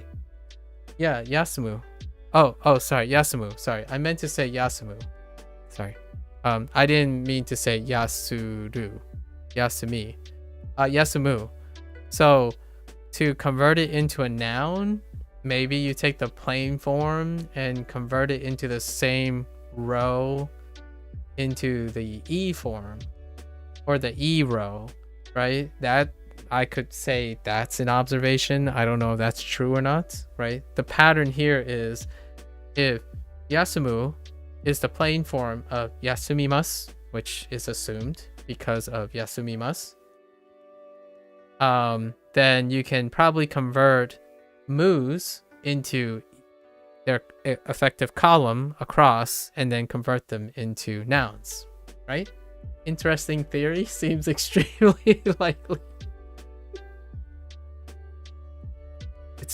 It's Japanese, Lotus. You gotta... Some things just make sense, you know? Maybe. You know? Like, there's reason. Meanwhile, in English...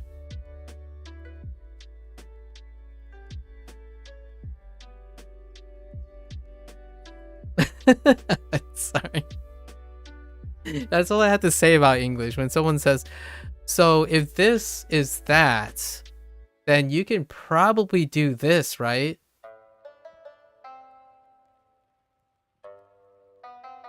In some part of my heart, I want to say yes, and then my back of the mind, it says you're constantly saying it depends, and then somewhere in your back of your head, it's like, well, I really want to tell you, but no, kind of thing. But yeah, that's what I'm assuming here. Oh, I'm guessing that's what you're interrupting me for? And that's a great question. And I tell you that that's pretty much why I like Duolingo. I know it's so counterintuitive, but I kind of like Duolingo because it doesn't explain these things to me. It really does feel like more of a video game when it doesn't explain things to me. Unpopular opinion, I know, but I'm not here to learn Japanese in a traditional way, I suppose. It's a great question, and I can most definitely tell you that that's what I was thinking of. All those points. And I'm going to find out later. I'm going to find out later. Confirm. Okay. Natsu yasumi ga suki desu. Okay. 花火は日曜日です。 Hanabi. Fireworks. Oh, I knew that. I knew Hanabi. It was like, it's a popular song. Lots of popular songs with fireworks. How can I not know Hanabi? Every anime has fireworks at the end. And most slice of life and dramas have Hanabi in one of their episodes near the end, right? Where the confession happens. Or maybe not confession. Or the string along in an advertisement for next season. Hanabi wa... Okay, Nichiyoubi desu. Ooh, I see what they did here. You see, here's another duoism that I feel most people, in my opinion, will just go for the right answer and then don't really, in my opinion, explain why they put in Nichiyoubi. Personally, I think this is orchestrated. Nichiyoubi is placed in here because we have he, as in he for the same kanji. So naturally they will put in Nichiyoubi and Doyobi to try to make you realize that B is here and he is in a different context. I don't think this is a coincidence. This is not a coincidence. This is very orchestrated. Someone could say, oh man, Duolingo forgot to explain why it's Nichiyoubi here and he somewhere else. And I would beg to differ, because this occurs so frequently. This pattern of lessons occurs so frequently, they didn't forget. They didn't. Now, if a lot of people raise the concern over and over again, they might add it and explain it. Frankly speaking, I would love to hear someone explain why. I have my thoughts, and I read a little bit about it, about like the sounds and how sounds proceed, but why it's he somewhere else and B somewhere else when there's a chance that it means the same thing, and like hun somewhere else and pun somewhere else. Imagine expecting like, oh man, Duolingo didn't explain that. Well, you might want to spend like 10 hours talking 10 hours running down and chasing down a history lesson regarding how phonetics work, or like sound and the melodic composition of Japanese language in order to form a very coherent way of explaining it, in my opinion. Just saying. My opinion. Anyways, the fireworks are on the fireworks are Sunday.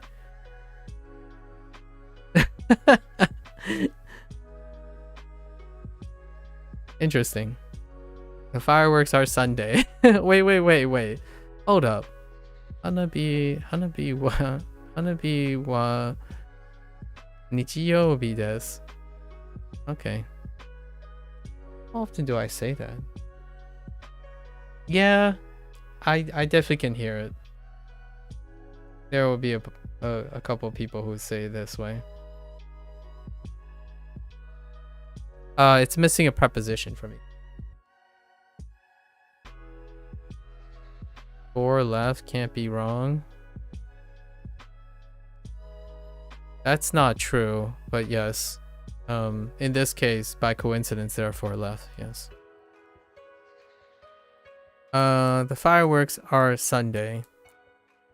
Yeah, it's missing the preposition on or in, or it's usually on, or at, or on. It's usually on.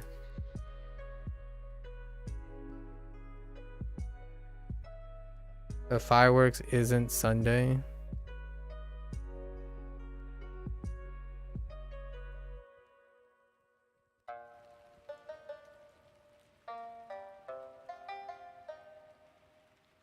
Isn't int. Yeah, so what was like this? The fireworks are on Sunday. There was another example of this. Oh, a 4-bit. 4-bit is also the other one. 4-bit from last unit. 4-bit. Skoshi. Skoshi 4-bit. As opposed to a bit. Prepositional phrase. I think that's a great example of English colloquialism. Colloquialism. 花火 Hanabi. 花火は綺麗ですね。 Okay. 花火はは綺麗ですね。綺麗ですね。 Ooh, you know, they didn't stick in a na. They didn't stick in a na particle here, but what could we add to this? Hanabi wa kirei. What kind of noun could we add to this? Or we could add 2 adjectives, I suppose, instead. 花火は綺麗ですね。 To reinforce the last unit's thing. Okay. 7月はよく海に行きます。7月。 7月はよく海に行きます。 Oh my gosh. It's shichiji all over again. Shichigatsu wa yoku umi ni ikimasu. Shichigatsu wa yoku umi ni ikimasu. Yoku umi ni ikimasu. Shichigatsu.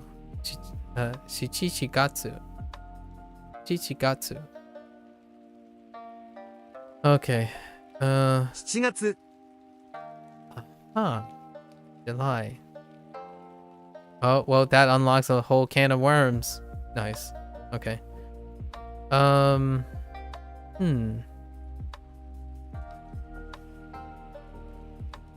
In July, I often go to the beach. You can guess the other 11? Yeah, sure.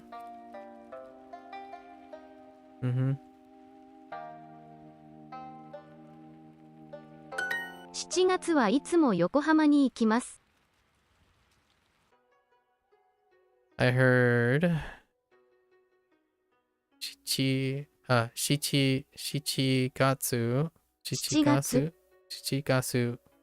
月はいつも横浜に行きます。いつも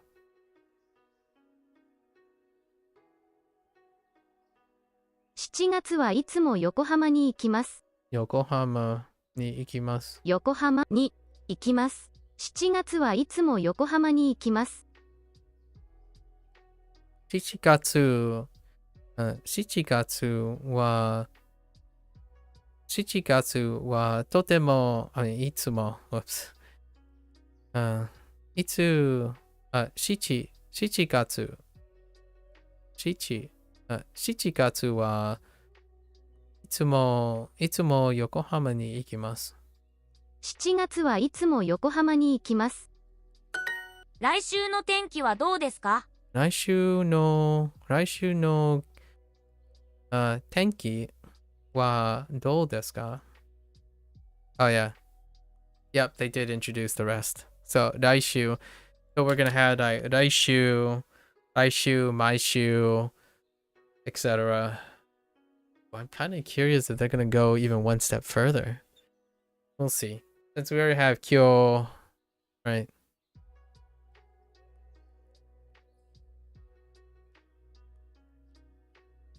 Like ashita. Okay, so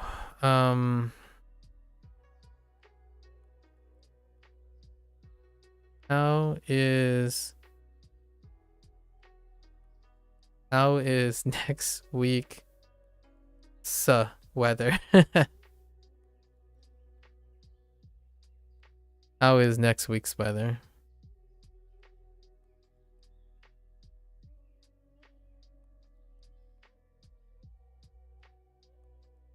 Yeah, Sanhi, sure. Sanhi this, Sanhi that. 来週の天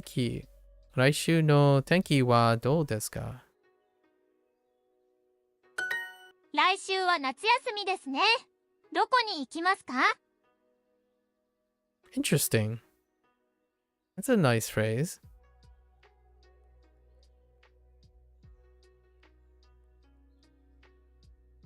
来週 Anna. Wait, so 来週は夏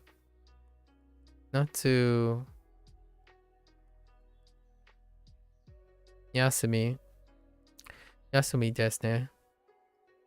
Wait. 夏休み. Oh, interesting. At least we learned something about that too. Okay. So what are my responses? 来週は夏休みですね. どこに行きますか? We have a location. An activity. 友達 Oh, interesting. 友達とプールに行きます. That seems reasonable. Ooh. 美容院はどこですか? From last unit. 病院はどこですか? I'm going to the pool with friends. Summer break is long. Oh, yeah. Nagai is one that is not used as much. From 2 units ago. 2 units. Okay.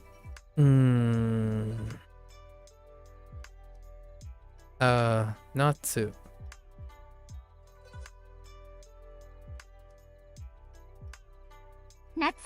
Natsu.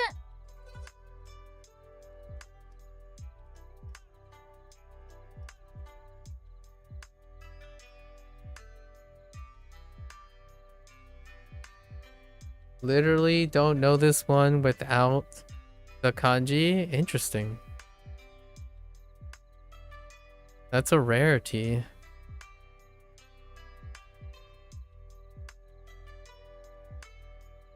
Hmm. 休みは長いです。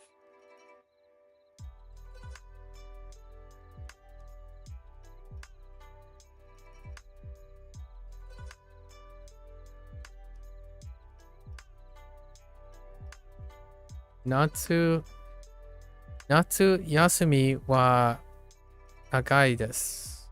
Nagai desu. Maybe? Shichi gatsu. Shichi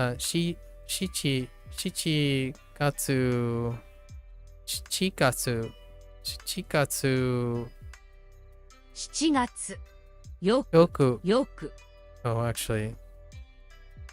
Yes. Yoku. は、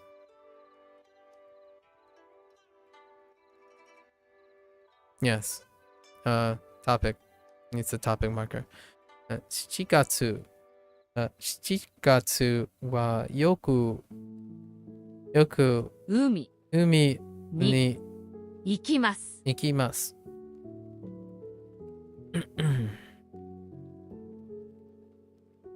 Yeah, good enough.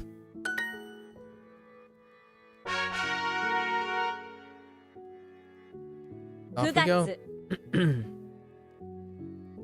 Oh.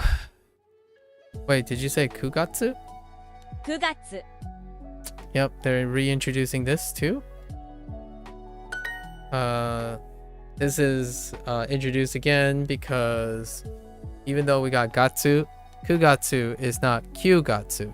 So they're reintroducing kugatsu like kuji to tell you that it's different. Yasumi, 休み。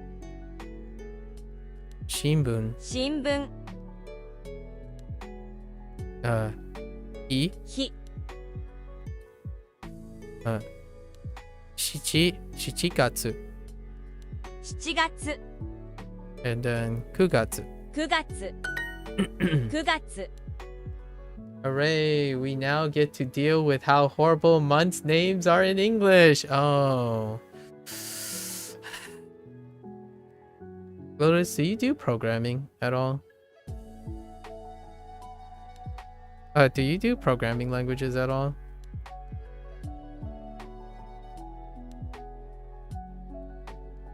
This topic comes up a lot, but I'm farming for a very specific case, so I'm curious.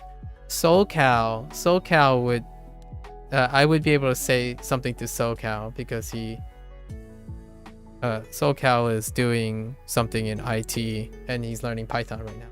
You're the inventor of 3 programming languages? Okay, so fill me out here. Fill me out. If you're the inventor of 3 programming languages, generally you probably wouldn't say how horrible months' names are in English. I'm just kidding. I'm when you said horrible month names, I started thinking about this is unrelated, by the way. I was throwing a left curveball about how the month format is. If you know what I mean, the month format. What is the English month names? Like, what I mean is, what is the etymology for English month names? January, February, March. Yeah, I don't know. I don't actually know what the etymology of English month names are. Google Translate said 6 gatsu. Shut up. 6 gatsu. That's hilarious. I could see that actually. Odok. Odokatsu. That's hilarious. Odokatsu. I do agree though. They used to make sense and then the Romans messed them up. Oh, okay.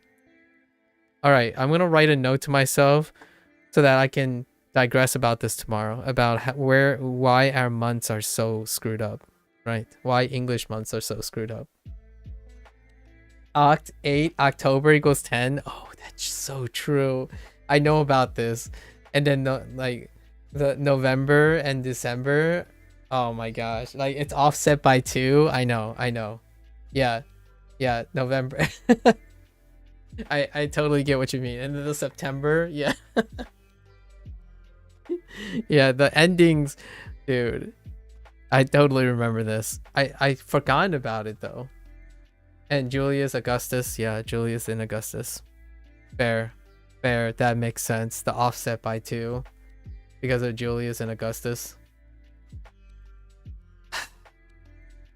Well played. I was gonna make a programming joke. The programming joke is that we just use numbers. If you know what I mean. The programming joke was, well, in the end of the day, we just use numbers, but hear me out. Then people are going to complain or talk about how the English number format for dates and times are different from other people's number formats. And then we go into another rabbit hole about how numbers are arranged. That's where I was going. But it all starts with if you guys do programming languages. I wonder if any language has had that idea. Wait, you want to know something wild? If you know the other Japanese days of the week? Wait. Wait, which one's an interesting idea? Just using numbers? Or... I don't know the other days of the week. It's just Doyobi and Nichiyobi still. So I do not yet. You can feel free to share, I suppose. I won't be able to resonate with it since I have not received the other days of the week yet. I've seen their kanji here and there.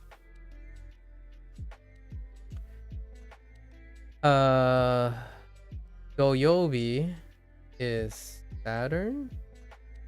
I see.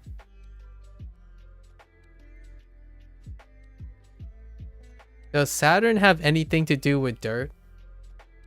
And then Nichiyobi, okay, done. But does Saturn have anything to do with dirt? We talked about this, Lotus and a bunch of others. It came up more than once. Does Saturn have anything to do with dirt? I don't have anything for Sunday. Sunday is just Sunday. Nichiyobi is just Nichiyobi. I have no comment about Nichiyobi. 9月 Kugatsu. 9月 Okay. Asakusa's come back. Review exercise. Oh, it's just a review exercise. It's fine. That doesn't count. It's a review exercise. Asakusa. Where is Asakusa? Asakusa. Wa 近い Chikai. Oh, they went with Chikai. ですか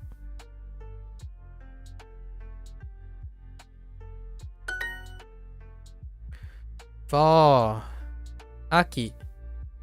We're getting all the kisetsu. Kisetsu. Kisetsu. Kisetsu. Kisetsu. 秋 Aki. Voodoo.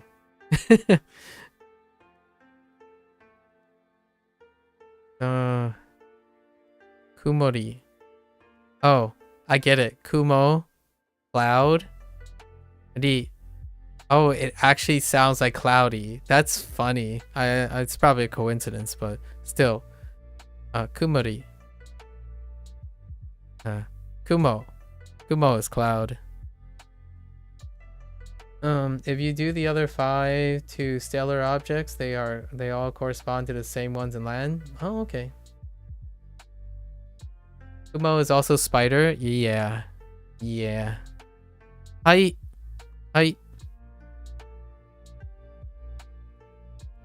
秋が好きです Aki.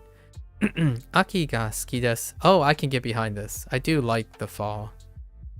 I am a fan of the fall. For a lot of cumulative reasons, more reasons than not. I like fall, autumn.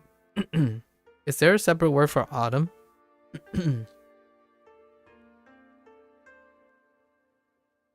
Moon, Mars, Mercury, Jupiter, Venus. I see. Fair enough.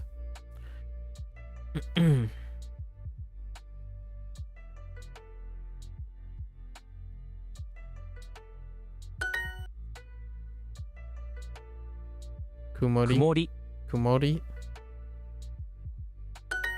明日は曇りです。 We're getting close to Fuyu. Fuyu is coming up. Hence the melted snowman for Hadu. 明日は曇りです。曇りです。曇り明日は曇りです。曇り ?OK 明日は曇りです。Tomorrow will be cloudy. 9月は時々暑いです。9月は9月は時々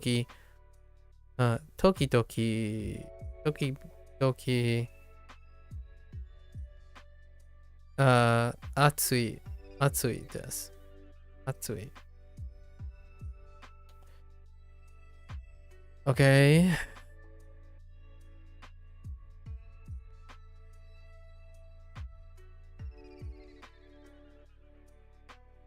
September is sometimes a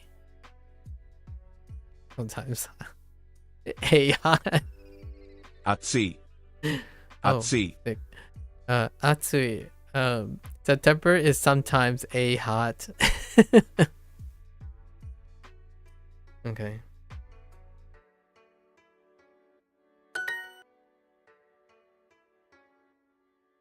9月。9月。9月はよくどこに行きますか？ 9月はよくどこに行きますか？ In September, where do you go? Where do you often go?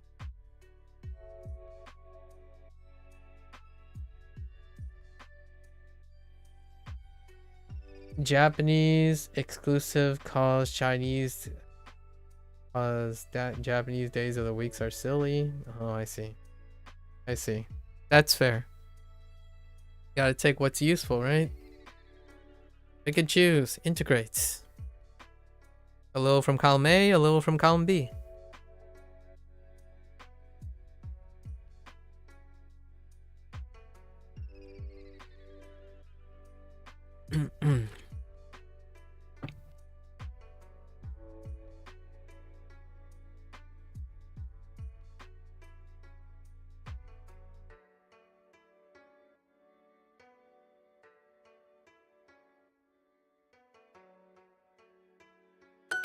今晩浅草に行きます。 Oh, hey. 今晩。 Konban. At least now we know konbanwa, where the wa was a modifier. 今晩。 Konban. 今晩。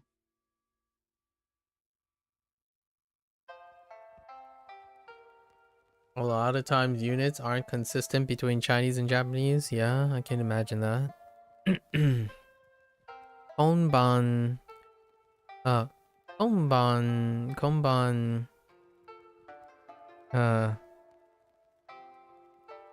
Asakusa ni ikimasu. Konban Asakusa ni ikimasu. I'm going to Asakusa this evening. Oh yeah, that's right, because they like the ends when there's a predicate like this. 今晩。 Konban.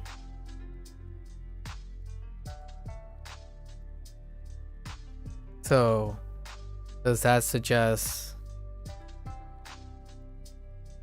I think I know what the next one is.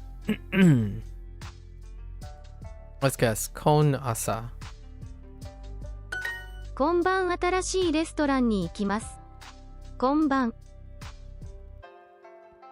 What? 今晩新しいレストランに行きます。新しいレストランに行きます。今晩新しいレストランに行きます。今晩新しいレストランに行きます。Okay. 毎週コンサートに行きます。 Consato. Consato. Okay. Consato. I approve. it would make way too much sense for it to be konasa. Yeah. It would, wouldn't it? Wouldn't it?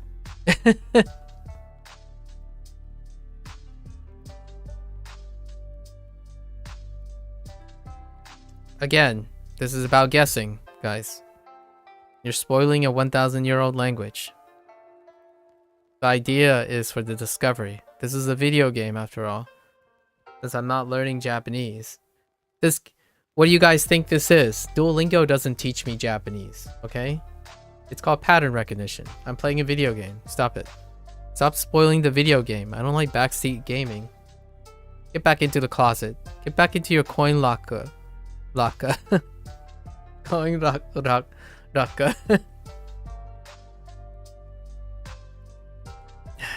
毎週コンサートに行きます。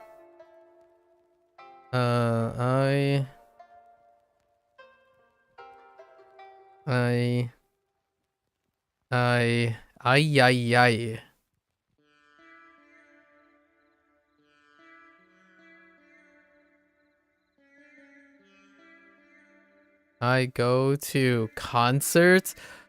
Oh, sorry. I go to concerts every week.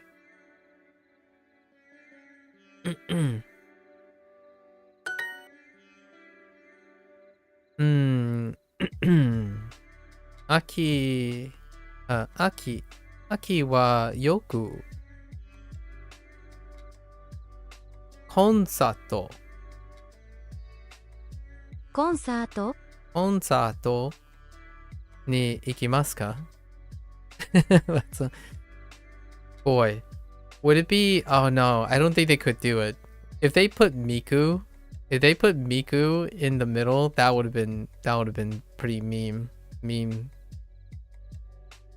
Just give her like cyan ponytails or pigtails, you know, very very long pigtails.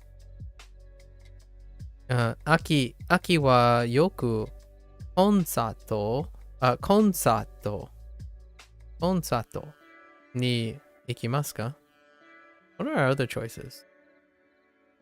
病院 that would be interesting. 病院 that would be interesting. 冷蔵庫go to a washing machine. And engineer. Okay.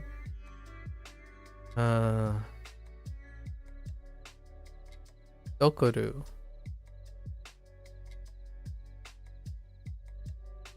Oh, Tokoru. Whoops, what am I saying? Tokoru. Tokoro. My bad. Tokoro. Place. Hare. Whoops. Wait, hare. Whoa. For a moment there, I thought I heard kare. Kumori.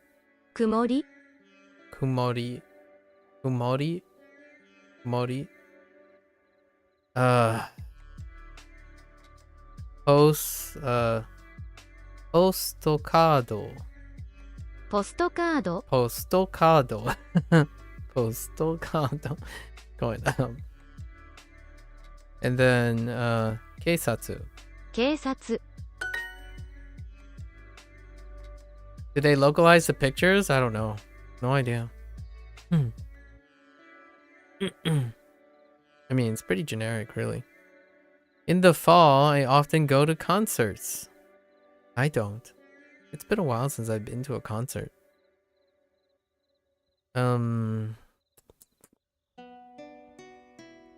Aki wa yoku コンサートに行きます。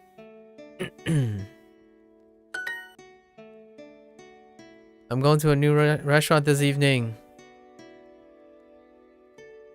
今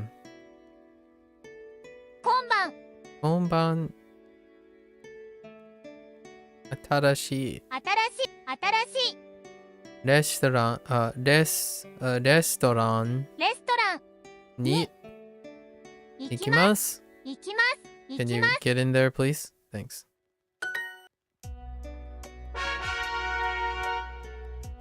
Okay. There it is. Oh, wait, not yet. There's Huyu and Yuki. Oh, yeah, and there's Yuki. Another throw from the outside. Yuki, and then Samui. Samui. 寒い Samui. Going up. Samui. 今日は寒いですか？今日は寒いですか? Will today be cold? 今日は寒いですか? Oof. For a moment there, I thought that looked like a goblin, but that's just icicles hanging from the ears.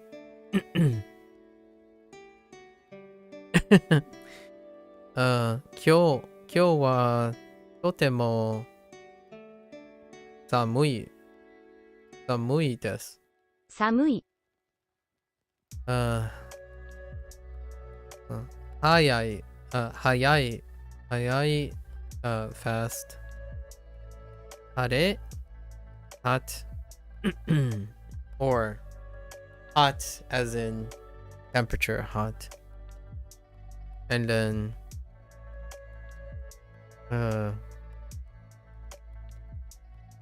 Atsui. Oh, sunny, sorry. Hare is sunny. And then Atsui is hot. As in temperature hot. Atsui is hot. Hare is sunny. Fuyu. 冬冬はよく山に行きます。冬はよくwait. 冬はよく山に行きます I guess for skiing, I suppose. To go skiing.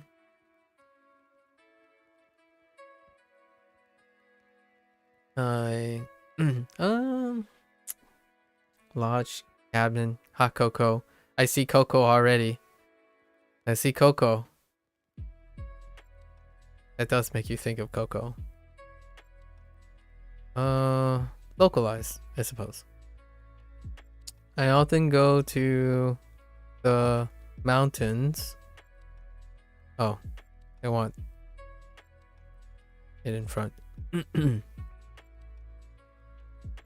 In winter, I often go to the mountains. Neato.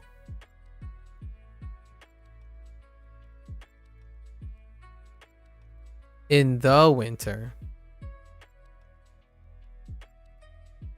I think I might get slapped with an article check there. Yuki. 雪 Yuki. Oh, it's going up. Yuki. Sure. 今日東京は雪です。今日東京今日東京は雪です。雪です。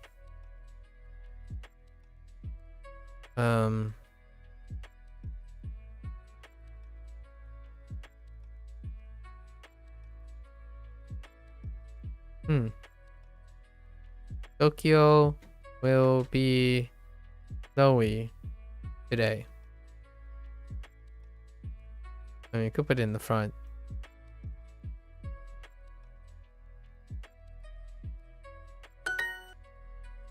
Snowy. 今日は雪雪です。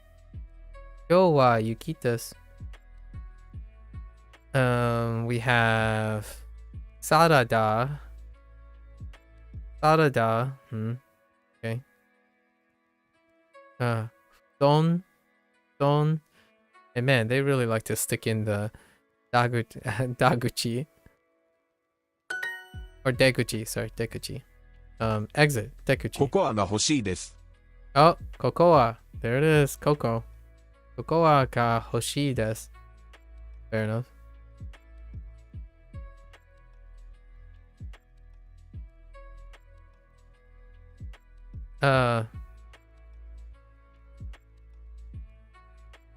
I want some cocoa. I want cocoa is fine, but this is English colloquialism. I like taking some medicine. Take medicine. ココア、 Cocoa ココアはありますか？ココアは wa あり arimasu ま ka? すか？ That's a fair question.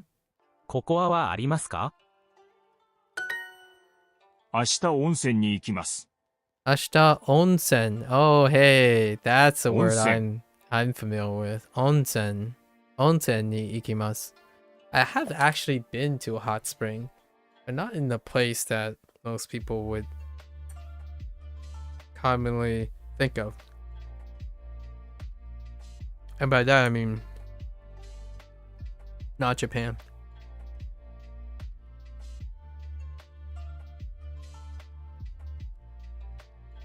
Also, not the United States. Onsen. Went to a place, I think it was, the place was called, Rara Nui? Maybe? Hang on. It might be not pronounced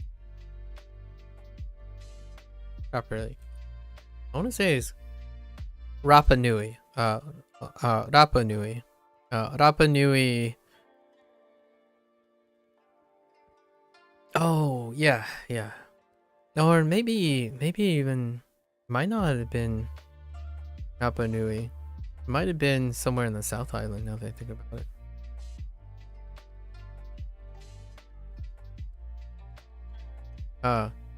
Rapa Nui was really interesting.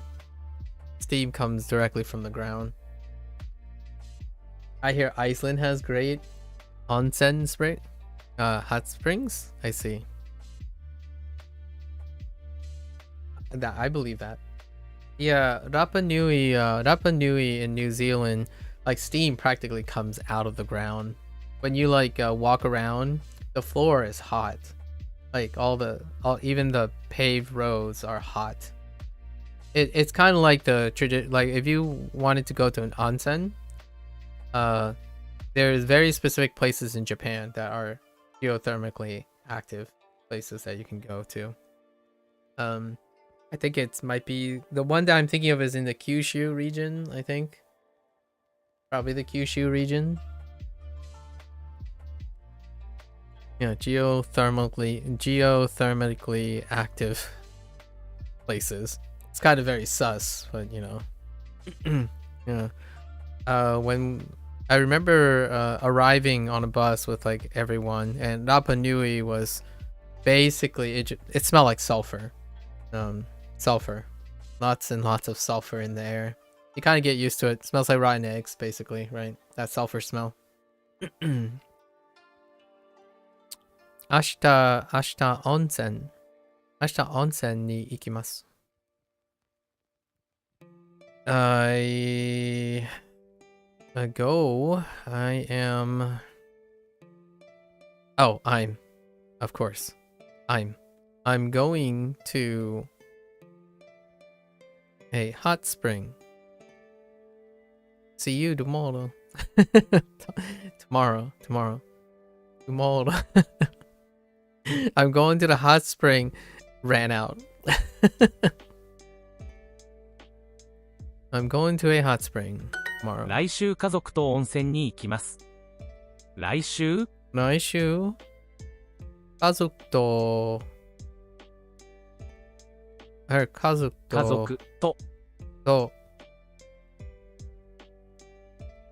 温泉温泉にに行き行きます。ます。来週家族と温泉に行きます。来週家族と温泉に行きます。お菓子。お菓子。今日今日ここはここは建物建物 and 大丈夫。大丈夫。大丈夫。大丈夫。man, it's going. 大丈夫。冬はよくどこに行きますか？ Okay. 冬はよくどこに行きますか？ Where are we going? Where are we going? Let's see. 家族と温泉に行きます。Solid. この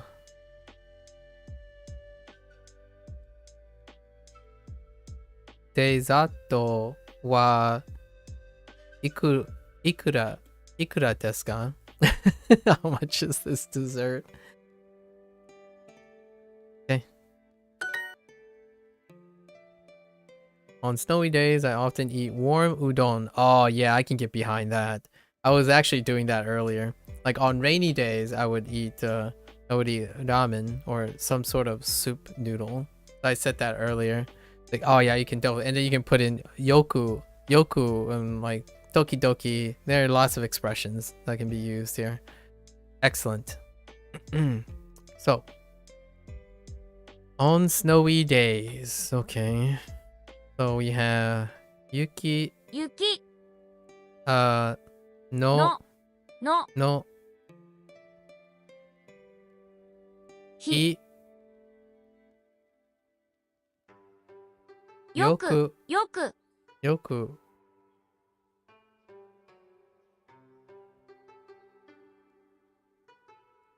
Oh, does that also? Oh yeah.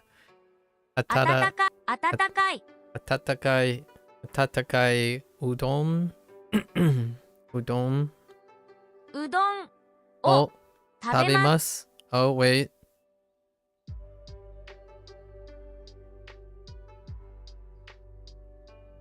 は Yes. 雪の日はよくよく温かいうどんを食べます。Hi, baby cakes. Hello, Cozy. Baby cakes. Where'd that come from?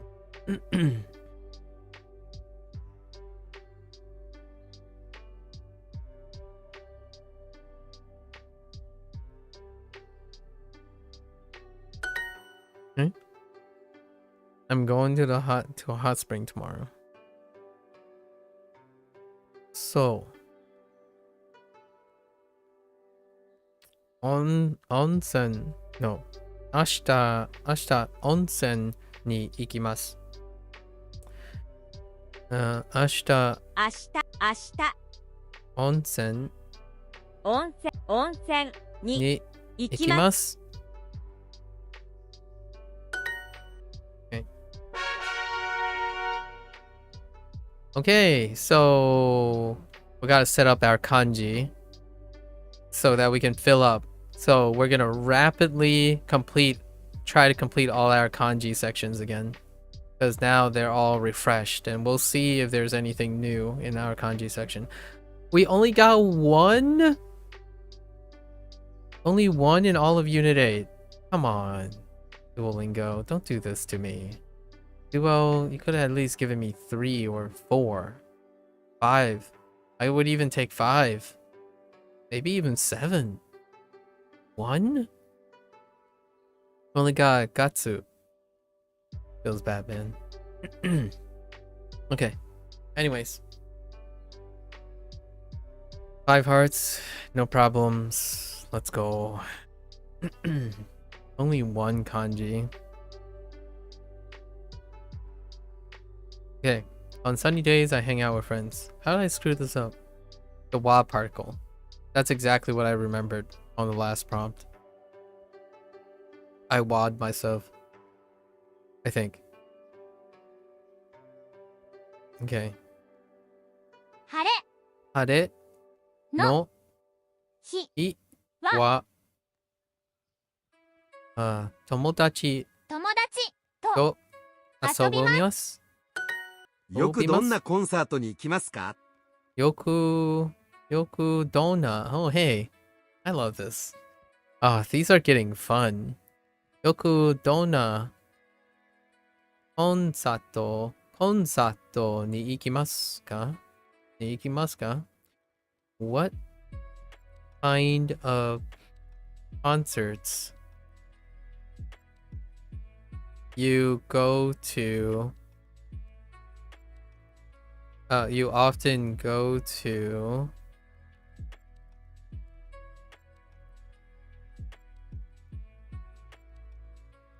what kind of concerts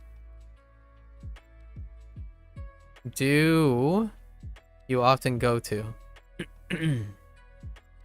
Okay.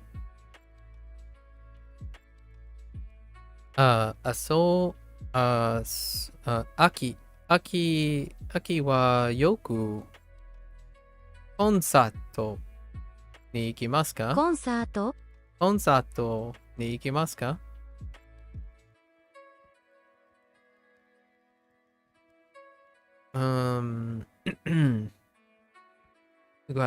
病院 again, really weird.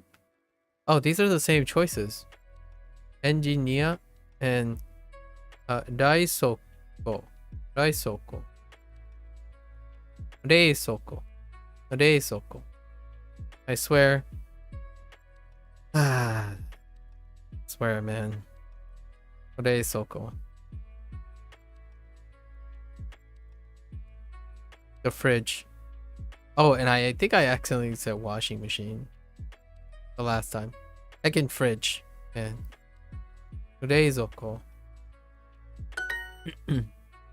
来週も雨ですか？来週も雨ですか Okay. Will next week be rainy? Okay. Also, don't get mold. Will next week also be rainy? 来週も雨ですか今日はとても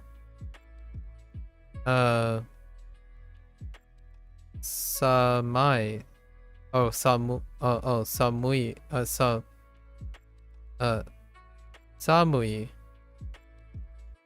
寒い。寒い。Okay. 寒い。I was going high low. 寒い。That sounds better. 寒いです。Like 早い。寒い。早い。寒い。Oh, here it is too. 早い。早い。寒い。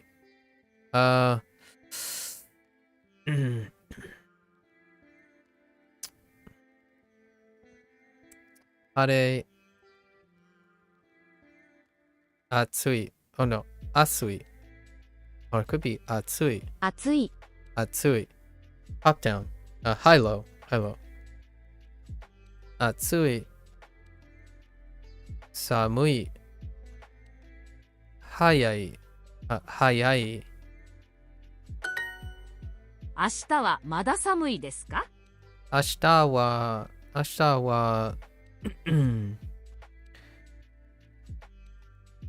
はまだ。Oh, hey, まだ。明日はまだ寒いですか？ Will tomorrow still be cold? Mada. Don't get mada either. Mada still not as scary as Motown gets a lot of visitors more than Mada. 春はよくどこに行きますか？春 Wait. Haru は wa どこ doko に ni. Wait. 春はよくどこに行きますか？よく Yoku doko ni 行きますか？ ikimasu ka? 春はよくどこに行きますか？ Haru wa yoku doko ni ikimasu ka? 春はよくどこに行きますか？ Okay. In the spring, where do you often go? 土曜日も晴れです。 Doyobi mo hara desu. Okay. Doyobi mo hara desu.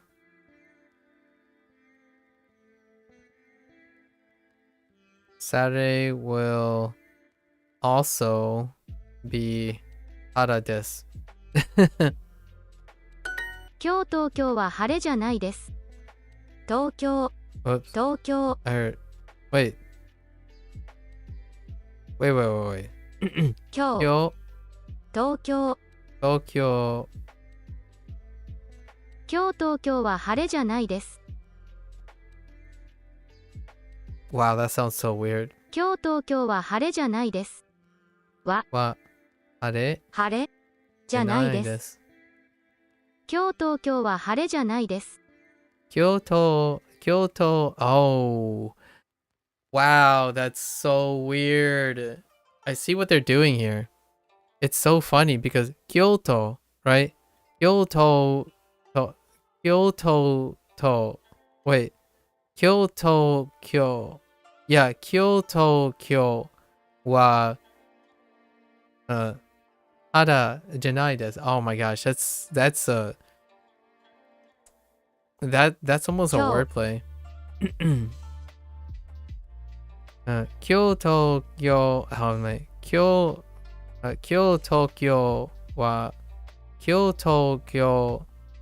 wa hara janai desu. That's so funny. Sorry. 今日東京は晴れじゃないです。 Okay. 寒い日はよくどこに行きますか？ Samui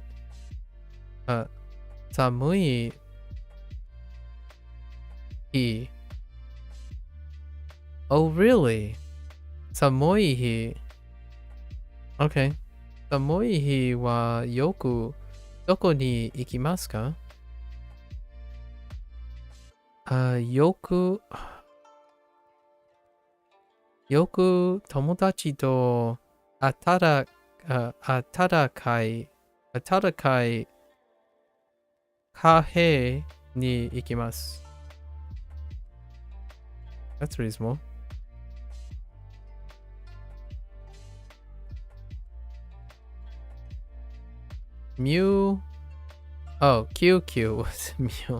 QQ 救急車をお願いします。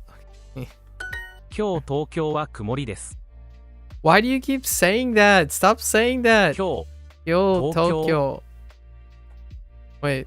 今日東京は曇りです。は曇りです。です。 Again, 今日東京は曇りです。今日大阪はまだ暑いですね。 Okay, I'm okay with that. Thanks. 今日大阪は And I probably forgot the rest. 今日大阪はまだ暑いですね。まだは Wait. 今日大阪はまだ暑いですね。まだ暑い。暑い。ですね。ですね。今日大阪はまだ暑いですね。Alright, 15 minutes of solitude. Let's go. Let's get all the new lessons. We've added new lessons. You can practice the meaning and pronunciation of kanji in full words. Practicing full words is important because the kanji meaning can change depending on the word. On its own, oh, hey. Nice. 山口 Wait, Tanaka. 田中 Oh, man. I'm excited. 山口 What did they change? 山口 Let's find out. What? 田中 Okay, hold up. 中山3山口2 Okay. 山口 Oh, okay. 山口 Stop it. Okay. 田中山口田中1 3中山口田中中 Interesting. 2 So they're also reinforcing 山口 the kana in sound. 1 I wonder田 what. 中 I wonder how 中 they're 山 gonna change it for later.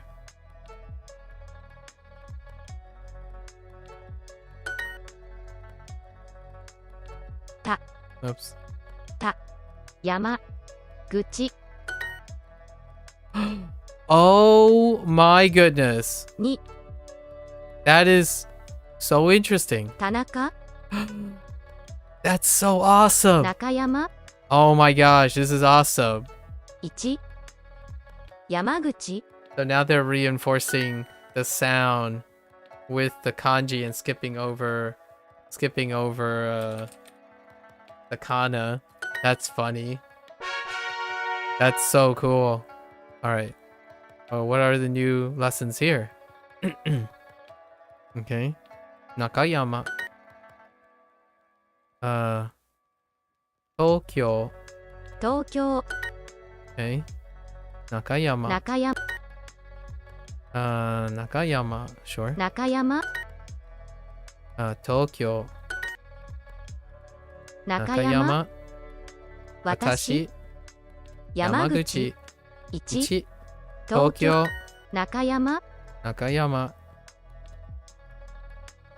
中 Nakayama. 山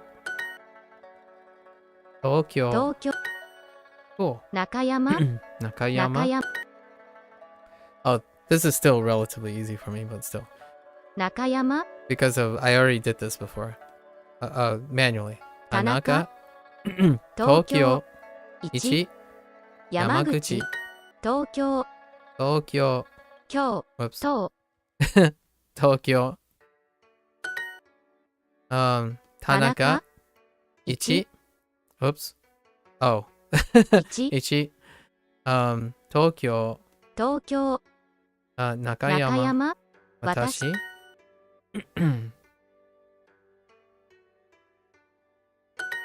Oh, but I don't get to write them. So I'm a little worried that I don't get to write them too. 中 Naka. It's Yama. probably just the new lessons. These are the new lessons. The new type of lessons. 私 Watashi. 東京 Tokyo. 3 San. 山口 Yamaguchi. 中山 Nakayama. Nice. Cool. They just got added. The everything. All these are new lessons. They extended it, so it's no writing. These have less writing, unfortunately. Tokyo. 東京 So I haven't done any writing yet. 私 Watashi. So they're linking kana with their kanji more aggressively. And then they're linking the sound with the kanji more aggressively now. On the new lessons. 私 The new types of lessons. So it's more translating, more kana to translating, more sound to kanji. 私 Watashi, Tokyo, Tokyo, San, 山 Yamaguchi, 口中山。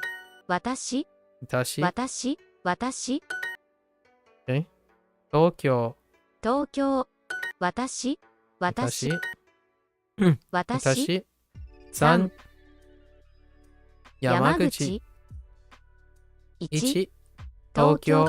東京、Okay. 東、京。3、東京。2。私、中山。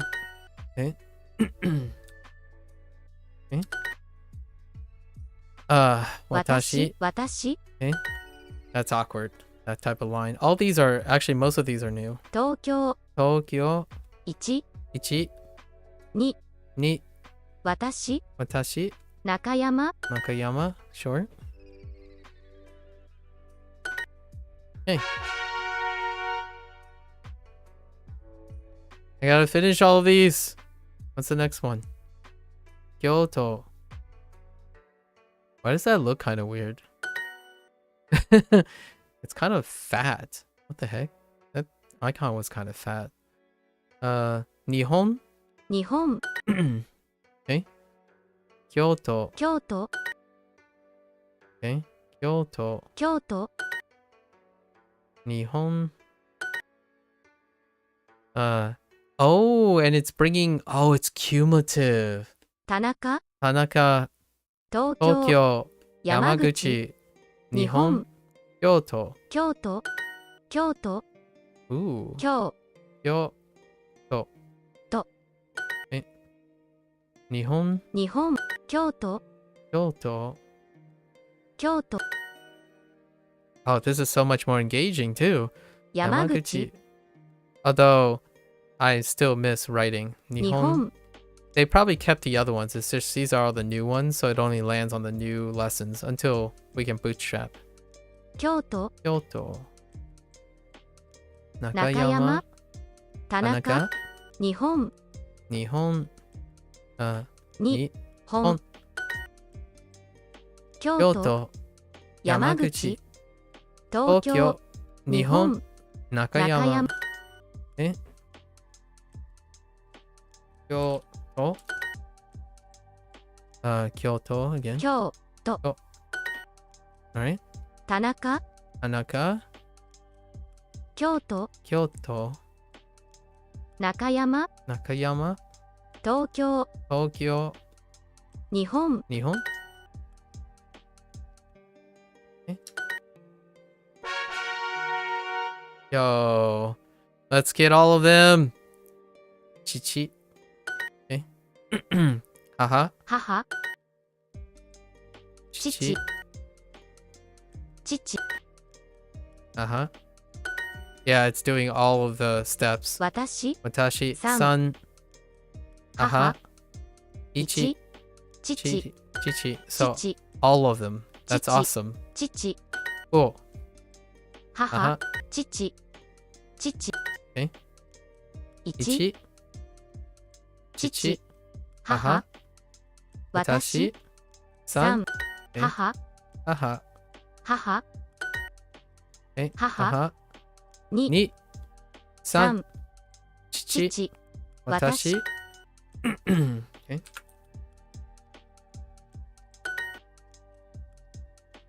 Chichi. Okay. 一、 Ichi. 私、 Watashi. 三、 San. 父、 Chichi.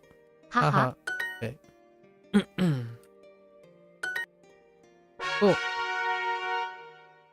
All right. Yon. Go. 五、 Yon. 四、 Yon again. 四、 Go. に、 Ni. 私、 Watashi. Go. 四、 Yon. 一、 Each. 四、 Yon. 四、 Okay. Go. 四、 Yon. 四、一、 Ichi. 五、 Go. 私、 Watashi. Yon. 父、 Chichi. 五、 Go. 五、五、 Go. 私、 Watashi. 一、 Ichi. 三、 San. 四、 Yon. 4? 4、4、え3、5、2、母、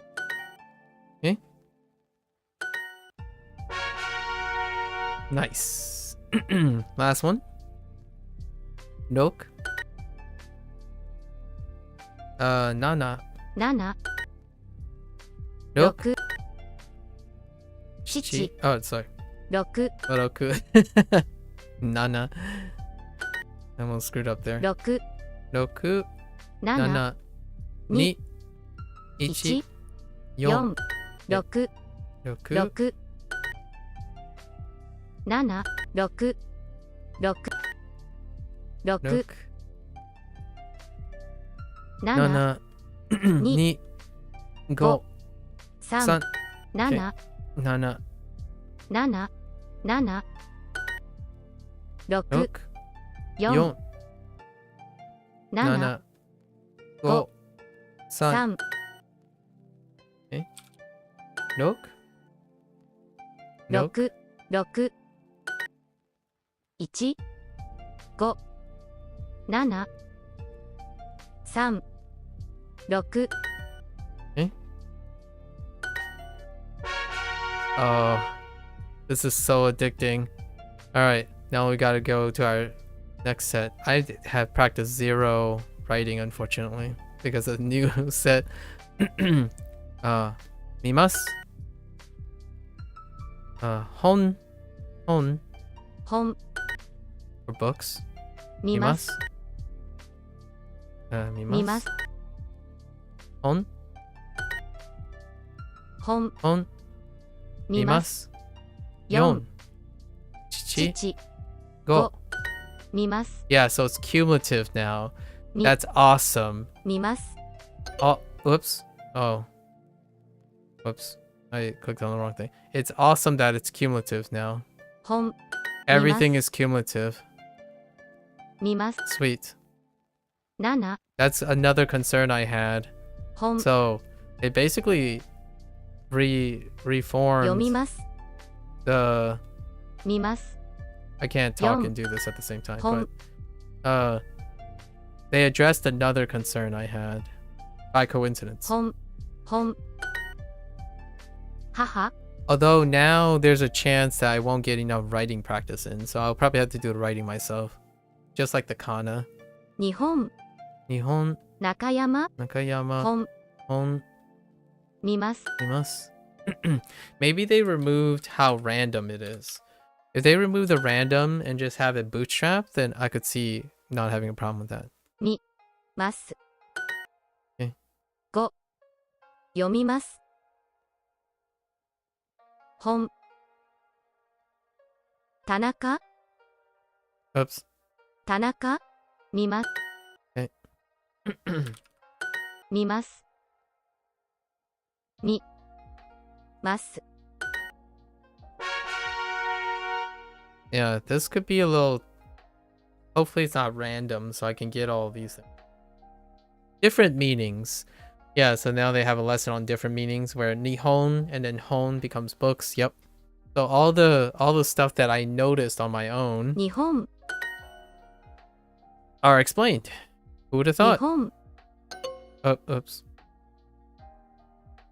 Kind of hard to talk at the same time. But hang on.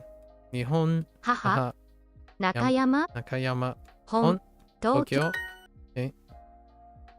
Hon, 本、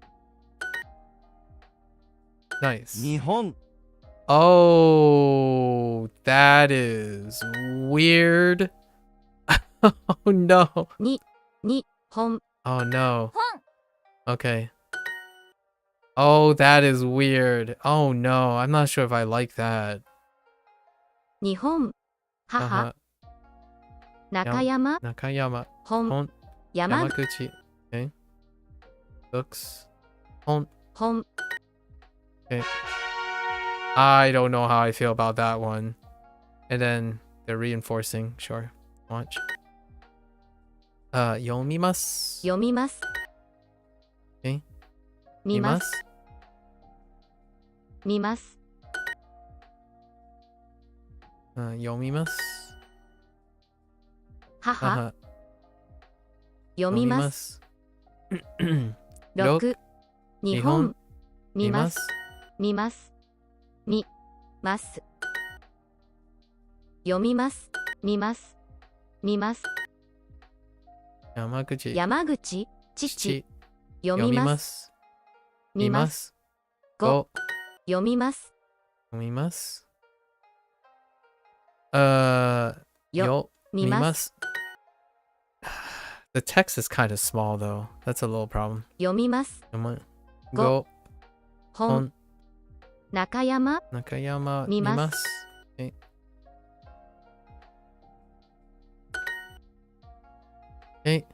見ます。読みます。見ます。日本、京都、田中、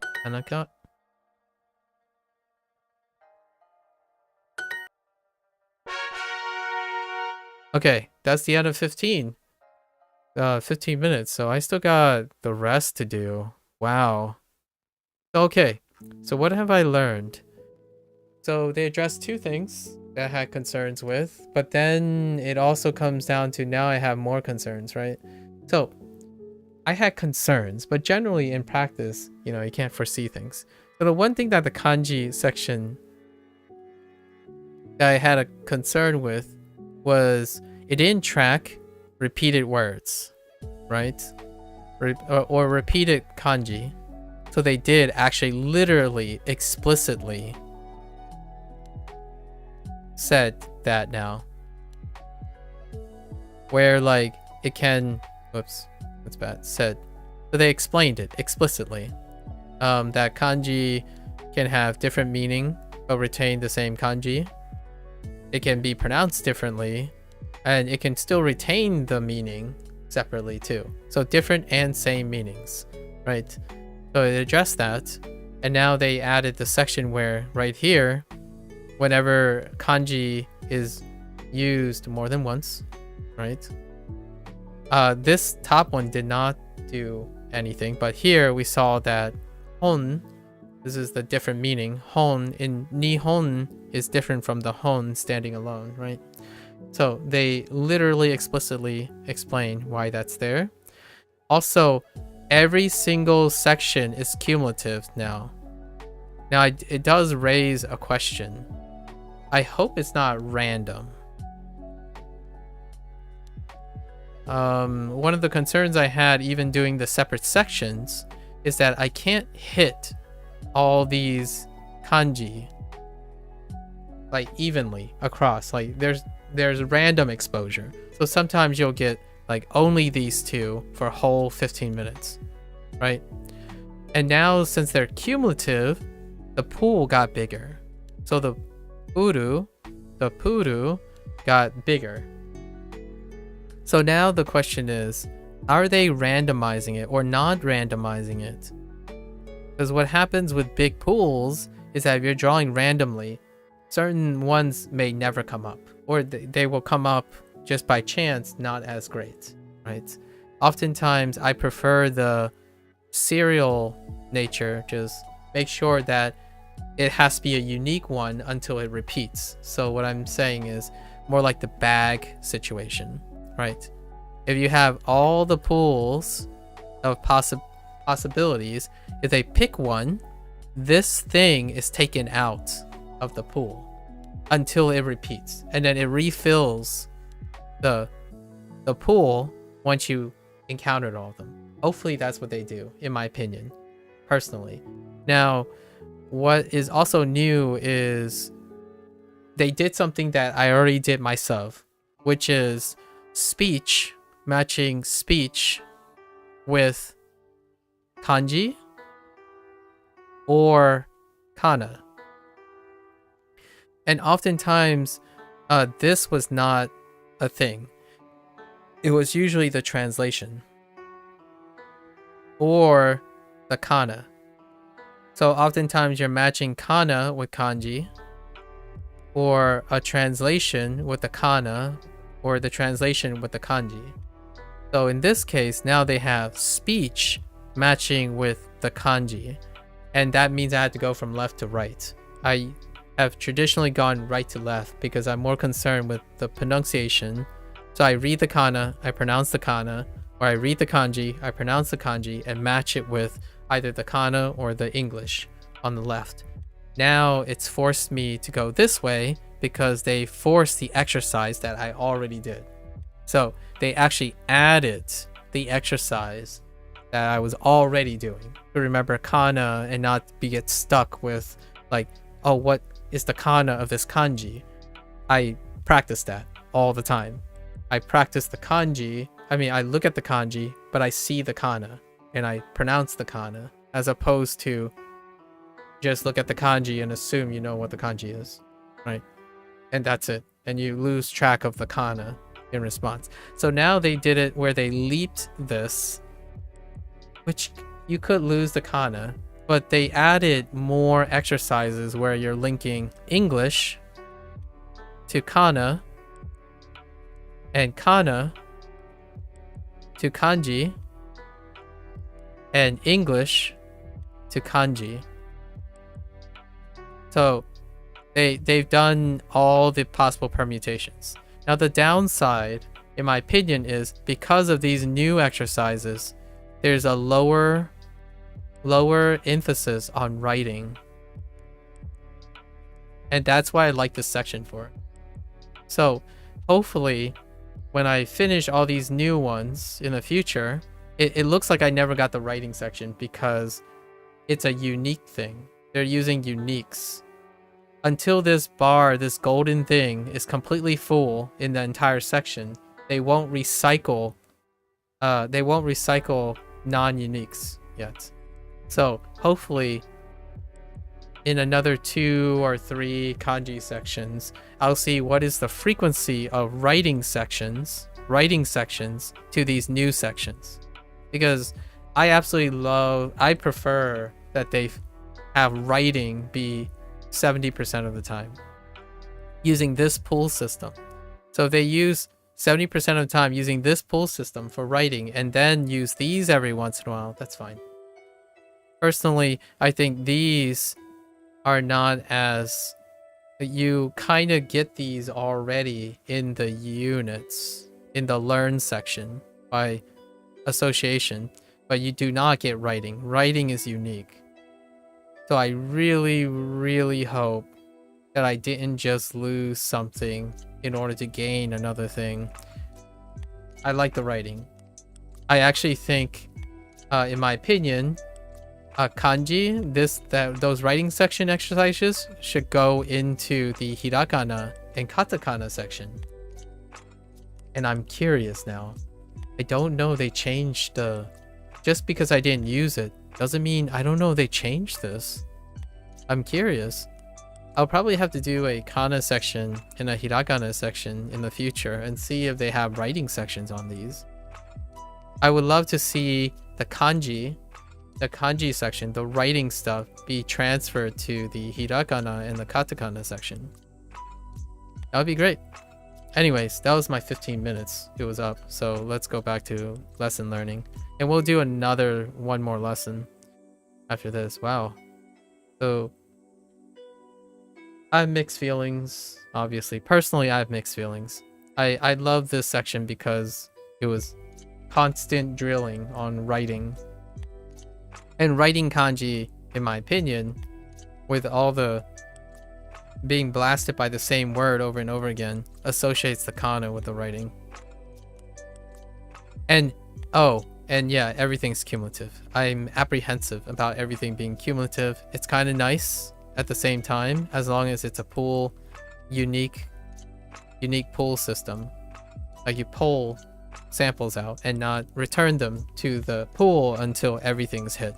Otherwise, the randomizer is going to make you have weak points. There are going to be a lot of weak points in your thing because randomization is not the same as everything's even.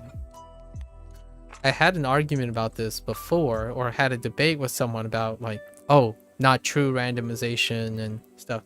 Like, well, I prefer just non-overlapping, redundant system. So in the end, it ends up like even distribution, like everything gets hit at the same time. That is not random distribution. That is organized distribution. And also random distribution has clustering. Stochasticity is not like, oh, you flipped 100 coins and you expect 50-50. It will gravitate towards it, but in small batches, like when you're doing from time to time, like say you only have time to do kanji 20 times. Each day is gonna vary dramatically. If you lump all the days together, maybe you'll get even distributions for them, but your mood will change differently as well. So I still favor the going through it in a fixed pool versus picking randoms. By chance, you might not ever see one of these. So, and then there'll be a weak spot, and I don't like that personally. So there are a lot of new ones. Interesting. And they're not distributed. So when you finish a previous kanji, if that kanji shows up again, it doesn't actually affect the progress on that kanji. Interesting. And then we got one kanji today. We didn't even get to the new kanji because of the new overhaul. Yep. Anyways, pretty cool. It was way more than I thought. So we have 3 practice exercises and I get to do the kanji one more time. We'll wait on the newest one, which is Gatsu. Okay. These are practice exercises. So we'll do this. Okay. What do we have? Tsukino. Yeah, that's fine. They grouped it together. It's okay. 来週、ご両親、どの、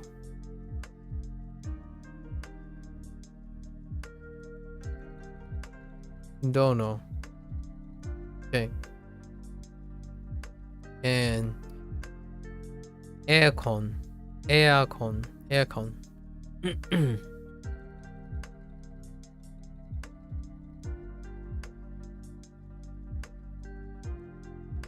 Okay. Naomi. Can I use keyboard inputs? No. Naomi-san.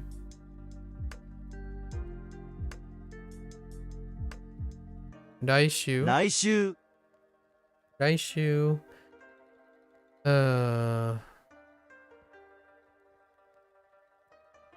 泳ぎますかいいえ、エアコンはありません。No, I don't have air conditioner.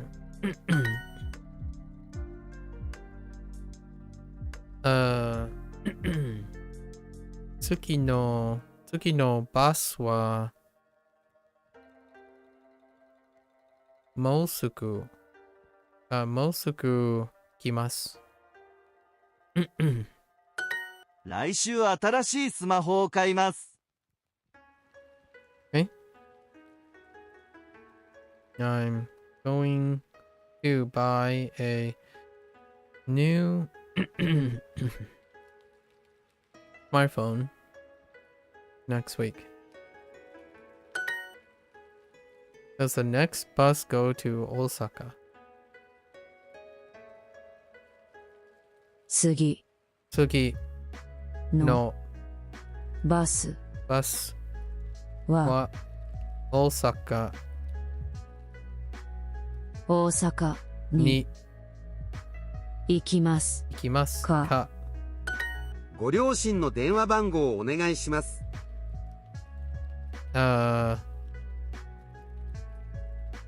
お願いします。Okay. I need your parents' phone number, please. don't have an air conditioner.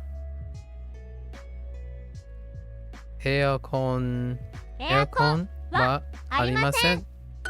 次のバスは大阪に行きますか？ Does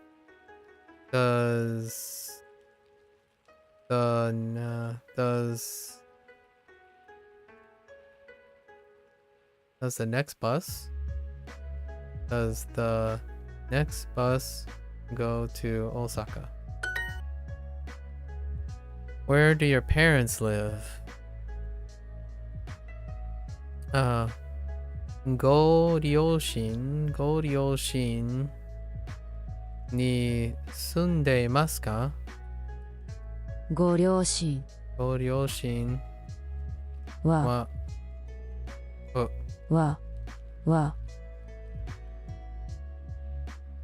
に住んでいますか？ Oh, where? どこはどこはどこに住んでいますか？エアコンはありません。エアコンはありません。I don't have an air conditioner. どのぐらいかかりますか？どのぐらいかかりますか？ Oh, I forgot about using dono in that way. How much time? Yes. About how long? How much time? 5分ぐらいかかります。Yeah, that works. ご両親はどこに住んでいますか？ご両親は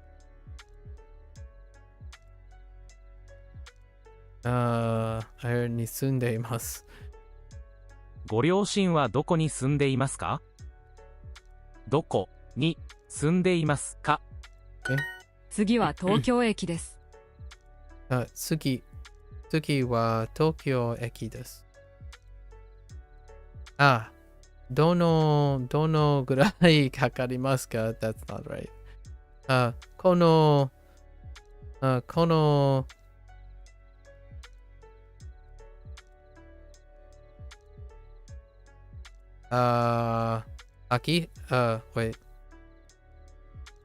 wait.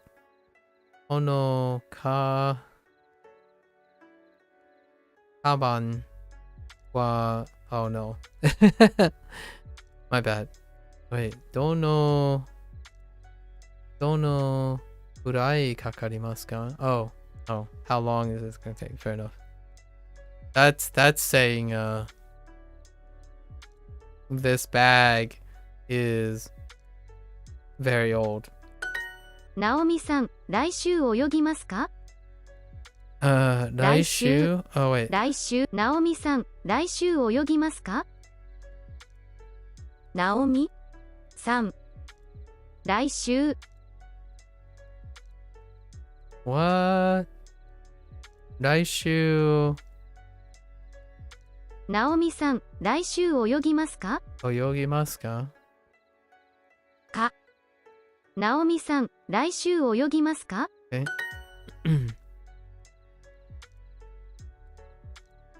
ぐらいかかりますか？ Something ぐらいかかりますか？どの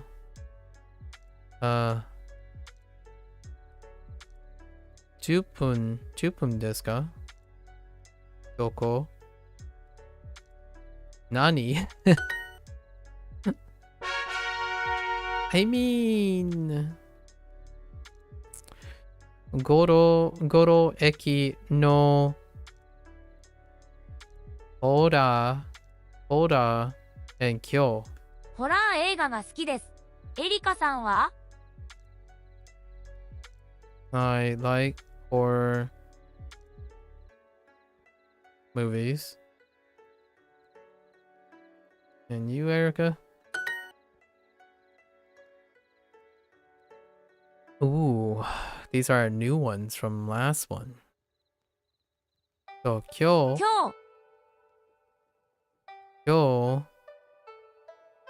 休みます。今日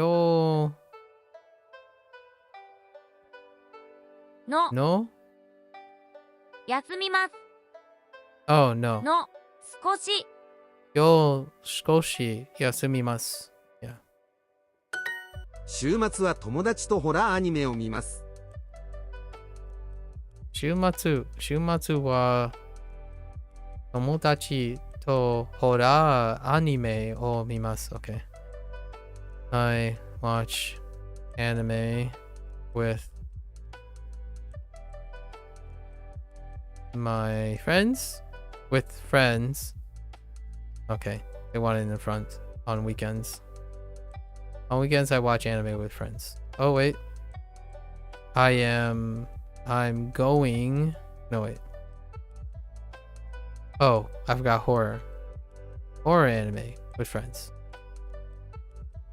私もイギリスの映画を見ます。私もイギリスの映画を見ます。よく日本の恋愛ドラマを見ます。Okay. I often watch Japanese romance dramas. It's a transfer to Kyoto Station. 乗り換えは京都駅ですか？今日ちゃんと朝ごはんを食べます。今日ちゃんと Oh, yeah, this is from our last unit too. 今日ちゃんと朝ごはんを食べます。So,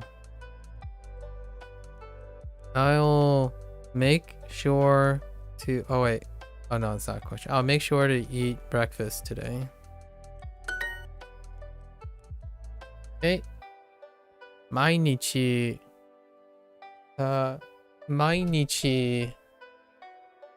2時頃テニスをします。Okay. 毎日2時頃テニスをします。京都駅はとてもいいですね。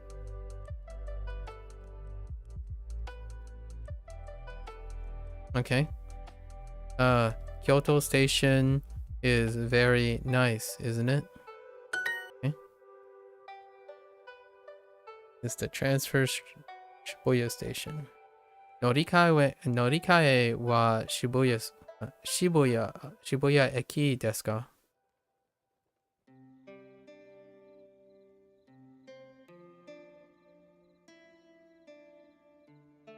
I said it and now I can't find it. Okay. 乗り換えは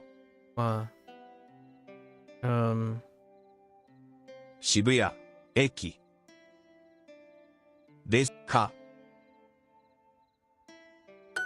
私もホラーゲームが好きです。私もホラーゲームが欲しいです。Or no, 好きです。私もホラーゲームが好きです。I like horror.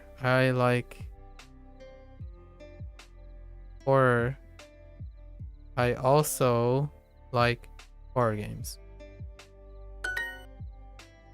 I watch British drama every day. 毎日イギリスのドラマを見ます。Okay. 毎日イギリスのドラマを見ます。毎日11時半ごろ朝ごはんを食べます。Okay, fine. I eat breakfast around 11:30 every day. Yeah. 毎日11時半ごろ朝ごはんを食べます。Right?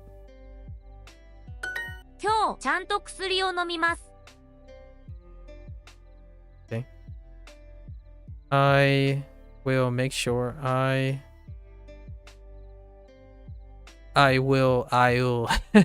I'll make sure to take some medicine today.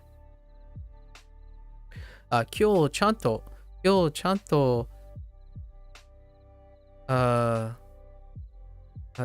日ちゃ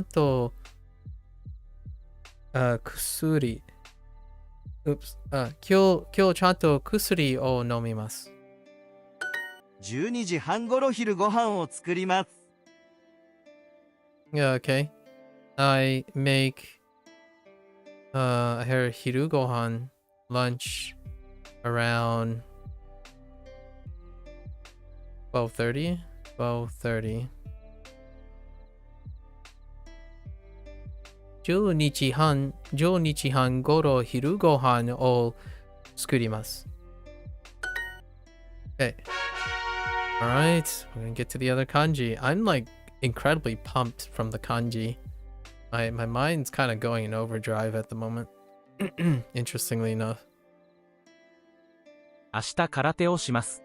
明日空手をします。明日空手をします。します。Oh, it's stuck. Hey. します。よく something to eat を食べます。What do we have? 毎日このピッツァ屋に行きます。So pizza. I mean the other choices are nonsensical. So 傘. It would be nice. I think Duolingo is perfectly allowed to put in 4 different food items or 3 different food items and then contextually add a second sentence. Maybe in the future. They might do this in the future. I don't know. Contextually add what type of food in the second statement so that you can figure out the first statement. Although, in a way, that can be worse as informative because you're looking for pizza, right? Then people could fall into the pattern of looking for the answer in the other sentence. It's a mixed bag. There's obviously pros and cons to both approaches. But I just noticed that after I said it, I'm like, there is a big con. If they read pizza, right, you can probably infer that it's pizza. この明るいリビングはいいですね。この something living この明るいリビングはいいですね。明るいリビングはいいですね。いいですね。この明るいリビングはいいですね。この明るいリビングはいいですね。このバスは横浜に行きます。このバスは横浜に行きます。Okay. This bus goes to Yokohama. Sure. And 冷蔵庫が欲しいです。どのくらいかかりますか Fair enough. Fair question. Sure. Q. Yeah, I do this from right to left. Most of the time. Kitchen. Kind of hard.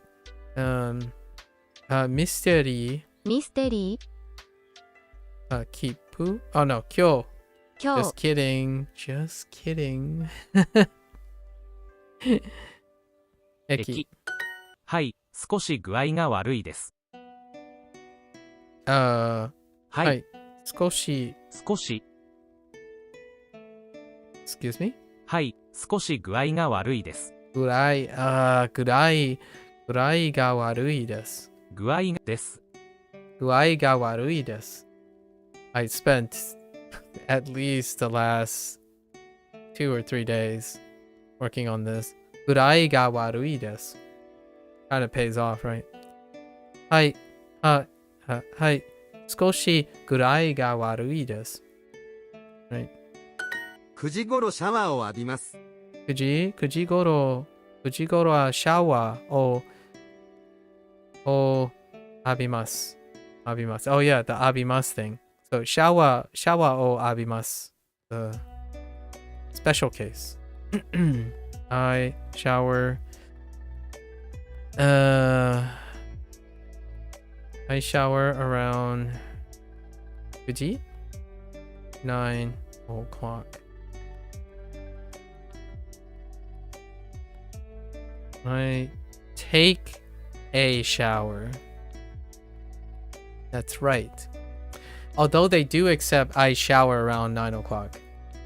So Duo does take, or take as an alternative answer, I shower around 9 o'clock. But I take a shower around 9 o'clock, which helps with figuring out shower o abimasu.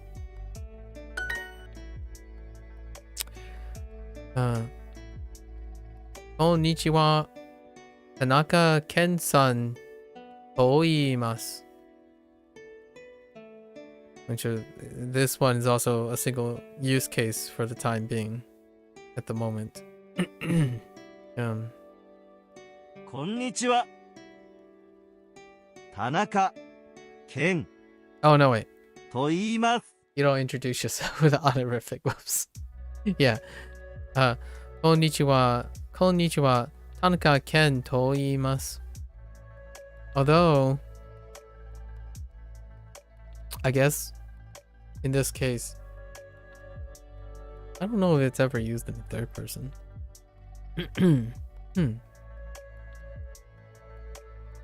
I'll have to look that up. 毎朝8時にラジオを聞きます。毎朝8時に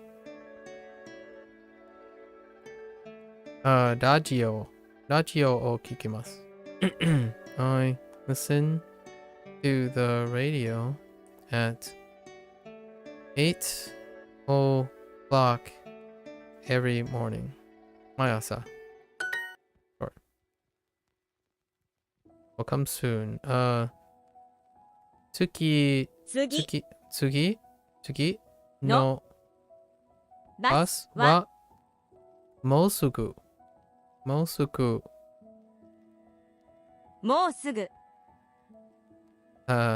来ます。乗り換えは渋谷駅ですか？乗り換えは渋谷駅ですか？ Is the transfer Shibuya station. When will the next train come? 次の電車はいつ来ますか？次の電車はいつ来ますか？ Alright, our 15 minutes. Let's go see if other kanji stuff. Alright, let's go. G?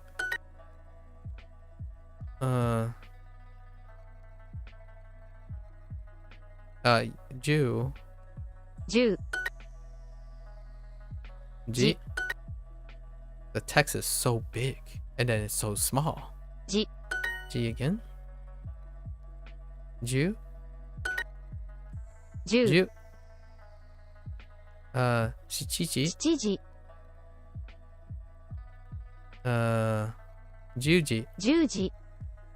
7時。That's a lot of G's. 10時。4 7時。10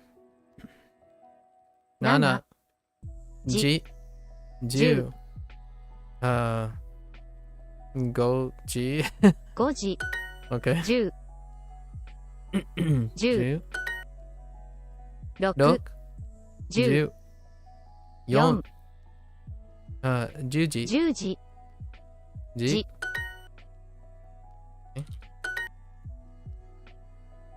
じ again。5。5。10。10。7。7。じ。じ。6。6。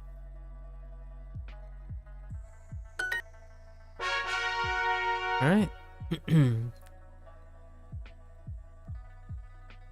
7時。12。12。7時。7時。7時。Stop. 7時。Stop doing that. 12。5時。5時。3時。6時。Oh, 6時。Yeah. 7時。7時。Oh, they included all the times now. 12。 12. Okay. 7時。Sure. 7時。12。12。7時。7時。7時。2 2時。時。7時。7時。6 6時。時。12。 3時。12。 12。 12。 6 6時。時。 12。 3 3時。時。 7時。 7時。 1 1時。時。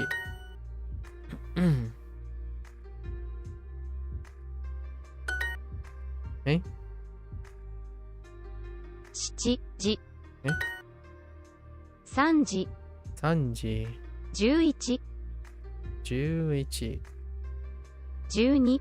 12。 1時。 1時。あ、1 1時。 My bad. 7。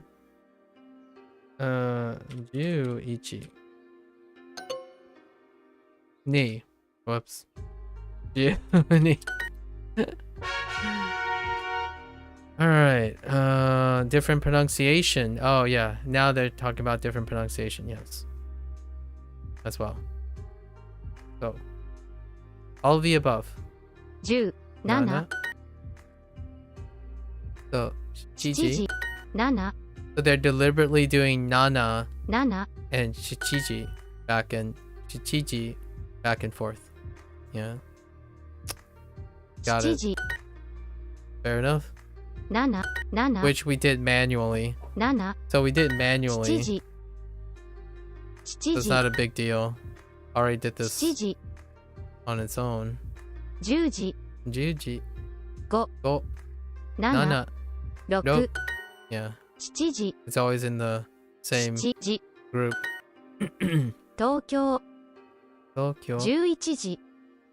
え7時。え6。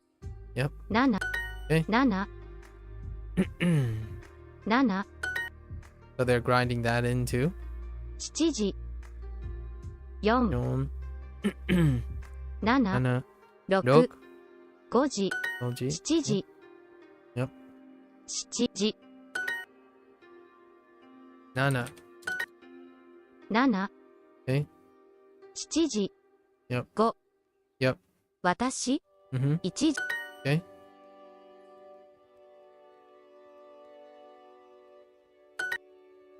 Okay. So they're really grinding the extra ones too. So they made separate lessons for all the recurring ones. Ji. 8. 8。じ。 G Ji. again. 8. 5。 Go. Whoops. 5。 Why did I click on that? Go. 8。 8. じ。 G. 7。 7. 2時。 G. じ。 G じ。 again. 8. 8。じ。 G. じ。7。 7. 8。 8. Go. G. 6。8。8。6。 6. 4。 4. 2 2 時。時。 G. 8 8 Okay. 時6 9時4 8時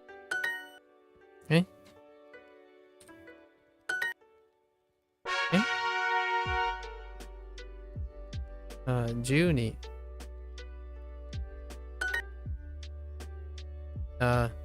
1時半1時半1時半 and this is for Han, I suppose. 12 12 12 12 1時半12 12 2時半2時半 That's 6 6時時1 1時半時半5 5時時12 12 1時半1時半1時半12 12 12 12 10 10時時2時半2時半1時半1時半2 2時時1時半1時半半3時3時10時1時半1時半3時3半時半12 12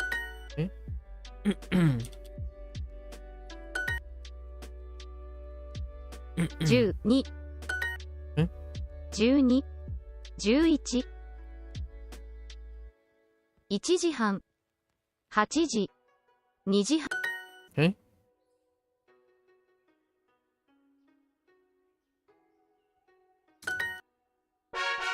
Okay. Next one. 11 11 9時9時11 11 11 12時 Oops. 11 Just kidding. 9時11 11 10 10時時6 6時時12 12 9 9時時11 11 9時1時 Oops. 9時11 11 11 9 9時時2 2時時10時10時11 11 12 12 9時9時9時10時10時11 11 8 8時時9時9時7時7時11 Okay, 11 sure.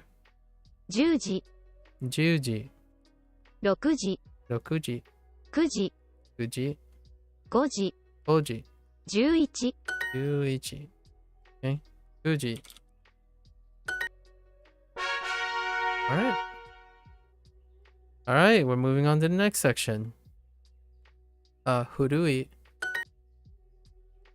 頭新しい新しい新しい古い古い古い新しい10時10時古い古い新しい新しい東京東京見ま見ますす古い古い古い新しい新しい古い古い古い半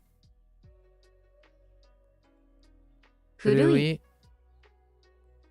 4 新新しいしい見ます新しい新しい新しい母、母。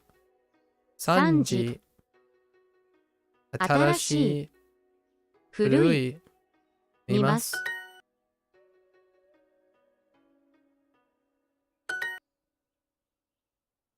古古い。い。見ます。見ます。9時。9時。11。 11。古い。古い。新しい。新しい。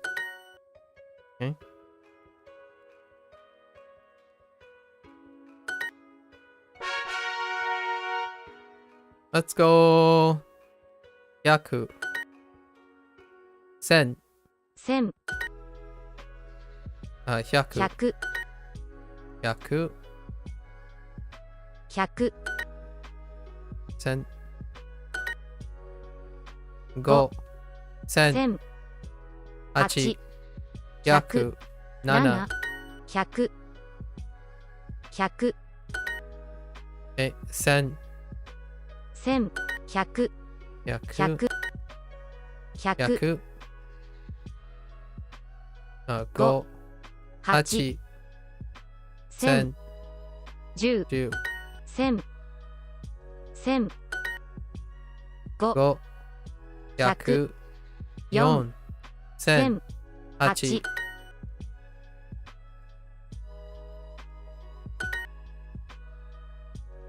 100。 8。 8。 1000。 1000。 100。 100。 6。 6。 10。 You. Okay. 10. Okay. All right, next one. 7,000.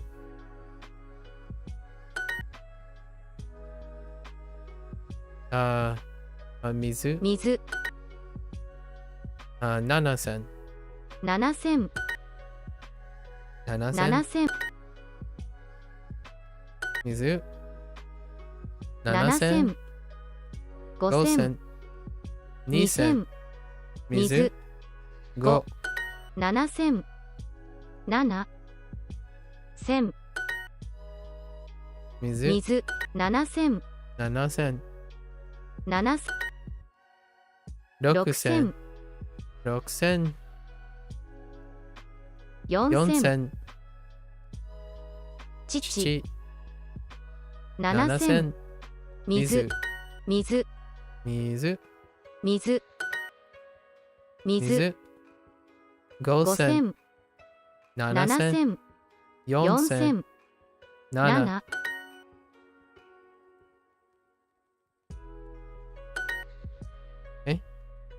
7。1000。2000。 2,000. 本。本。水。水。 7000。 7,000. 6000。 6,000. 水. Okay. Still got more time. Let's keep going.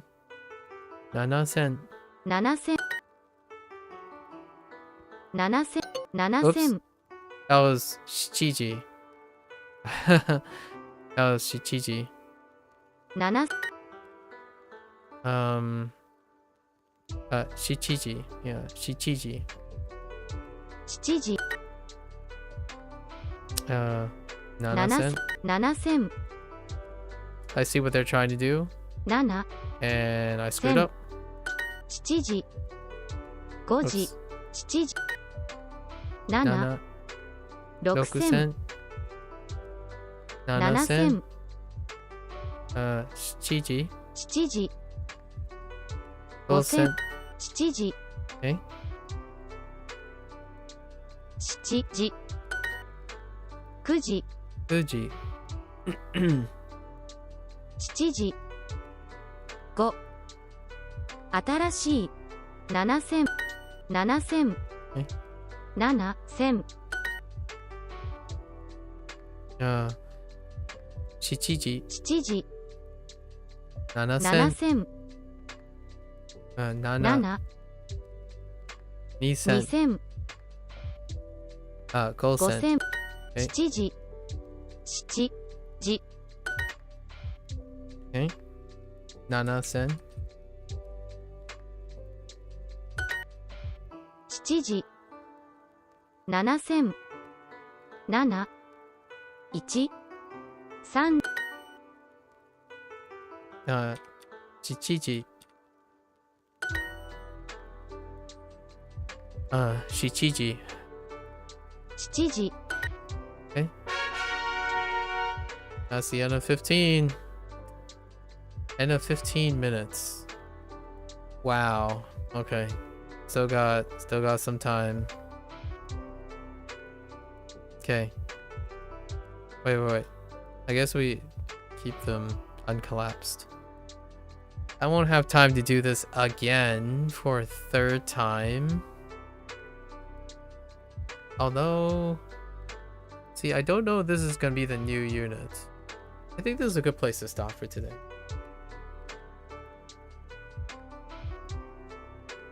Yeah, it's a pretty decent place to... Now let's do one unit. This might be the repeat of the current unit. Let's find out first. I keep forgetting if... Oh no, never... Yeah, it's the repeat of the first unit. To talk about the weather. So let's do the 5 here.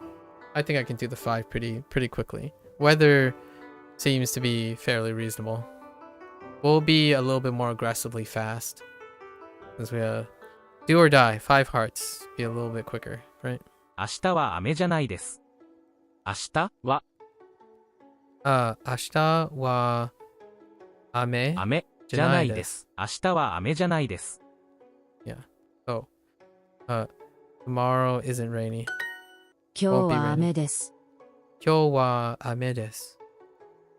Today will be rainy. 今日の天気はいいです。今日今日は天気天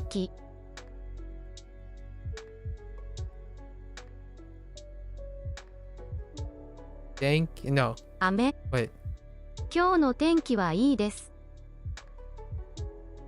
今日の天気はいいです。今日の天気は雨いいです。今日の天気はいいです。今日の Wait. 今日の天気はいいです。今日の天気はいいです。Okay. Today's weather is going to be nice. Today's weather will be nice. You often go to the park. よく公園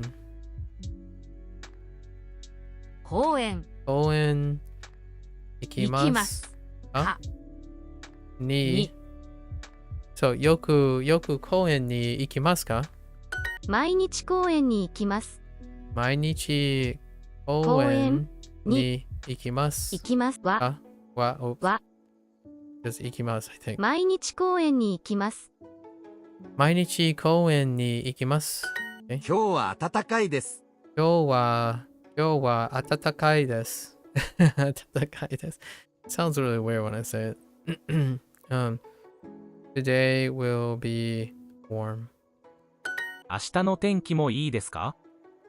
明日のの天気もいいです。あ？明日の天気もいいですか？明日の天気もいいですか？明日の天気もいいですか？今日は暖かいですね。明日の天気はどうですか？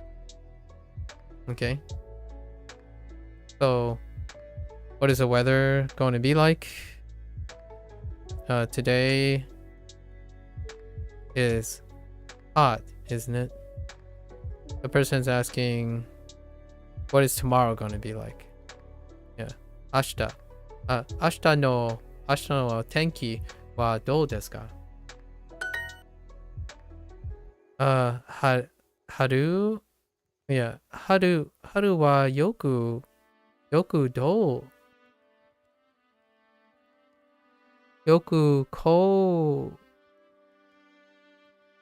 公園に OK 春はよく公園に行きます。 Go to park. 春はよく Yaku o imasu. Oh, that's a little swap up. Watching baseball. Often watch baseball in the summer. Oh, spring. Ame. 雨 Rainy. Jinja. 神社 Rhine. Densha. 電車 Densha, sorry. Densha. Rain. And haru, Haru. spring. And jikan. 時間 Haru wa は atarashi fuku o Oh. kaemasu. In the spring, I buy new clothing. I'm going to buy new clothing. I suppose. Otera, お寺 Tim, and 9 Q.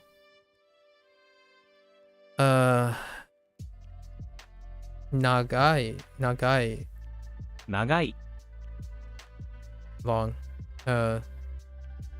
Tenki, 天気 weather, and ame. 雨 Ame. Well, tomorrow will also be warm. Ashita. 明日 Mo.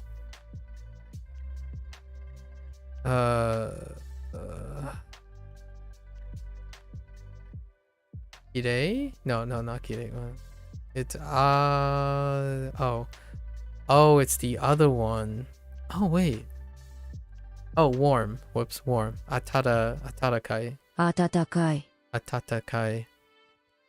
I could have sworn it also mean. Anyways, atatakai で desu す ka. か Sure.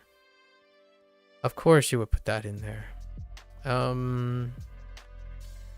Chikaku, which is nearby. 近く And then arerugi. アレルギ And then haru. 春 Hana. ー花 And otera. お寺 Otera.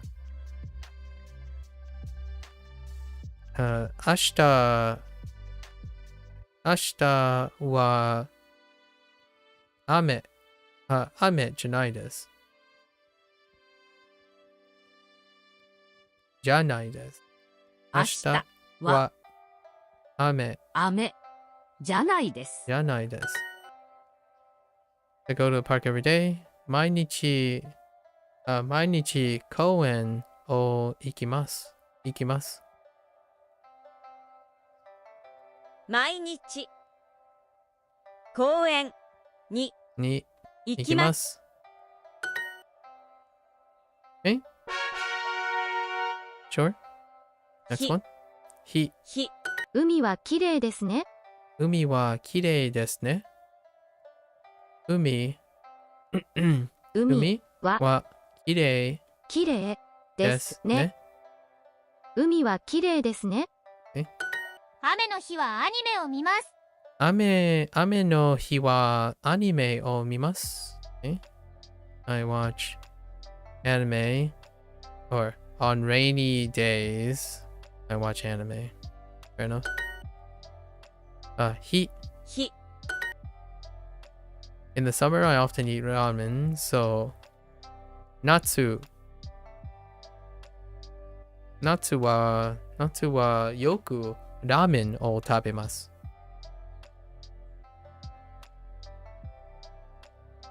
Where the heck is Natsu? 夏はラーメンを食べます。 Oh wait, hold. I forgot Yoku. Yoku. That didn't sound right for a moment. よく Natsu はよくラーメンを食べます。夏はもうすぐですね。エアコンが欲しいです。来週多分新しいエアコンを買います。Yeah. This person wants an air conditioner. Fair enough. A cold drink to go to the beach. 夏はよくどこに行きますか Her 夏はよよくくどこに行きます行きますか夏はよくどこに行きますか？ Yep. 夏はよくどこに行きますか？この海はとても静かですね。にぎやワンダリング What the... Oh, ワンダリングパーソンディスパーソンアイスワンダリング wait. They... I don't think that's intentional, is it? ワンダリングアイスパーソンディス That's so funny. パーソンアイスワンダリング Oh, this is from the English-Japanese thing. The English-Japanese thing. Thanks, guy. I think that's not intentional there, but that's kind of funny. ディス Disu, パーソン ason, アイス aisu, ワンダリング wanderingu. That's great. Anyways, I don't think that's intentional. Fine. I lost my train of thought. I heard that something was very quiet. Yume. Okay. Yume is quiet. Is also quiet, isn't it? Okay. The person is wondering, why is the beach so quiet? Why is the beach so crowded? No. Oh, Nikiyaka. Oh, Nikiyaka janai desu. It's not crowded. Where's the beach? It's この海はとても静かですね。賑やかじゃないです。Why the beach is so crowded? Where's the beach? We're fine. So, 今日の天気はいいです。Alright. Blank no日はステーキですね。ステーキですね。晴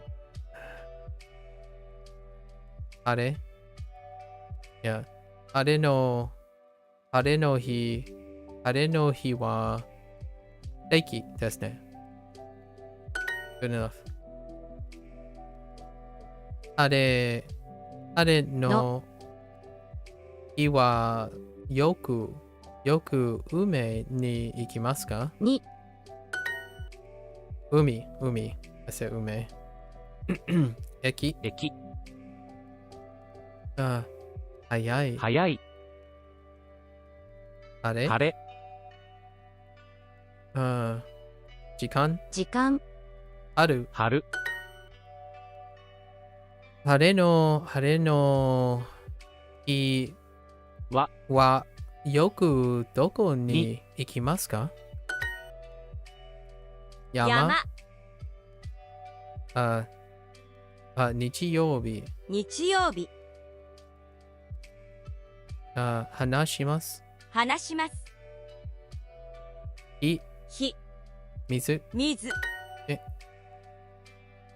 春。次。ポストカード。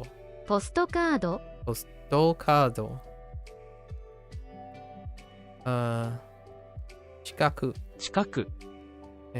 海。夏はいつも父と山に行きます。Okay, sure. I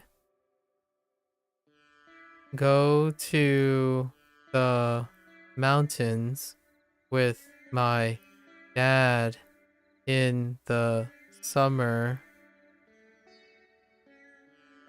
いつも I always go to the mountains with my dad in the summer.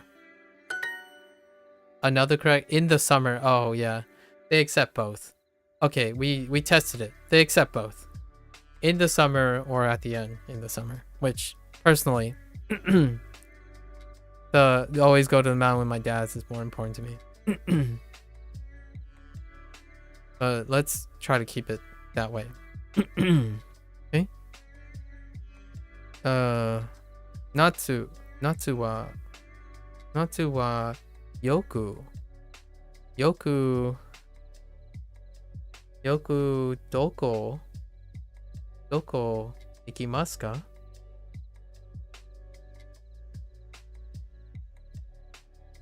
夏はどこに行きますか？よく。よく forgot よく again. そう。夏はよくどこに行きますか？ On sunny days, I go to the beach. Okay.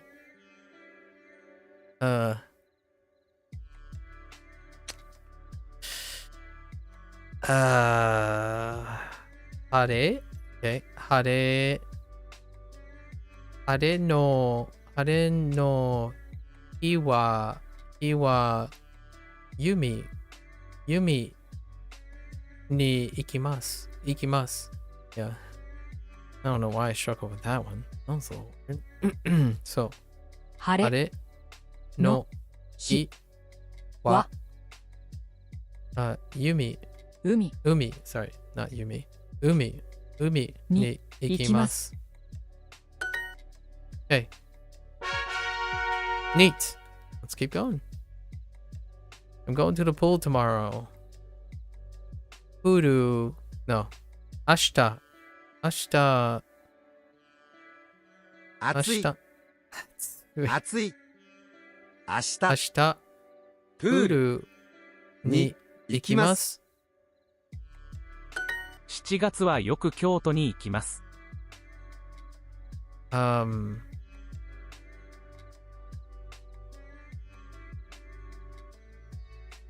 7月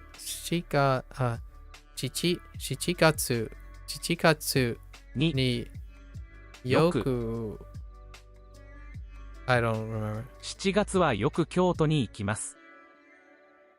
京都 What? Wait. 7月はよく京都に行きます。7月はよく京都に行きます。7月に Why do I have knee over here? 7月はよく7月はよく京都に行きます。Oh. 行きます。7は wait, hold up. 7月はよく京都に行きます。7月 is July, right? In July, I often go to Kyoto. Fair enough. 7月7月7月休み読み What? 読み That's no. 読み休み Oh. Wait. Oh. 読み Wait. Oh, we can do the. Wait, how does this work? A drink? This is probably drink. 好み Konomi. 巧み休み It's fine. 休み It's fine. We won't know those for a while. 休み Yasumi. やす 7月 7月7月1月7月10時10時 right? 7日7日 Oh boy. Okay. 7月 It's fine. 夏休みは長いです。 What? 夏休みは長いです。 夏夏は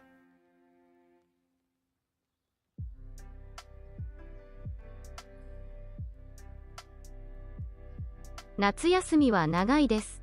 休み Oh. Right. Natsu yasumi wa 雨です。夏休みは長いです。 nagai desu. です。です。雨、長い Ah, です。 long. Okay. Nagai desu. Oh, 夏休みは長いです。夏休みは長いです。 summer break is 4 long. 月はいつも横浜に行きます。 Holy, I don't feel like you were talking really rapidly. What the heck?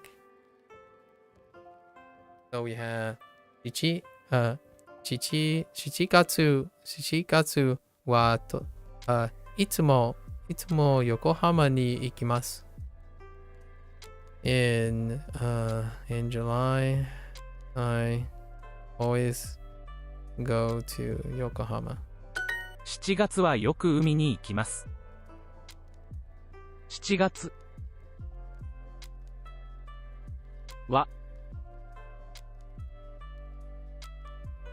7月はよく海に行きます。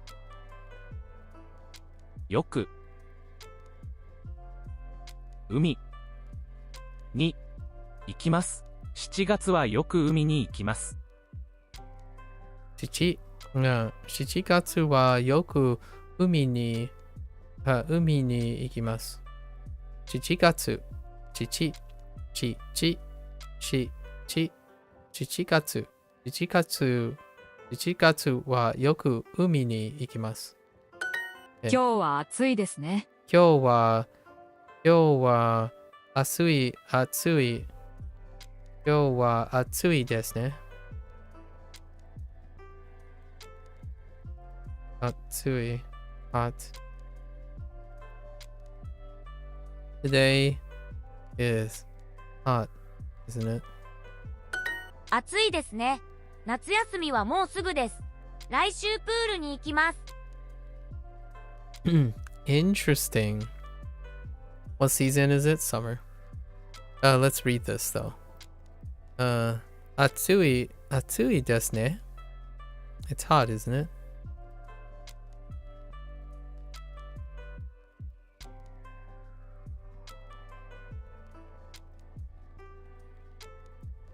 Natsu yasumi. Natsu yasumi wa Mosugu desu. The summer break is happening soon. Summer break is soon. Yeah, summer break is soon. Raishu puru. Puru ikimasu. Let's go to the pool next week. Or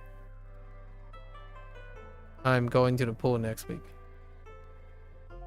Okay. And the other two are obviously too cold for that.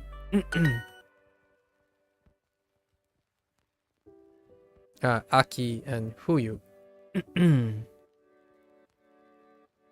Erika-san wa puru ni ikimasu. はに Hey H1. Yeah, it's been a few days. How are you?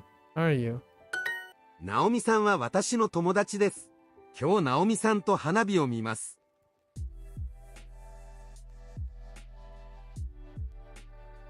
Naomi-san wa watashi no tomodachi desu. Okay, he's watching fireworks with his friend. So Naomi-san wa watashi no tomodachi desu. 今日ナオミさんと花火を見ます。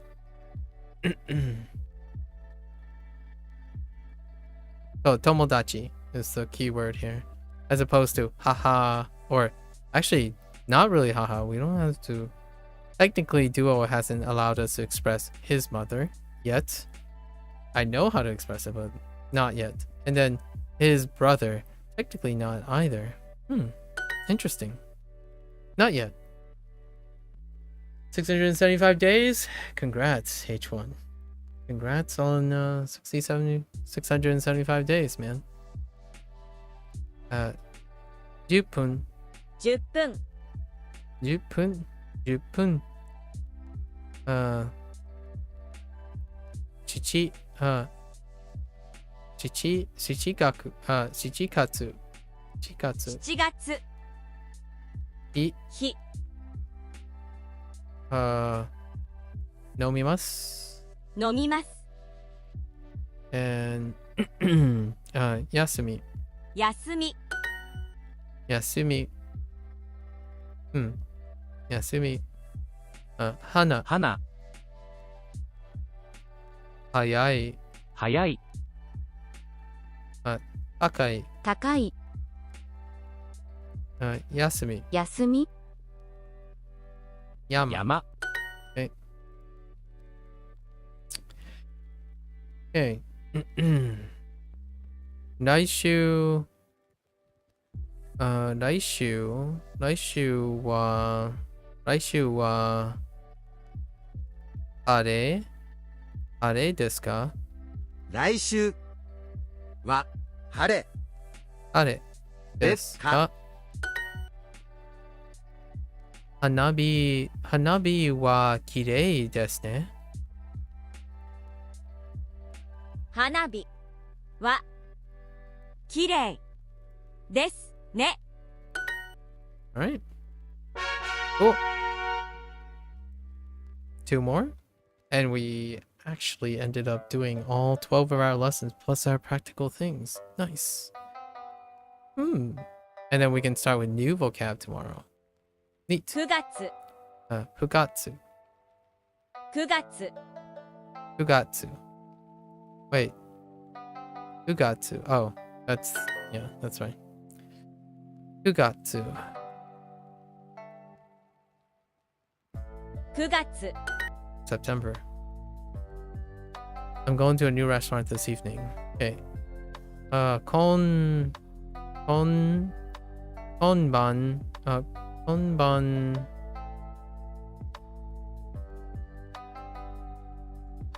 今晩新しいレストラン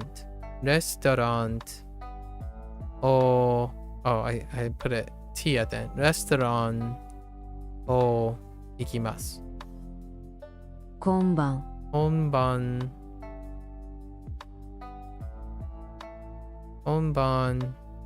レストラン。新しいレストランに行きます。そう、今晩新しいレストランに行きます。9月は時々海に行きます。9月は時々海に行きます。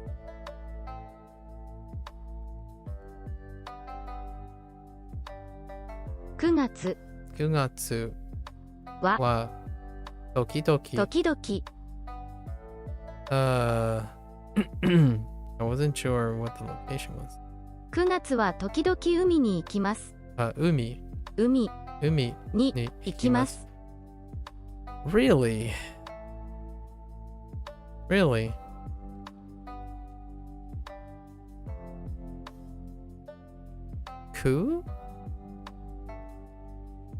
月?9月は時々海に行きます。9月は時々暑いです。9月は時々暑いです。Okay. September is sometimes hot. Fair enough. 暑い。秋はよくどこに行きますか？ Okay.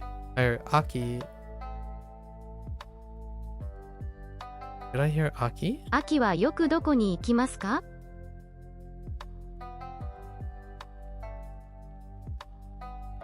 秋は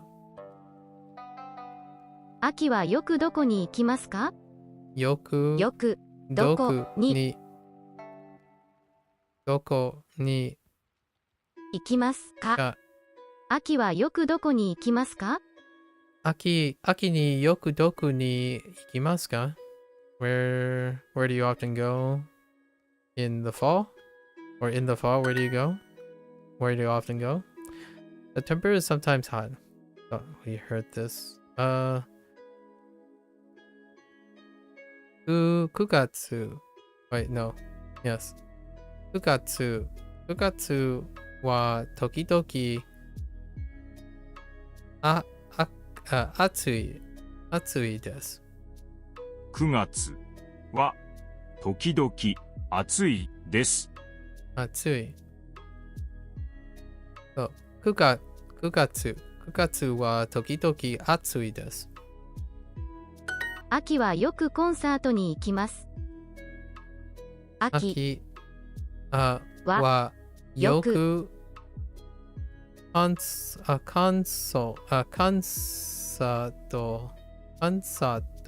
ンサートに行きます。秋はよくコンサートに行きます。秋はよくコンサートに行きます。秋はよくコンサートに行きます。明日は雨ですか？曇りですか？曇りですか？曇り is cloudy. 曇り。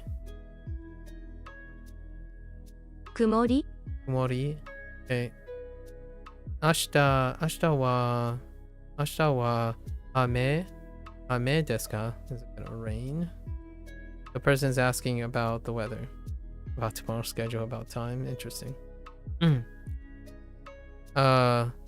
Is it gonna... Is tomorrow going to be rainy?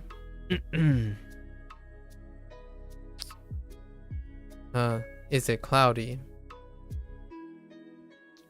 毎週コンサートに行きます。毎週コンサート毎週コンサートに行きます。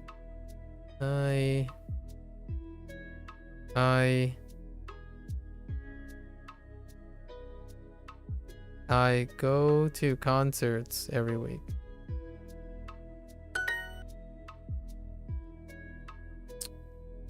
曇り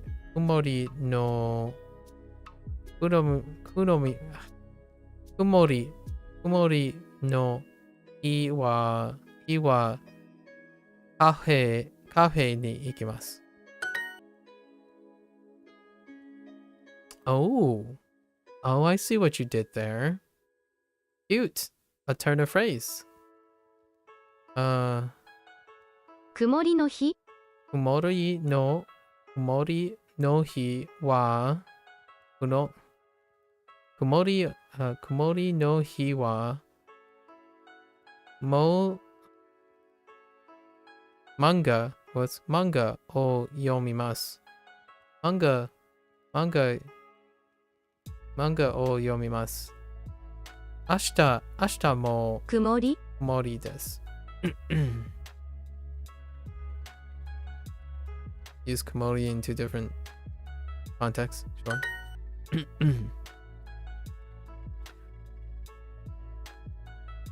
高い。休み。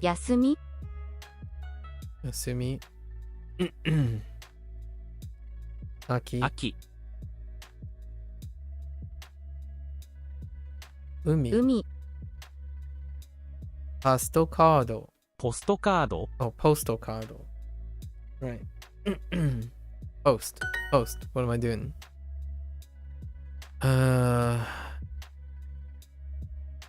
9月。新聞。7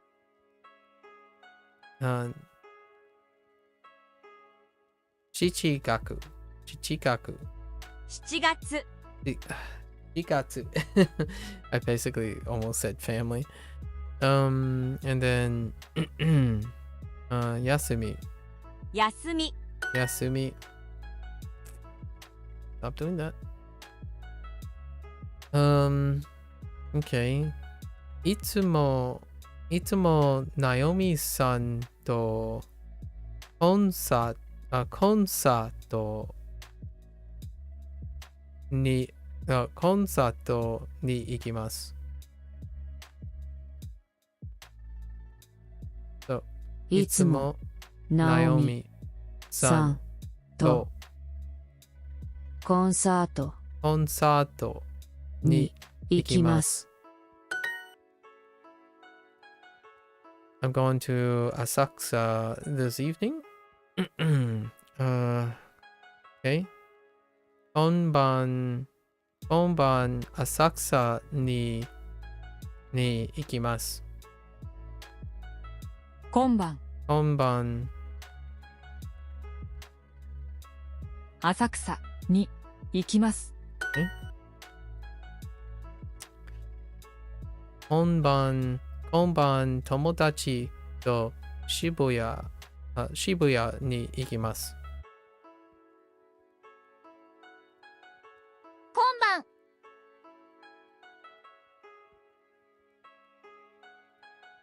友達と渋谷に行きます。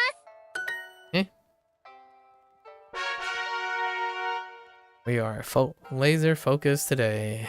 Okay. One more. 冬はいつもアニメを見ます。冬 Okay. 冬はアニメを見ます。I think I might have skipped something. 冬はいつもアニメを見ます。いつも冬はアニメ。冬はいつもアニメを見ます。I always watch anime in the winter. Or in the winter, I always watch anime.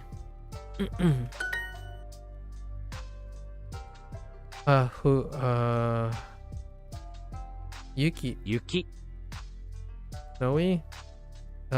Tokoro. ところ Place. Hayai. 早い Kokoa. ココア Yo. 今日冬はよく公園に行きます。冬は公園に行きます。よく冬はよく公園に行きます。Okay. 冬はよく公園に行きます。すみません、温かいココアを3つください。That's a new way to use that. I like it. Ordering a drink. 温かいココアを Ooh, it's combining ordering from 5 units ago? I think it's 5 units ago. So, すみません。温かいココアを3つください。So, may I have 4? No, 3. Sorry. 3 hot cocoa, please. Neat. 冬はよく山に行きます。え冬はよくWait, what? 冬はよく山に行きます。山に行きます。行きます。冬はよく山に行きます。今日はとても寒いです。blank も寒いです。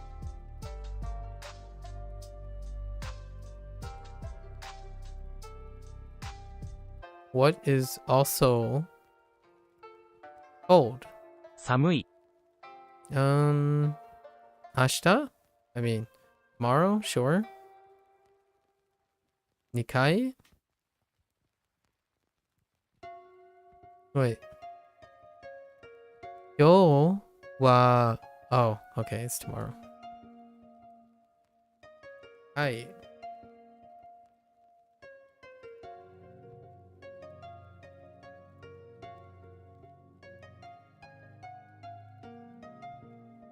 Am I drawing a blank on Nikai? And then udon. That's self-explanatory. Hmm.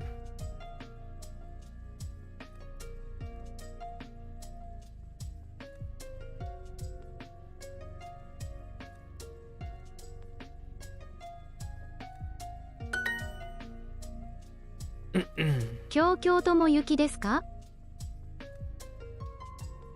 Wait, did I just hear Kyo? Oh, this is the 京 Kyo, 京都 Kyoto, Kyo, Kyoto, Kyo, Kyoto. 京都も雪ですか？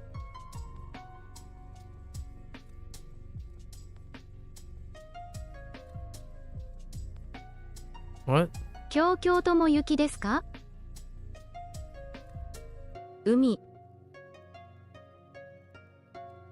ですか？も京都も雪ですか？京都も雪ですか？ Ooh, that's hard to hear right there. Kyoto mo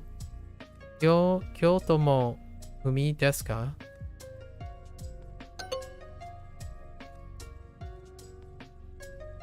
Or not?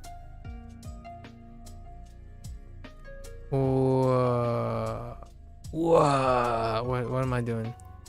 Oh, Yuki. Oh, that doesn't make any sense yet. Fair. That was a location, Ikimasu.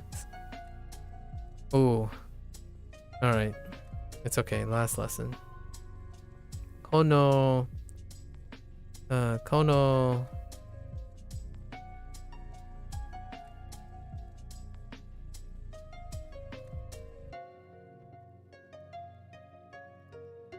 Oh. Kono onsen. Kono onsen. Sorry. Kono onsen no.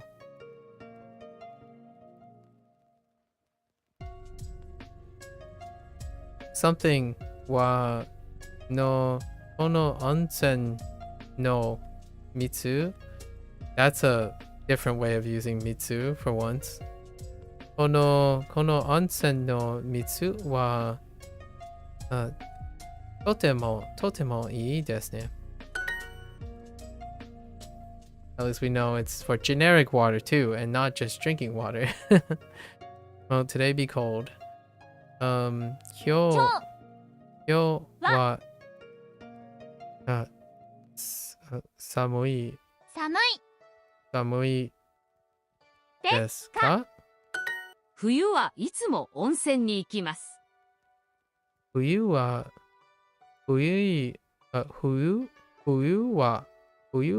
いつも温泉に行きます。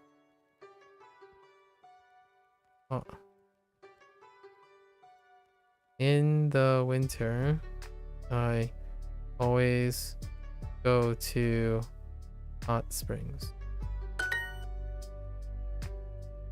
バス。秋。寒い。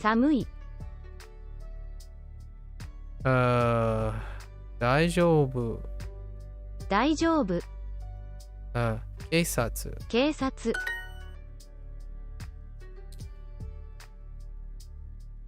Okay.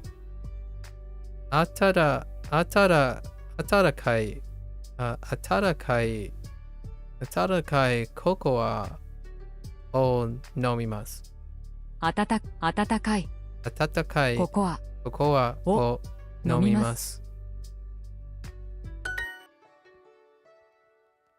雪。I don't know how I feel about that. 雨。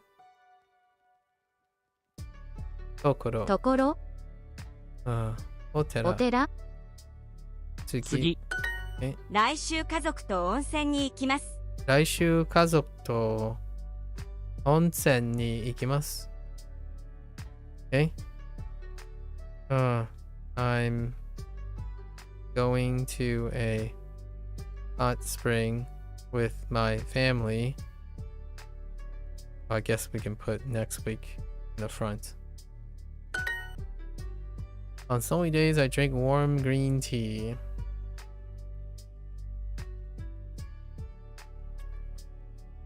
Yuki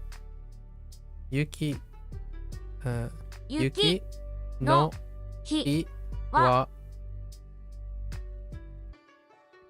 atarakai. 暖かい暖かい暖かい Stop it. 暖かい Atatakai. お茶 Ocha o 飲みます nomimasu.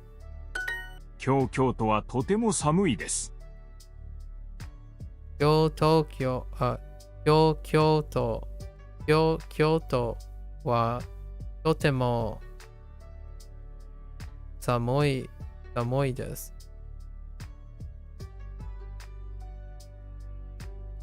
Kyoto will be cold.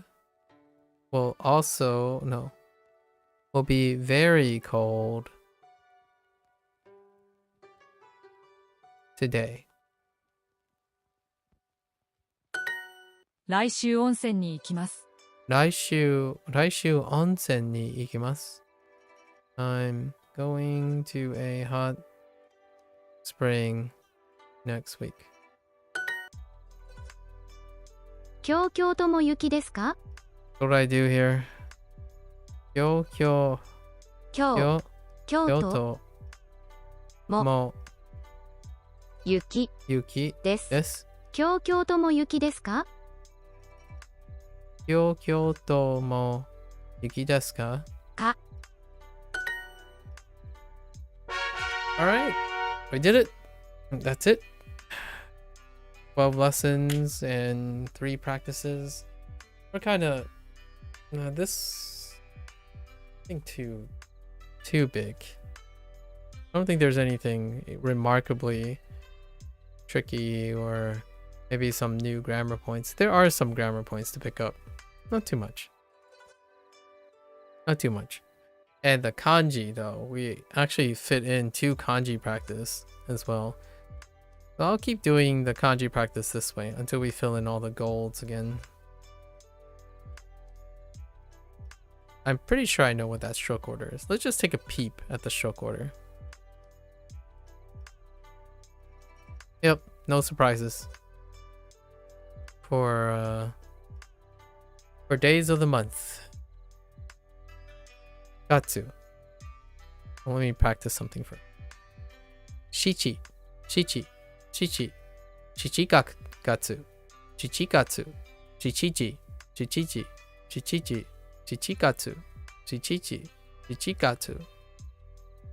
Ichichi. Ichigatsu.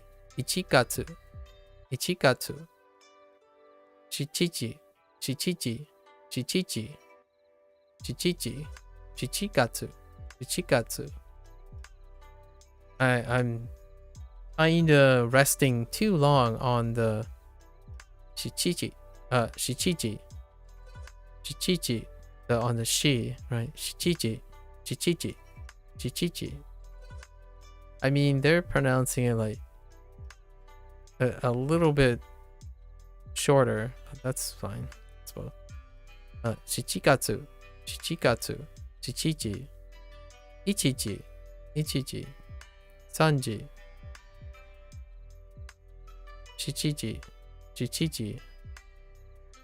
Chichigatsu, Ichigatsu. Oh, actually, I don't even know if it's Ichigatsu, actually. I probably isn't Ichigatsu now that I think about it. We only have technically Kugatsu, and Shichigatsu. So I might not try to make that assumption yet. I mean, it sounds okay. Chichiji. I'm not gonna do the Shichiji.